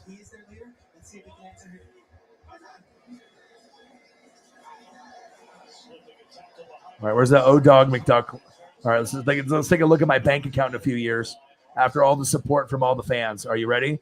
Well, this is what the goal is for O-Dog McDuck, right? You just got to keep working hard, right? There I am. Tra-la-la money. Queer money. Funny money. I don't know about all that. Dawson, 1898. I'm not that old. That's a lot of McDuck, though. DuckTales. Woohoo! Animaniacs, DuckTales, Pinky and the Brain, Tiny Toon Adventures. I ain't no fucking dummy. I used to watch that shit. Batman, X-Men. The Batman cartoon and the X-Men were the best, though. You can go to Disney and they have X-Men on there, and I literally like almost pissed myself the first time Disney came out with Disney Plus, and I got to watch X-Men. Like the intro and watching that cartoon is just like mind-blowing when you haven't seen it in like 25 years. You're the Goat Simulator. You know it, dude. Well, only because I have people like you guys. And like I said, I really do appreciate the conversations that I have with certain people. Like if I can just uplift and, we have a lot of things in common, with certain things, whether it be football or basketball, baseball, wrestling, or TV shows, but just to bring each other up with the mental health. And then I can do my thing, with the pictures and stuff. Holly's going to do some pictures with Tony Gonzalez, and they were talking about Kelsey, and I said kind of like a passing the torch thing, if she's going to do a drawing. So, your boy's got ideas. I got the ideas, baby. It's your boy, O-Dog McDuck. I don't know if I'll ever have O-Dog McDuck money, though. That's a lot of money. That's more money than Clickbait Sports, Grossi, Perna, Sports Fury. I would be combining everyone's monies into O-Dog McDuck. And then probably some extra, too.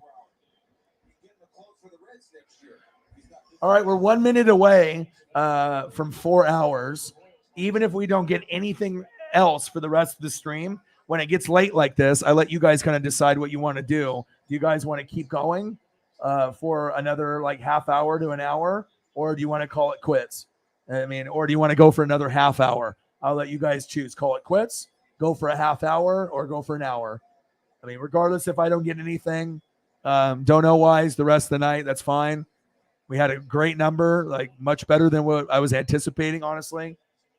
Sometimes Cash App is better than Super Chat, but whatever way you get it, you have to appreciate it, It just depends if you need money now or later. But, yeah, I'll be able to I got to pay the government a little bit of money. I got to do tax stuff, and I got to pay them a little bit. They sent me a letter, and then obviously I got gas that I got to pay for if I do this camping trip in a week or so, a week and a half. So I'm going to have to probably do that, not this weekend, but the following weekend, and rent and bills. Things get kind of tough, but that's why I have to work so hard. But I do enjoy it. It's a dream. It's not a job where I'm I have to stream. It's always enjoyable. And then when you get the goats to come in, goat things happen, like Fernando Valenzuela and my daddy. And Griffey. And Julio. Still can't believe I got the Julio ball. But I can, but I can't. My dude. And the jersey. I'm just money. I'm just excited. And then they went off Julio, Winker, and then Suarez went back to back to back today, which is awesome. I can't wait to start walking with my dog on a regular basis. Probably have to wait another week or so. Or Friday, she gets the cone off. So hopefully we can, she's starting to get more energy now, and she's getting probably cooped up of being in the house. Probably doesn't understand why we can't go outside. But, yeah, I can't wait to be able to just go outside and spend time with her. But shout out to my fucking M's, dude, and Julio going off today. One of the best games he's had in his career, and I'd love to see him in the All-Star game. I don't know if that's going to happen. Probably not, when you have Trout in the outfield and some of these other people that would be taking his spot, but maybe it as a reserve. It would be sweet to have him in there as far as popularity, and his numbers are good. He's leading the league in stolen bases as a rookie. That's something, right? But next year will probably be the first year that Julio goes to the All-Star game for consecutive years. So even with Mike Trout in the same division and whatnot. Julio is the biggest superstar we've had since Ichiro, and that's a big deal. We could suck ass for 20 years, but at least as long as we have Julio, all right, we're kind of okay. We'd love to win a playoff game, though. I'll tell you that. Yeah, but not everybody can be the modern day Mickey Mantle. Oh, hey, there you are. It's you, Mike Trout. You're kind of good. 4 homers in 4 days to beat the Mariners. Yeah, not a good look. Okay. Yeah, for my mental health, dude. Got to. So it's like Detroit Lake. If you've seen some of my photos that have water in the background with me in the picture, usually that's Detroit Lake. And that's one of my favorite spots to go. It's about a 2-hour drive. So gas is not going to be fun, but it's got a lake there. You can go on the boat. You can sit on the beach and just drink beers. The campsite is nice. They have showers if you need them.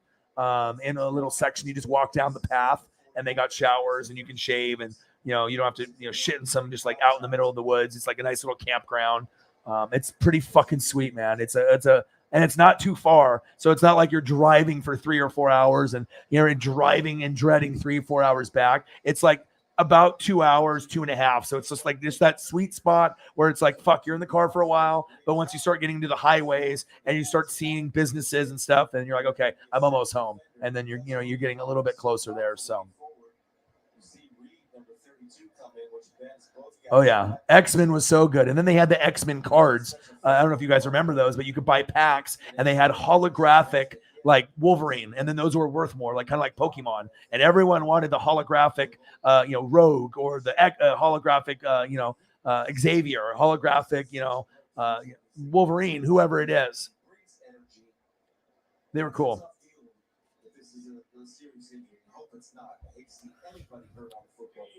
So what do you guys think? Do you guys want to keep going? $48 more to get to a hundo on the Cash App. And then we ended up hitting, 231? So 19 to get to 250. And then 69 to get to 3? And 48 to get to 100 on the Cash App. Yeah, but like I said, that'll be my only trip. Probably, if I end up doing it, that'll probably be the only one I go on all year, except if I do one in the fall. But obviously, with football season, that's my busy season. So I got to be able to really put in a lot of time and effort and energy. But I also have to have good mental health too. And water stuff is good. I want to be able to go to the beach with Paisley. They have this place called Lincoln City that has an arcade.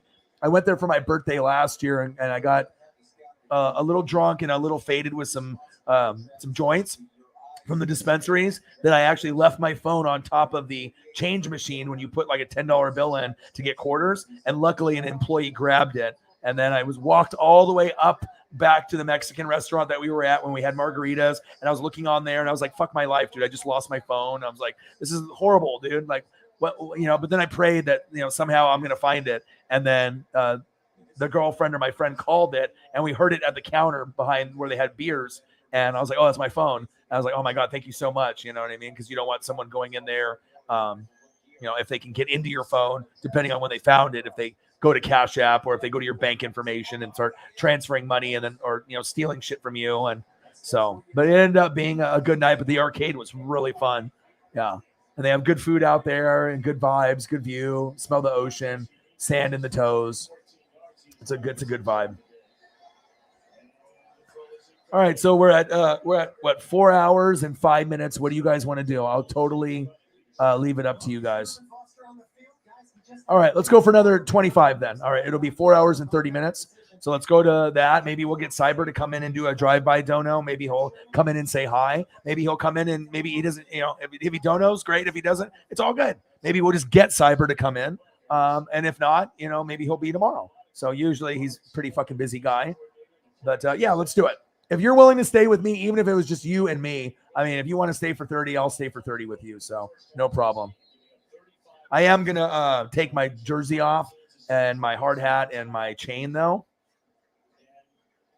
because it's getting hot in here. Hot in her. Okay. So let me put up some dollars, and I will be back in just like a second so I can change and I can just have my cutoff t-shirt in here. Jake, I'll be right back. He said, much respect, bro. I didn't know you were still. Are you still drinking the whiskey, bro? Or I'll put Mariners on here if you're in here. I didn't even know you were still in here, bro. Let's go.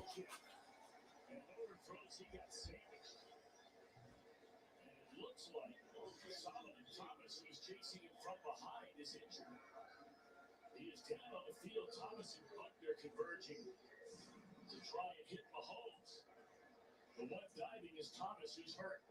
It's a great effort by Solomon Thomas off the backside, and Patrick Mahomes bounces up after being made a D-line sandwich between Buckner and Thomas. A great effort by Thomas, though. Guy that's taking some criticism, and I think he's a guy that's getting better and better every week. Last week, I thought he played really well against the Lions.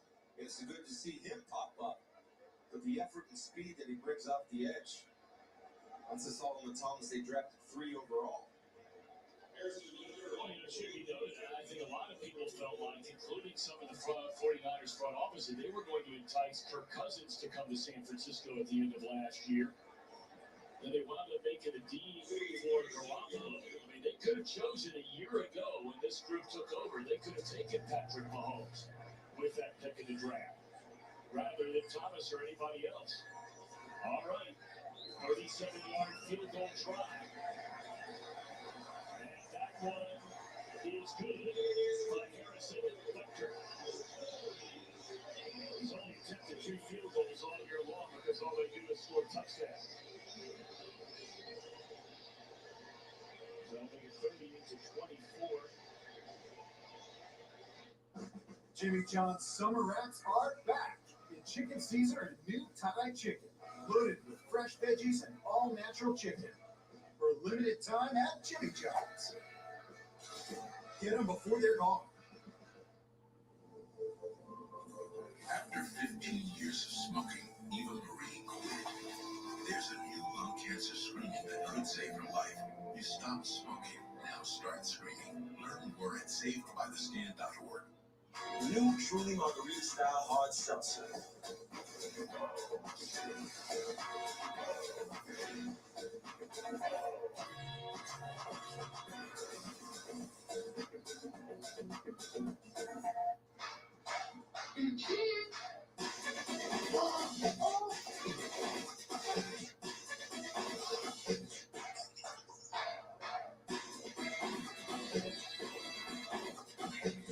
You're not going to get it all right.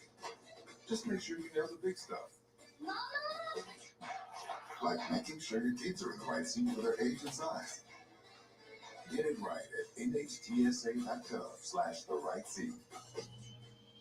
At USAA, we've been called to exclusive, so we were created for officers. All right, I'm back.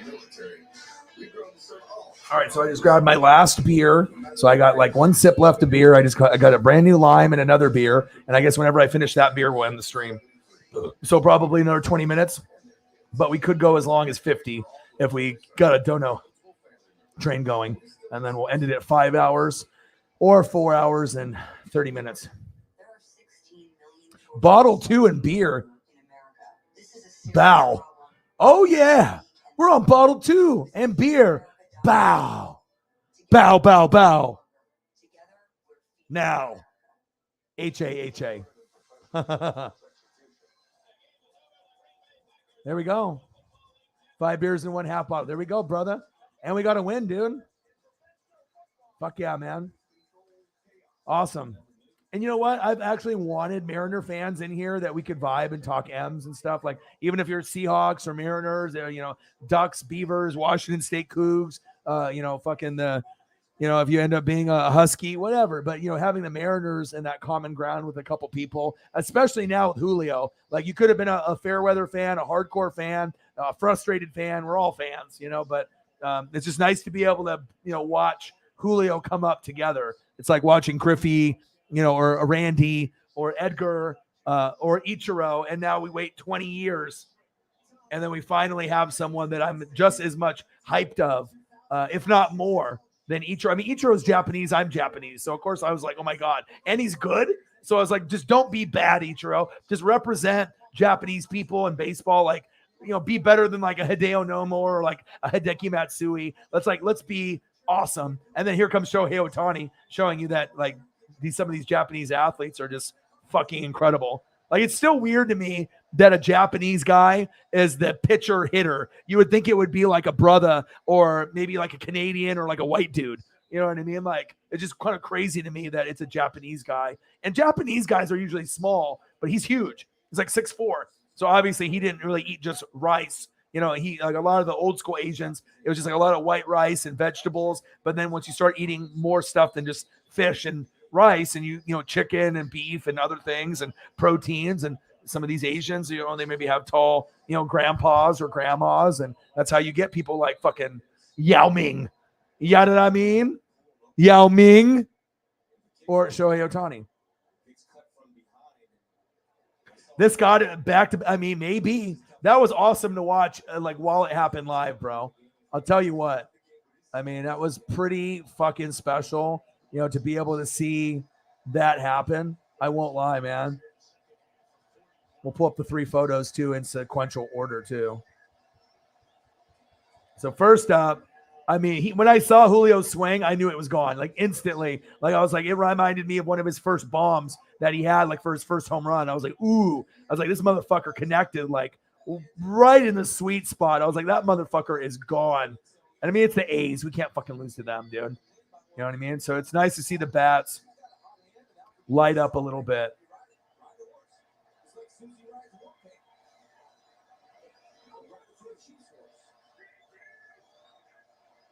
But obviously, it all started off with Julio, fucking handsome devil. All right, getting that fucking nice connection. Then it went to fucking Winker, and gosh, I mean, I don't think anybody expected back to back. Like you're just happy with one because that's just usually what it is. You usually don't get more than one celebration. So Julio gets in the dugout. He's celebrating. He's dancing. We look up. Bang! Winker. He homers. And then he starts dancing in the fucking dugout. And I was like, oh my God, dude, back to back. Like you barely see homers. And then back to back is like very rare. Like how many games do you get back to back? Once every like 60 games, you get back to back. And then how many times do you go back to back to back? Once a season? Once every 2 seasons? I mean, it's not common at all. I mean, I'm trying to remember the last time, maybe once every 5 to 10 seasons. I mean, it's not common. I watch almost every game too. And my goodness, that was really exciting. I mean, what's better than back to back to back, back to back, back to back, like when you get 4 in a row. But I don't even know if that's ever happened before. I assume it has, but maybe like Little League, Triple A. But I'm trying to remember if I've seen a guy hit like 3 or 4 homers in a game before in the last 20 years. And then obviously we had Julio, then we had Winker, and Suarez, baby. Amazing. I love how pictures can tell a story. Yeah, I want him to make it as a reserve for sure. Yes. 120K votes. Oh, wow. And they need like millions for you to get in. So maybe they can do like a manager or like player option. You know what I mean? Once the Mariners get good, if that'll ever happen. But I mean, if he keeps putting up great stats like this, and once he wins Rookie of the Year, then all the fans of other teams will be like, oh, Julio won Rookie of the Year. And then they'll be looking at him next year, and then he'll get in next year. So sometimes you don't get in your first year. It would be cool. Maybe he could do like home run derby. That would be cool, but to get his name out there. But next year, you know what I mean? Unless something happens. But yeah, I would assume it's going to be next year. But he's still the most exciting player. And then, like I said, at the card shop, they have a PSA 10. They have a PSA 10, like Bowman Chrome 2019 Julio for like $225. So when I get extra money down the road, I can probably, offer the guy $200, and then I can get the card. And then hopefully it goes up to like $400, $500, $600 in the next couple years. So I'm definitely need to get a Julio. I want a Julio autograph, but then one I saw that the guy had was $1,800. Yeah, I don't have $1,800 to spend. And if I was going to spend $1,800 on a card, it wouldn't be Julio. It would be Jordan.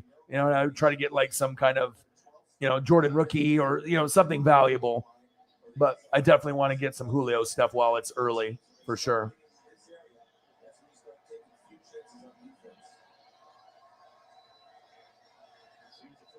Yeah. Julio's tied with 9. Except with Bobby Witt, his defense is good, but his hitting hasn't really been on point overall to Julio. Julio's been more locked in, but Bobby Witt Jr. is great at third base. He seems like he's going to be an all-star for many, many years with Julio, maybe both of them next year, but both the teams suck. Mariners and Royals blow, so it's like, all right, hopefully we can get our teams to be halfway decent to get a little bit more love in the rest of the major league fans that, hey, Julio and Bobby Witt Jr. are pretty good, so. And both of them are great at defense, Julio and Bobby Witt Jr. So that's cool. All that needs to happen is their bats need to catch up to the defense. So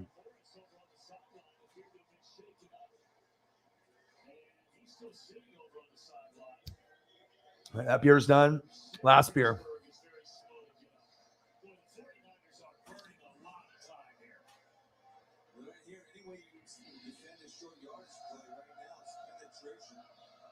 Does a nice job and really outstanding effort. All right, Chiefs fans, I hear you.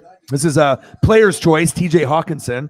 It's Chiefs 38, Niners 24, and this is from like 2018. Chiefs are 2-0. Niners are 1-1. Kittle and Kelsey are both playing. So since TJ Hawkinson is a tight end, this is one of his epic games because it showcases Kittle and Kelsey, I assume, with big games. So we got 12 minutes to go unless we get some donos. And if we do in the next 12 minutes, then we'll go for another 30 minutes after 12 to get a clean 5 hours. If not, then we'll probably just end the stream at 4 hours and 30 minutes unless people want to keep going.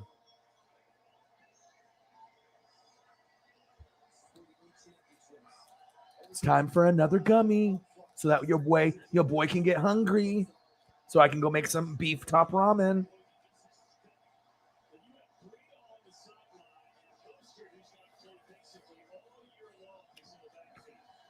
Fourth down and 1.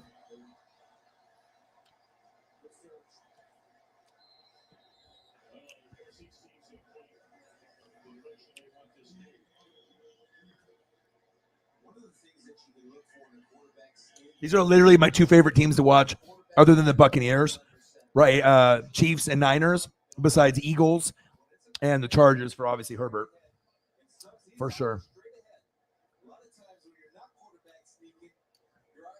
Jake, are you going to be able to go to any games this year? You plan on going to see any Mariners games at all? Got to see your boy in person, dude.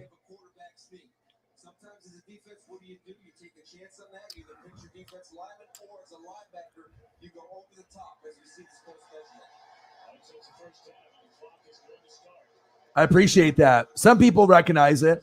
You know what I mean? But I mean, if you're only here during football season, and you're not here with the grind where I'm just grinding it out like every day, but I don't think anyone else has the work ethic like me. You know what I mean? It's just a matter of time where, you know, it's not popular yet to sub to me, but once it's popular to do, I mean, it's just going to snowball. And we have great people in the room, great conversations, great mods. You're going to get great photos. We're going to talk about literally a number of things, so it won't just be strictly sports. And I mean, I feel that we definitely give you something here that you don't get anywhere else. It's just that people are not woke. They're sleeping on me. They don't understand, or they haven't clicked and watched. I mean, I don't think you have to really watch the show for that long to see what it's about. You know what I mean? Especially when we get into football season. But, you know, once you actually just watch it for 10 or 15 minutes and you can kind of see how things roll here, you know, I think a lot of people will be like, oh, man, I didn't realize it was like this. So, but I appreciate that. I mean, almost every stream I do is 3 to 8 hours, and it's almost every day, and it's grind, and it wears on me, but it is my dream. And, you know, not very many people sacrifice a Michael Jordan rookie card worth 25 to 30,000. I mean, they literally could probably make a movie, you know, based off my story with all the shit that's happened in my life. You know what I mean? And I miss the Jordan rookie and whatnot, but like I said, you know, I've had probably the hardest time to grow and a lot of struggles, you know, compared to other YouTube channels. Other YouTube channels have grown way faster than me, that are getting support from YouTube and actually getting notifications turned on and, you know, whatever. I just got to find newbies now. I just got to find new people on top of the, you know, ones that are here. Cyber in the building. I figured we'd stay on a little late just to see if you showed up. Holly really held it down today. She donated, I don't know, 150, 175 or something tonight. So she definitely held it down. A lot of it was on the super chat. So I think we're at 231. What are we at here? So $52 on the Cash App, 48 more to hit a hundo. And then we're at 231. So 19 more to get to 250 and then 69 to 3, but it's much higher than we've had in a while. I mean, I've done some 6-hour streams for $60. You know, I've done some 5-hour streams for 56, you know, 3-hour streams, 4-hour streams, 5-hour streams with 55, 56. I mean, but we've also hit, you know, 4-hour streams with, you know, 1,320, 1,320, which is still crazy. And we've hit $1,000 streams, $800 streams, with less than 20 people in every single one of them. That's the most eyeball type thing, I think. You know, the craziest thing is that every stream that we've hit big, I think we've been at 20 or less, which is incredible. It just shows the potential of the channel once we get bigger. You know, once we have 50 or 100 or 1,000 people in the room. I mean, it's going to be a lot of gifts given back to you guys for sure. But I do appreciate you typing this in, and like it means a lot to me because I mean, no one else is doing this. No one else is working like this. You know what I mean? At all. I mean, there's a lot of people doing uploads and they do streams, but they don't do like this. Like this definitely is not easy. It takes a lot of effort. Plus, you know, it's not just me talking. You know, I'm actually working while the stream is going instead of like a lot of streams. It's just somebody talking and then they just click on the comments or the comments come up. You know, but when you're having to do like a full edited show, especially when I do NASCAR, I mean, I probably click like 10,000 buttons in a NASCAR stream, you know, just because I have to go through the top 10 and it's always changing. But Gronk decided to retire. Thank God Cyberpunk came in, regardless if he, donates tonight or not. It's just great to see him in the room. There's always great conversation. So Holly says that she's been on RGR for like hour and a half, like three times. So I was like, you know, do you want to hop on when I do a Chiefs game or just like in general? And I guess she's going to hop on. So fucking Gronk spike. Bang. All right. So we're going to have Birdman 951 for Eagles. We're going to have Brute Saint for Saints. And I guess we're going to have Holly Hundo. And we'll see where it goes. Maybe it'll be a couple times. Maybe it'll be once in a while. Maybe, you know, maybe it'll be full-time. I mean, we'll see where it goes. I mean, she already has a full-time job, but she can stay for like a quarter or two a game. You know, maybe we can get even Cyberpunk. I mean, if you're not, you know, depending on what your, you know, setup is at home and what you got going on. But since you work at night, that might not be possible, but maybe on other days. I mean, we'll see. But I always like to make sure I can have some of the fans on if they want to be on, you know, depending on if, you know, we have a good bond and, you know, we have a good relationship. And if it's something that you would enjoy to do, then, yeah, I'll definitely have some opportunities for some fans for sure. And then we went back, Julio to Winker to Suarez, and we beat the A's. Thank God. So that was fucking straight money. I'm on my last beer. I was thinking about ending the stream about 3 hours and 30 minutes, 4 hours. But usually once we get to that 4 hour mark, I'll let the people in the room, you know, decide what happens. But I really enjoy where the streams have kind of, you know, molded. And we've kind of changed the channel a little bit. It used to be reaction videos only, and then a little bit of reaction videos and live streams of games only. You know what I mean? I was doing full-time work, and now it's literally we can talk anything and everything. Nothing is off limits really, except for the bots, right? And we go for a long period of time. So if you can't come in right away, that doesn't mean you're going to miss out. I mean, you might come in the last 30 minutes or an hour, and it's awesome. So I know a lot of people, it will catch on, and we'll get more subs. And, you know, I'm just trying to be able to, you know, bring some, you know, good vibes and good energy, and no one else is really, you know, doing it. So, hey, you know, if I got to work extra hard to make my dreams come true, you know, I'm going to do that. And it's good for my mental health. You know, it really is, you know, spending time. Obviously, when you grind for 6 hours, you hope for more than 30, 40, 50, 60 bucks, because we did hit 200 every day for like 4 or 5 months straight. But we are in a recession and gas costs a lot. I get it. You know what I mean? But even with that said, we still have certain people that will go out of their way for me. And maybe some of the people that were donating light can't donate anymore. Or maybe the goats, they donate, but maybe not as much. But they still find a way to support me and the family. And thank you so much, man, for letting me live my dream out. I definitely am. I have gratitude through the roof. And I really put everything in every stream I do. If you guys notice, I think we don't ever have a bad stream. There's no notes. Everything is off the top. I always have a good time.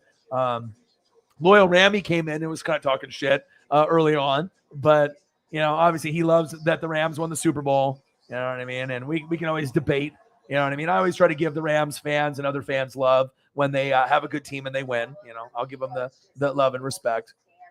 But, you know, sometimes we'll butt heads, you know, and we'll go after it. He's trying to say, like, you know, oh, you know, like retired Brady and retired Gronk. I'm like, okay, well, I was injured, you know, and we came back from 27-3. I mean, if we would have came back and won 30-27, that would have been like the laughing stock of the NFL, just like, honestly, like, what, 28-3 with the Falcons, right?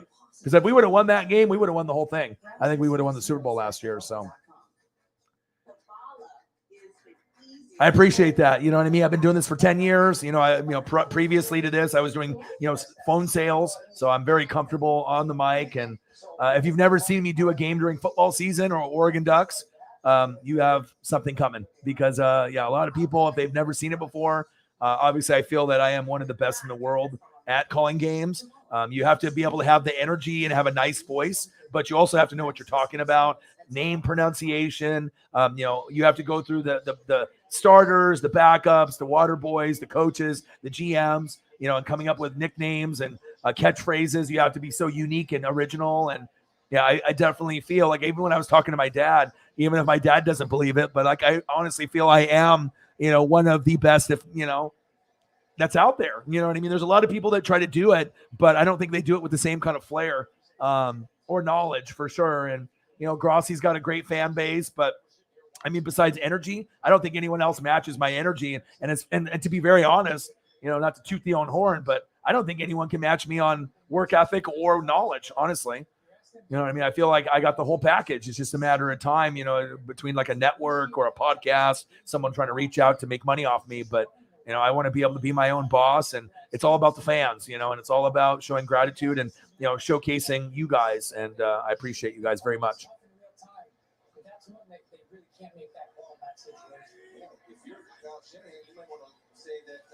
Late night streams, you love them? Well, plus you work late, so yeah, when I do football streams, I mean, I'll do Dodger baseball for playoffs. I mean, I can always do pitch by pitch and reactions. I can do NFL. I can do college football. I can do wrestling, WWE or AEW. I mean, like I said, I have enough experience where I've been doing this shit, for quite a while. But you obviously have to hone your skills. And I mean, 10 years is a long time, but 6 years on YouTube. So I got 4 more years to be officially 10 years on YouTube. But I gave myself a 10-year plan when I started that I would get to a point where I might be able to do this full time, not hit the goal of the end goal, but just, I thought it would take me maybe 10 years to have enough fan base to be able to possibly do this full time. And it was actually, January, 10 years. So, but I only feel that we're like a 10th of the way of the journey. I feel that we have so much potential for subs and views and donos and fans and giving back and just building the brand and clothing line. I mean, there's just so many things that can happen with you guys. But yeah, when I do the streams, I'm going to do like what we're doing, like we do now, except I'll just do Monday night, Thursday night, Sunday night football, and I'll keep going. I'll just keep streaming, maybe an hour or two after the game just to be able to hang out with the fans, or if newbies want to come in to talk about what happened. And then I'll probably scale back on the reaction videos unless I get that other software to work, but I'll try to maybe do some if I can get it to work. And then I'll just still continue to do live streams on Tuesday, Wednesday, Friday, Saturday, college football, and other sports and wrestling. So I'm going to be really, really fucking busy. But I feel that out of everything that I do, I think I can do NFL and college football on like another level. Like there's only a few people I think on YouTube that could cross over to podcasting, or even going on like ESPN3 and like calling a game like Eli and Peyton. They like watch a game. But if you actually had like, Grossi and NWSF and we were like on, like an ESPN 8 or ESPN 6, and we were like calling the game, I think that more people would vibe with people like me and Grossi than people on TV. I mean, that's why we're as popular as we are, because we're not like everybody else, and you can kind of connect with us as like fans, like guys that you could have beers with, or, watch a game with and whatnot. And sometimes with these older announcers or the ones that are former players, they're just not good. It's like, I get it, you're a player, but that doesn't mean you're going to be good on the mic. You know what I'm saying? So that's facts. Oh, thank you, Cyber. I appreciate you, bro. $48 from Cyber to get us a nice, even number. Thank you so much, dude, because that really, really is going to help with, like, we got rent, we got gas, and I just got all kinds of shit. So, and then obviously Holly dropped it like it was hot, like with, I think, $3 $50 donos. She did like 150 or like 175 or even more than that. I don't even know the total amount. Jameson Meza pitched in. We had Eagles John pitched in as well. But I know Holly, I think she did something crazy. Like you normally, you're not going to be able to do those type of things every day. But thank you so much, because obviously the Cash App is really needed right now, just because of everything that's going on with the bills, with the dog and rent and everything. So thank you so much. We got 20 from Holly Hundo, 20 from Eagles John, 12 from Xavier Williams, and then 48 from Cyber. Thank you so much, man. You're an incredible person, dude. Thank you so much. You and Holly, man. He fumbled his first NFL snap, and he's never fumbled since. A great job of blocking. Will protect the ball. I got to go get another bag of dog food too. So that's $20. So that definitely helps Cyber. And if I get her like some bones, or I got her these really cookies, these like blueberry cookies that were like $5 to $9 or something, and she loves those. But I spoil her, so I don't want to give her too much.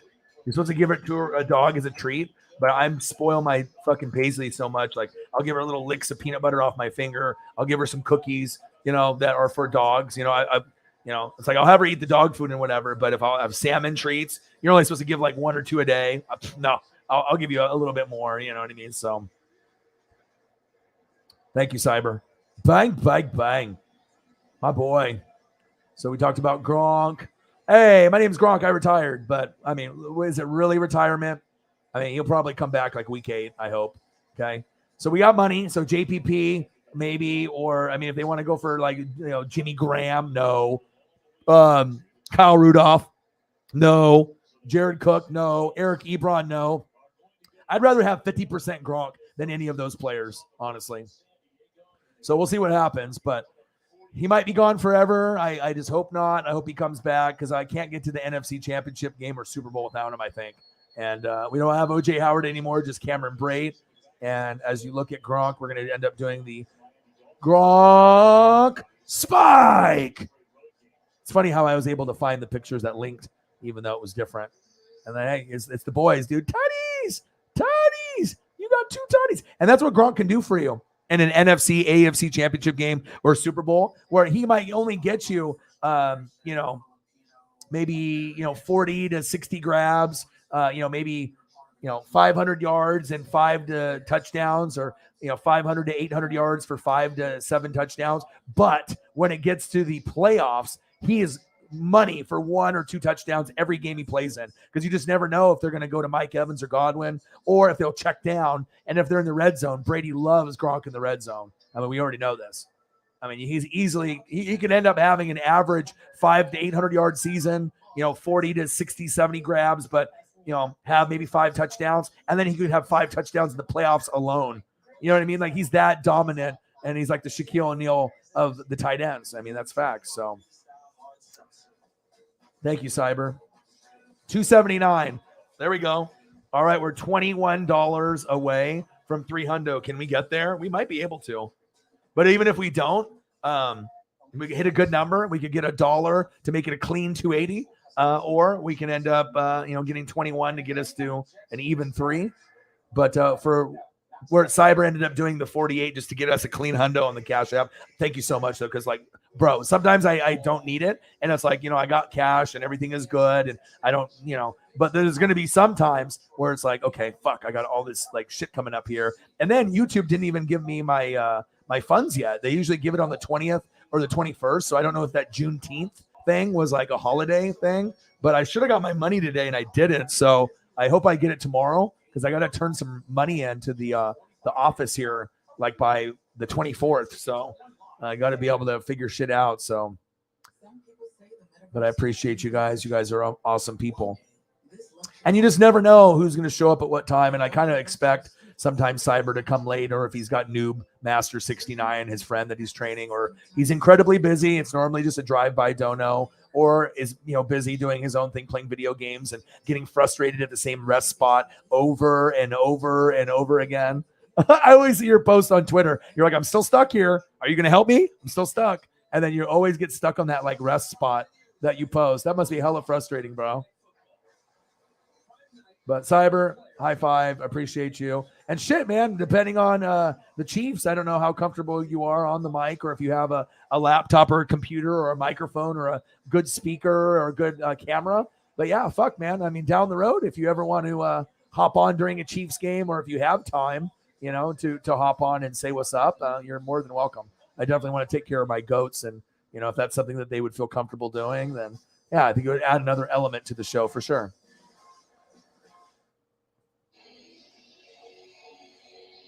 Cyberpunk always coming up big. My boy. Yeah, I can't tell you how many times Cyber and fucking Holly Hundo have just climbed us out of the gutter and just really just saved the fucking stream and saved the day. I'm just so grateful to have people that love me and want to support my dream as much as I do. I mean, like I said, I only had one person for years. It was Odin's son. He was the only one. He was Chiefs Kingdom, by the way, right? He was the only one that would really donate on a regular basis to me, like 5, 10, 20, 50. And then it got to the point where it was 100 once in a while. And I was like, man, it feels so good to have someone. You see other channels and then you see them like left and right, like I said, I seen one of Grossi's streams where it was like Jags and Browns. And he literally, it was like maybe 15 minutes in or 25 minutes in. And he literally got 10 $100 donations in a row from like different people. I was like, man, what I would do to have a stream like that. I mean, he probably ended the stream with like $3,000-$4,000 or something but it's not necessarily the money amount, but just the amount of support that you're getting from the fans. Obviously different time now with finances and recession and Bitcoin and gas prices and food and everything. But I was like kind of blown away. Like I knew that he had fans like that, but my gosh, like talk about a dono train, everyone doing 100, but also too, I mean, sometimes this guy's going to have thousands of people in the room. I'm dreaming about that one day for me too, because I feel I deserve it. And, it's like seeing, even 20 people to 50 people, 50 people to 100 people, 100 to 200, 200 to 300 to 400 to 500 to 1,000. Like that would just be insane.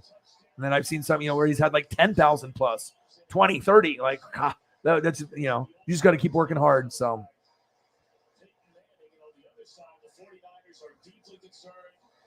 Cyber is the man. Jeremiah in the building. How are you? Oh, I'm good. I'm glad you hopped on. I mean, I hop on late, and I appreciate that. Appreciate you. Yeah, but I would love to have you on if you're. I mean, some people are kind of shy. I get it. You know what I mean? I don't want to force anyone but if you are a fan and we're close and you support me to the fullest. Yeah, I mean, if you want to hop on so we can fucking talk Chiefs and you know what I mean? Like, I'd love that. You know what I mean? I want to be able to have some representation on the channel. And obviously, I think I have a good vibe with a lot of people. So awesome. So maybe we'll get Cyber and Holly. You know what I mean?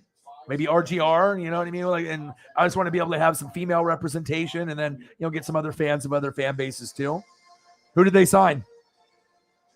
A no-name guy or is it somebody that you know? All right, we're at 4 hours and 40 minutes. So it's literally midnight. But since Cyber is in the room and I don't know how long that he can stay, let's go for another 20 and let's end it at 5 hours. I'm going to put in that hustle and that grind. Anytime I get a goat that comes in late and that's going to support me like this, I want to make sure we can at least hang out and talk more than just like 5 minutes and then I have to end the stream. So, when you have fans and the fans turn into friends, friends turn into family, you fucking put in the work. A lot of people are lazy and they don't want to put in the work. Okay. You want your dreams to come true? Hopefully I can be an example of like what it fucking takes. Okay. The shit is not easy. I'm getting shit on every day. I'm not getting the subs. I'm not getting the views. You know what I mean? I'm not getting any fucking notifications, but am I quitting? Am I crying? You know what I mean? Am I pouting? Am I quitting the channel? Am I quitting on myself? Am I quitting on a partner? No. You just enjoy what you do and then understand that tomorrow is another day. For another day to achieve, and every day is different. And you also have to understand your surroundings. You know what I mean? What's going around right now with gas being like fucking $20 a gallon. Okay. Sometimes people got to get to work and they got to buy food. Sometimes ODOG isn't a priority. I get it. Sometimes, you want to be able to do what you do, but I don't want you to be able to, have some person that doesn't donate that often. They donate $50 and then they can't eat for a week. No, I mean, I don't want that. You know what I'm saying? I want to make sure that everyone can do things responsibly when they want to. But I'll tell you what, the support from this channel, from the amount of people that are in the room every day, it is unmatched. I have never seen love and support like this in my entire life, let alone from a channel that usually has 20 people or less that are in it. You guys are amazing. I'll never forget you. I never will stop saying thank you and show the gratitude that you guys deserve. And we will laugh one day and be like, remember that day or those days back in the day where we'd have like one person in the room or 5 people or, But really, the amazing part is just like I said, the support is awesome. You guys are fucking beautiful people, and I appreciate you. And I hope that I make your guys' days brighter. I hope you guys see the effort, and I think you do. And I hope that it just makes everything better for you. And I really look forward to spending time. It's good for my mental health. I really, really do enjoy all the different personalities in the room. Sometimes we'll get some dickheads. Sometimes we'll get some assholes. Sometimes we'll get kids. Sometimes we'll get trolls. But for the most part, you know what I mean? Like, we usually get along for the most part. Gronk, Spike. Gronk, Spike. That's what I'm talking about, baby. Often imitated, never duplicated. NWSF.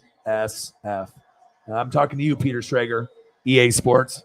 Come up with your own material, baby. I am excited that college football game is coming out next year. I mean, at some point, we might be able to expand the channel with like box breaks, me opening up baseball, basketball, football cards, maybe video game channel. But I got to keep building this one. Maybe Twitch. I don't know. You know what I mean? The bigger that we get and the more team members that I have, we'll be able to go over different ideas of things. But I got to be able to build this up first. This is like, my baby besides Paisley. This is my legacy. So I've worked very hard. We're still at right around 3.5 million views. A lot of people don't even get that number ever, or even a million. So under 20, sub count goes up, it goes down. It's frustrating sometimes, but the views are going to get better. Subs will get better. And obviously we know the donos will be through the roof. And then I can't wait to show gratitude back to like a jersey every game at halftime. I mean, that literally is going to be my goal. So. Good to see you, Tony.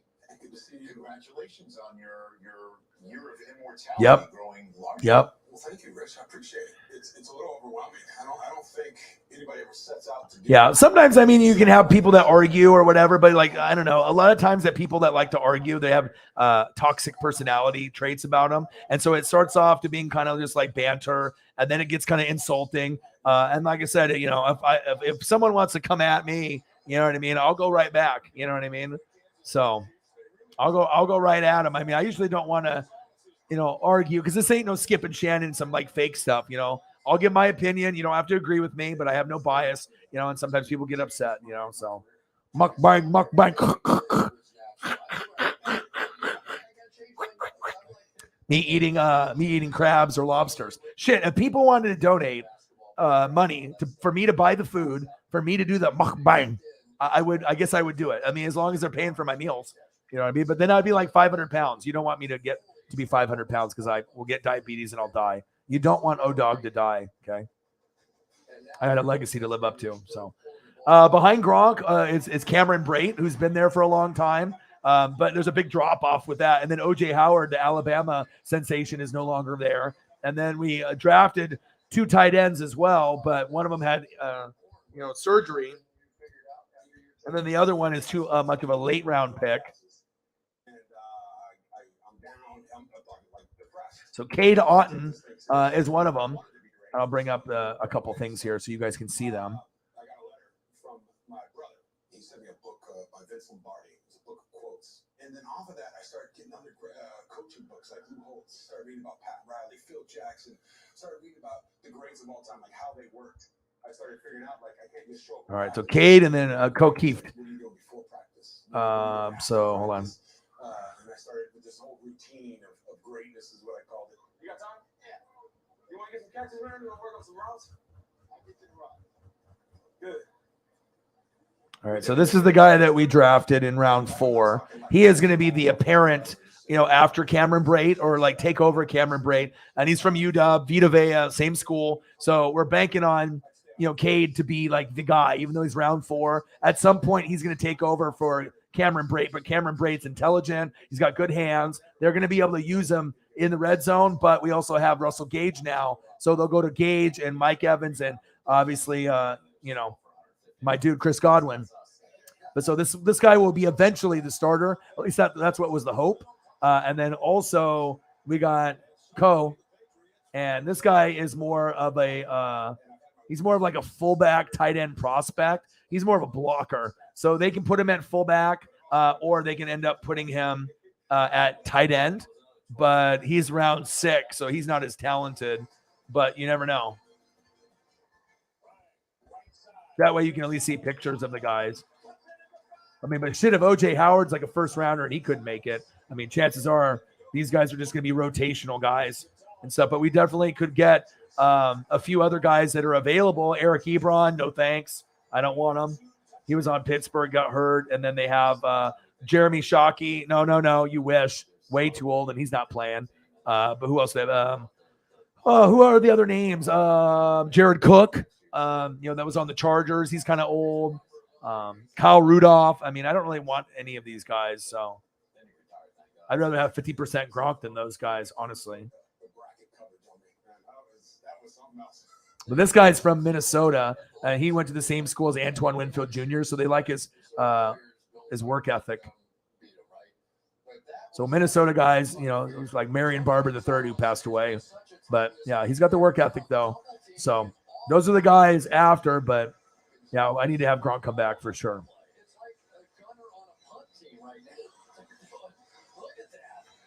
I mean, if we had Cade and he ended up being better than Cameron Brate and he could be a guy that could help us win, you know what I mean, then cool. You know what I'm saying? But, like, I don't know what his potential is. He's not a first or second rounder. He's kind of a project. He's 4th round. And then obviously we know with Coe, I mean, that's even more of a project. He's a fullback, tight end as like a reserve, like a backup. Like if this guy gets hurt, then we can throw this guy in. But this guy probably won't make the team, or if he does, he'll be like very, deep in the depth chart, like 3rd, 4th string. But this guy has a chance to compete for the 1st string spot, but he'll be 2nd string because we have obviously someone like Cameron Brate that has experience. And Cameron Brate can give you, 500 to 1,000 yards and like 5 tutties in a season. It's definitely possible. He could probably get as high as 8 to 10 if Brady went to him and he had good hands. So, I mean, we'll have to wait and see. So, but there's on the spot, on the fly. You want to ask questions. Boom, I give you some HD photos. Boom, boom, boom. You feel me? You don't get a stream like this anywhere else. Fucking O-Dog, Scrooge McDuck, O-Dog McDuck, Gronk, Spike.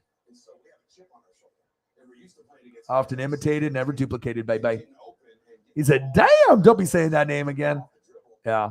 Well, we punched the football out with Devin White. But he's never been a bad player, just a journeyman. You know what I mean? But he definitely did have some case of the drops. He's had that his whole career. But, yeah, I know Saints fans aren't too happy with Jared Cook. But that was more my defense making a play. Because, honestly, I mean, with the defense and the way that they were playing, I mean, it really didn't matter who had the ball. It could have been Michael Thomas. We were punching that fucking football out. Like, we had that Uncle Mo and that momentum. But I know what you mean. Yeah, Jared Cook made some good plays, but he also fucked up a lot, too. I definitely will admit to that. I see you. All right, 10 minutes to go. Stretchy, moisture wicking, stay fit, ridiculously soft sheets. A top 10 tight end. Probably not, but he could probably get close. It just depends on the targets. I mean, you got AK-41, right? Then you got Michael Thomas if he's healthy with Jameis, right? Then you got Jarvis Landry.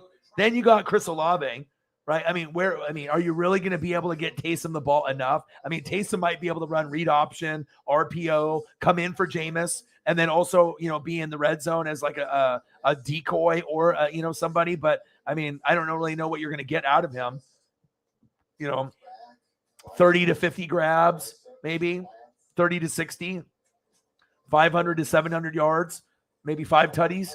I mean, unless he gets more opportunities, maybe less than 5. But, I mean, it all depends on all the other players and if they're double teamed. And it also depends if Winston has chemistry with Taysom and trusts him to catch the football. But I think he's athletic enough to help them in that area. They needed someone to fill that void. And then if Jameis gets hurt, Taysom isn't as good of a quarterback. He has interception and fumbling problems and whatnot. But for tight end, that could be nice for you guys.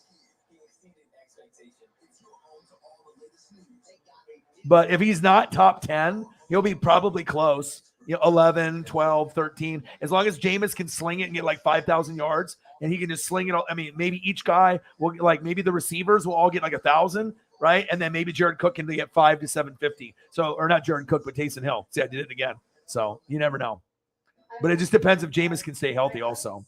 Not so much. Until I found new Clear Eyes allergy. Just one drop means all Yes. relief. Yeah, Cook has fumbling problems and whatnot. So, and then watch Tampa Bay will pick him up. I think I would rather have Julio Jones injured with his spaghetti hamstrings than Jared Cook. Honestly, I'd rather just go with Cameron Brate and just go with guys that are on the team and give Cade Otton a chance. But he's recovering from surgery, so we guys got to make sure that this guy's healthy, and then we'll have Cameron Brate.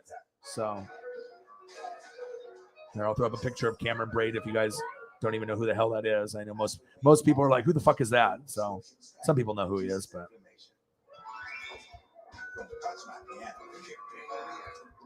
I tried a laxative that's both gentle and fast. A great tasting Dog-a-Lac soft juice works naturally with butter and honey in as little as 30 minutes. You're comfortably in control. see if I can find a photo with just like his helmet off. I mean, I can find action shots too, but here we go. Cam Brate. He's really intelligent too. Like, you know how Ryan Fitzmagic, went to Harvard? Cam is a smart dude. Before we're joined by another member of the NFL 100 all-time team, let's get to a couple more offenses. I'm really looking forward to fucking Nashville. That's what I'm looking forward to. Fucking NASCAR, dude. Been itching. Like, once you go like a week without it, I'm like, what the fuck, man? There's the guy right there. That's Cameron Brate. He looks like a smart guy. Here, I'll go with the Color Rush All Red. These are really sweet. I love these. Oh, well, maybe it won't even let me bring it up. Round pick out of Morgan State. Can you imagine a draft lasting 27 rounds now? He played 13 seasons for the Giants and was also named on the NFL's 75th anniversary team.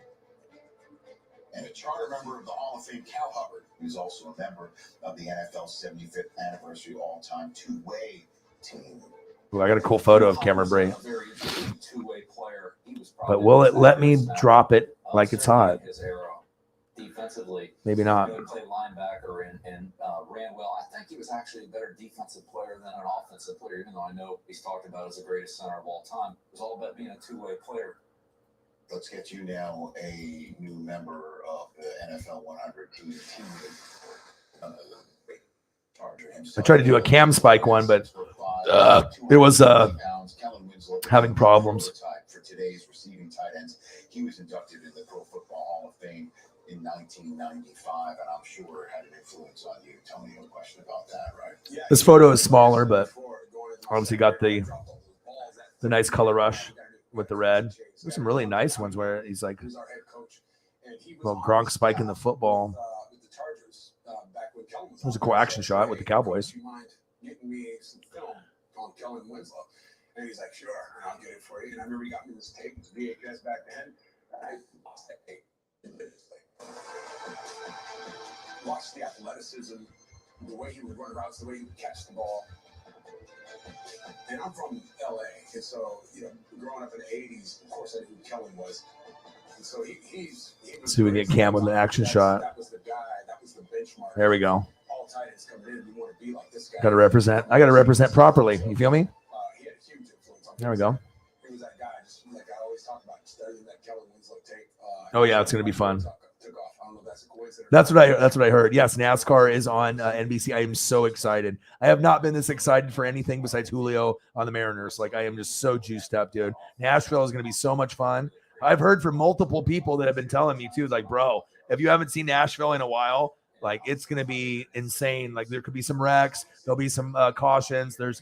It's going to be an exciting race. So I'm fucking really stoked about that for sure. Well, shout out to you guys, man. We made it. Sometimes like you go for a little bit longer and then you have good vibes. You get Mr. Williams coming in and, Jameson's here. Jeremiah came in. Fucking Cyber came in, even though he's really busy working, and then still came in and hung out. And then we're going to have Cyber on the show and Holly. Today was a good day. Today was a great day. Honestly, today was a great fucking day. So we got 3 minutes to go. We're at 279. So I don't know if we can get $1 to get to 280 or 21 to get to 3, but even numbers are always a little bit nicer on the screen. But hey, if we finish at 279, that's amazing, considering some of the hard, fucking blood, sweat, and tears that I've done, 6-hour streams and been at like $60 or less. It feels good to be able to get, a good number again. And like I said, you just are blessed with anything that you get. You just don't know what you're going to get from day to day. And thank you so much, man. Just wish the world didn't cost so much with everything. I just wish I could buy I wish I was rich and I could just buy shit for everyone. Honestly, that all my bills are taken care of and I can just buy shit for you guys. Not Sasha Banks, but I can buy you stuff. Okay. There's not one of them that's going to end up on that board I would trade for him. This guy, I'm not kidding you.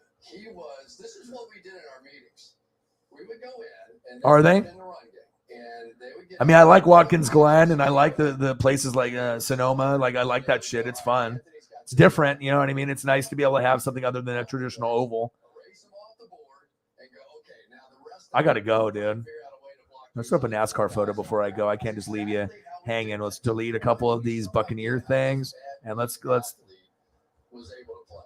Our team's shortstop on our softball team. All right? Think of the athletes on an NFL team. We went to the Super Bowls, but think of those athletes.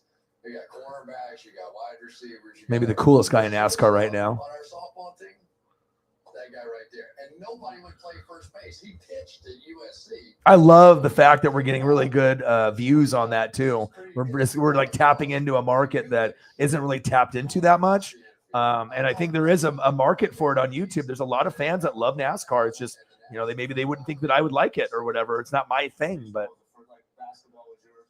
I was going to be a Major League Baseball player. I was going to be a third baseman or a pitcher. Brooks Robinson or Juan Marichal. That's what I was going to do.